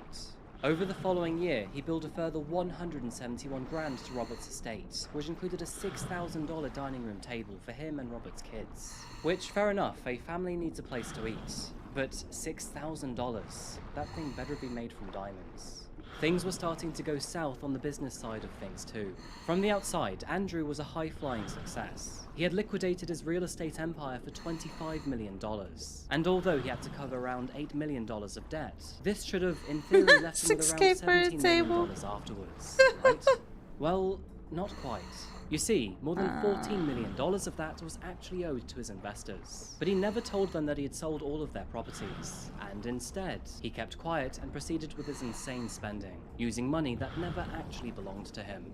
Andrew's spending habits continued to worsen. He then purchased an absurd amount of luxury cars, 16 in fact, including a Porsche Cayenne, a Ferrari, and a Mercedes-Benz G-Class. An 80-foot yacht was next, followed by a stable, a beach house cafe, and then the construction of a 10,000 square foot mansion for the family.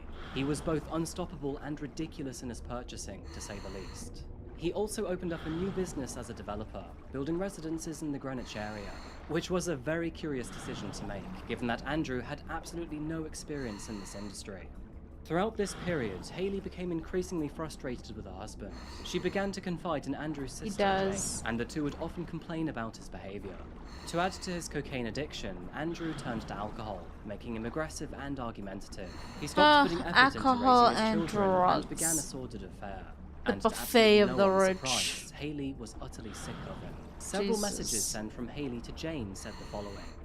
It is brutal work taking care of 5 kids. If I ever become get rich, impatient, I'd still stressed, want to frenzied, live and in am like prone to the occasional rant. one nice I'm leaving apartment. Andrew. He's having an affair and has I embarrassed don't me want enough. like a big house. I am busting my ass taking care of 5 kids, all while he is off having dinner with her at nice restaurants and calling her all day. I can't take it anymore. It amazes me I let him treat me like that. I am a smart person. I can't believe I have stayed in this relationship this long. Let's level the playing field here. Nobody is perfect. But Andrew had become the worst type of person for sheer unashamed indulgence. He was a serial spender, a cheating husband, a drug addict, He's a an alcoholic, shopaholic. and a fraud. Whatever he could, he would selfishly take, regardless of the impact it had on others. And those left in his aftermath and suffering the consequences often were those who trusted him. Dude, I'm getting gold goblets. In February 2005, why Haley can't I get a finally case? reached her breaking point and filed for divorce. And just 1 month later, they agreed that Robert's kids would eventually go to Jane at the end of the school year to be raised by her instead. But despite the devastating loss of his entire family, Andrew remained coldly unwavering in his fraudulent activity. After an employee I think of scavenging Hanrock is like a left the slot business, machine. Andrew You get kept her approval addicted. stamp and began to use And it hope sign to off God many you get financial lucky. transactions for mortgages and other loans alike. Maybe. Using the stamp, he forged multiple I don't know if letters I'm to gonna declare ever that dozens of believe this mortgages luck had been set paid if off, I despite don't. all Like, of it's this been being a what, complete 4 lie. hours? He'd then take out new mortgages on the exact same properties and bag the delta in cash. I all don't for think luck himself. sets actually Andrew was work. a It's lot of just things, but he coincidence, wasn't hotspots, stupid. and a And with his former roll. employee now gone, he knew that the damning paper trail would eventually lead back to him and catch him red-handed. One of those properties fraudulently signed Yeah, by Andrew it's belonged definitely to a his wife, myth, Haley. like- And boy, when she found out, Like she I was said, there are completely believers and enraged. there's The non-believers. pain, Me, I just wanted to suffering, test and it out, betrayal that he see had if there was a caused her difference. beyond deplorable. And in May I mean, I guess there's a 2005, sort she of emailed Jane to difference. say I'm the getting following. more like gold God, goblets I hate your brother. than I I've could actually see ever. myself pummeling him to death and just enjoying the sensation.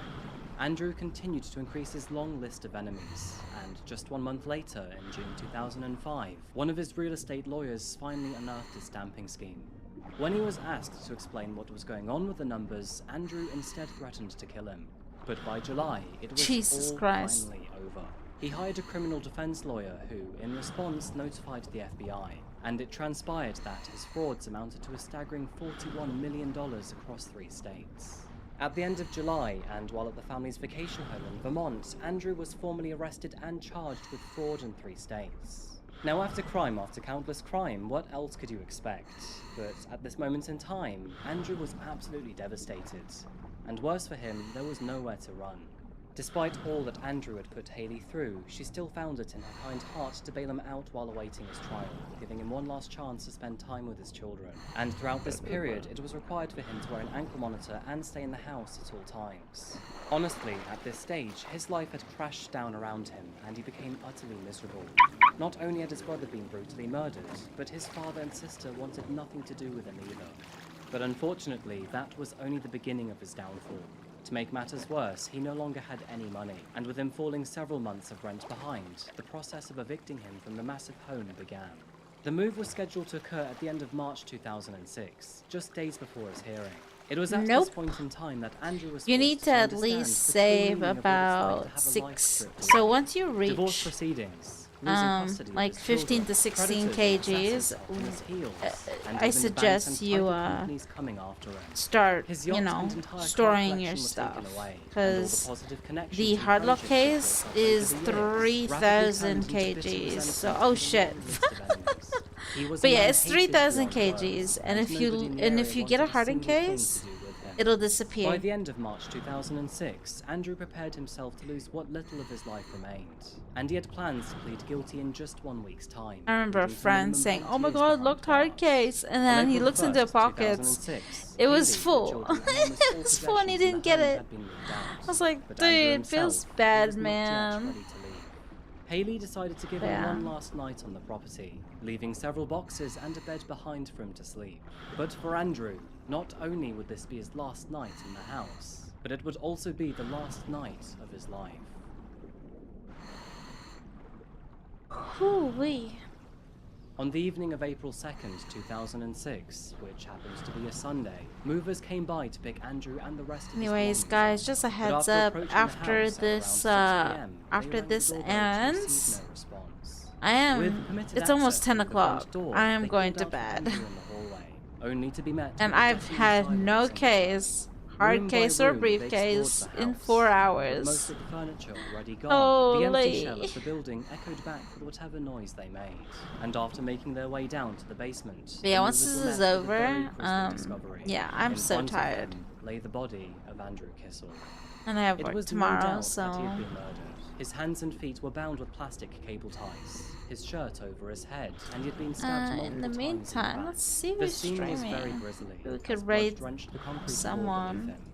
Officers arriving at the scene later described the attack as vicious and clearly inflicted with a great deal of anger. But considering first, how many we will enemies they'd finish made this over the recent first. years, this came as no surprise to anyone. With Andrew now dead, detectives had the hard task of finding out who had killed him. But with so many enemies, this felt like an impossibly hard game of Cluedo. Starting with the family, Haley had long shown her disgust and disdain at her former husband, and at one point in We time, actually had have even shared quite her a fantasies about few. killing him. And then there were the many friends that Andrew had, or should I say former friends, as he We had have swindled a many few of them through his streamers previous schemes. streaming. And after realizing he had spent millions of their hard-earned cash, there were also many investors and tenants after him as well. With no sign of forced entry, investigators thought it was very likely that Andrew knew of his killer, or at the very least, he was comfortable enough letting them inside the property. And for the longest time, investigators had no idea who the killer was, or even where to begin. Unfortunately, they had so many people with motives to comb through, and eventually they hit a wall. The case looked destined to become cold, but then, 2 years later, an arrest was finally made. The man's name was Carlos Trujillo. Originally from Colombia, he and his cousin and several other family members arrived in Connecticut for a brighter future. Around this time, and while in the area, he and his cousin Leonard connected with Andrew. Andrew had come to learn that the two were hard-working people, and so, in faith, he hired them into his business, Hanrock. Investigators initially drew their interest on this man mainly by his ever-changing story about where he was on the night of the murder. Initially, Carlos told officers that he drove to Bridgeport after Oh, I dropping got a off some items at coin. Andrews. The next time, he But told when do I police get a that he went to case? Queens and then to Bridgeport. And then, several Imagine months I get later, it he last claimed minute that when I he'd hired a go. prostitute to bring back to the mansion. So but after dumb. allowing investigators to search his car, residence, and storage Next thing you know, I units, nothing jinx suspicious myself. was unearthed. He even allowed them to conduct a polygraph test, which he partially failed. But 2 years later, in March 2008, while searching a suspect's home, officers discovered a credit card linked to Andrew. And when they formally questioned Carlos's cousin, Leonard, it became evident that he had a terrible poker face. It turns out that Leonard told investigators that Carlos had paid him $11,000 and a computer to help murder Andrew. Now, the news shocked officers, but let's be real, it was precisely the right information they wanted to hear. With Leonard admitting that he accepted the money from Carlos to kill Andrew, detectives finally had a shot at solving this case. Leonard would eventually even drive the police to Connecticut to show the various stores they had purchased supplies for the crime, and many of those supplies found at the store, namely the cable ties, matched that found at the crime scene. But Leonard would never actually admit to being part of the murder itself. The man claimed that he was a mere pawn to the plotting and preparation of it, and later stepped back entirely. In the spring of 2009, Leonard Trujillo pleaded guilty to manslaughter and conspiracy to murder. He testified against Carlos during his trial, and claimed that he had backed out of the deal after getting his money. Otherwise, he stated that he had no idea what happened that night. Carlos Trujillo would eventually stand trial too, and finally, on November 30th, 2010, which was 4.5 years after Andrew had been stabbed to death, it began. The prosecution argued they believed Carlos and Leonard gained entry to the property by bringing Andrew cocaine. Andrew had approximately half a line detectable via toxicology I have at the no time luck. of his death. Carlos was well known to frequently deal the substance to Andrew. The items that Leonard had pointed out to officers matched those found at the crime scene. Based on the location of blood spatter pattern, which formed an arc on the wall, forensics believe that Andrew was kneeling at the time of his death. But as for a motive, why would Carlos have wanted Andrew dead? It turns out that when authorities froze all of Andrew's assets, Carlos and his family helped him launder money throughout their personal bank accounts. In the process, more than $200,000 of Andrew's money mysteriously disappeared. Yeah. Andrew was murdered just 4 days before he was scheduled to plead guilty to Like, multiple I counts have of no fraud. luck today, So it would be regardless of very what luck likely that said, Carlos was which scared is, that Andrew you would know, turn him in. It took just the beginning to jury be only like, 4 days to come to their verdict. But in December of 2010, Carlos Trujillo was found not guilty of the murder of Remember Andrew. the other day, like, He did, I was however, enter a scavenging, guilty and plea here's for the guy that attempted comes murder in and grabs received a 3 hard 60-year prison cases sentence in back to back. return, followed by Like, deportation back dude, to what? Colombia. Leonard Trujillo, who pleaded guilty to manslaughter and conspiracy to commit murder, received a significantly higher sentence of 20 years. Now, I'm not actually sure how to process this one, as between both cousins, they were definitely to blame for his murder, but neither of them were actually found guilty. Captain Mark Marino, who oversaw the investigation, said that despite the open-ended questions and lack of murder conviction, the department still felt like justice had been served. But when comparing a 20 and a 6-year sentence, it doesn't necessarily feel like Andrew's killers received what they should have faced as a result of their actions. Andrew's funeral was a small one near his hometown in New Jersey. He was buried alongside Rob, and just over a dozen people attended. Much, much less than his own brother had drawn during his own funeral.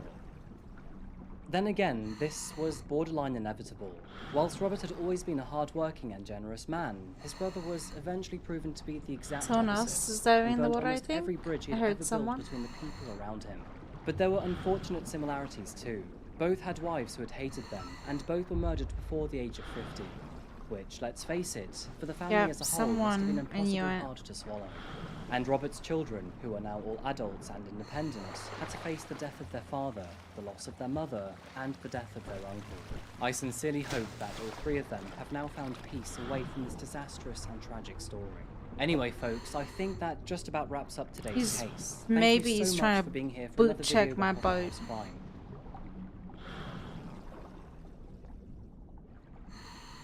Really? You hear people dealing right above you. Yeah, I think this guy was trying to boot check my boat. I don't know where he went. Oh, his car's over there. Is he in the ocean right now?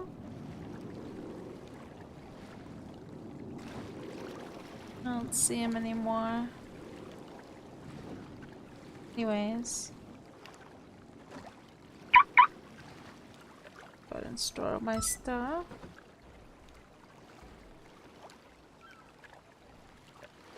So let's see how much I made so far from just picking up junk. Block that. Let's see.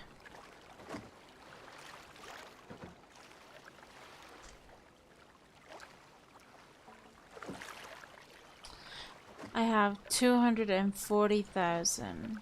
It's not bad. No. Almost there, but not 300k yet. Yeah, it's not bad. Like, the time it took me... Oh gosh, the guy's coming back. He's literally going to my boat right now. Any luck, babe? Nah. No luck at all. True that. He looks so sus. You're right. He looks so sus. I almost thought he was gonna pull out a something. Although you can't pull out a gun in the water, you'll end up dying if you did. Anyways, let me go. I'm gonna have to go and put my boat probably somewhere else and not here. But I think that'll be the end of today. I'm going to bed. It's already bedtime for me. I got work. Let's go ahead and raid. There's a new wait, this guy is pretty new. He's streaming FDG and he's apparently trying to become a big streamer. I don't know. But let's go ahead and give him a holy dolly. He's a big keyboard warrior. Alrighty, thank you. It's gonna be busy tomorrow, and I don't really look forward to like the produce side of it. But let's go ahead and raid this guy. He's new to streaming, I believe, considering his stuff, and he's gambling. You know, I think I want to go in there and tell him, dude, get out of there while you can. You know, get out of there while you can. Let's go in. Oh no, he went to the 200, like 100k tables. Yo. Butch, turn right here. I don't have one. The bets are closed. Let's begin. Oh, plays blackjack. Yes.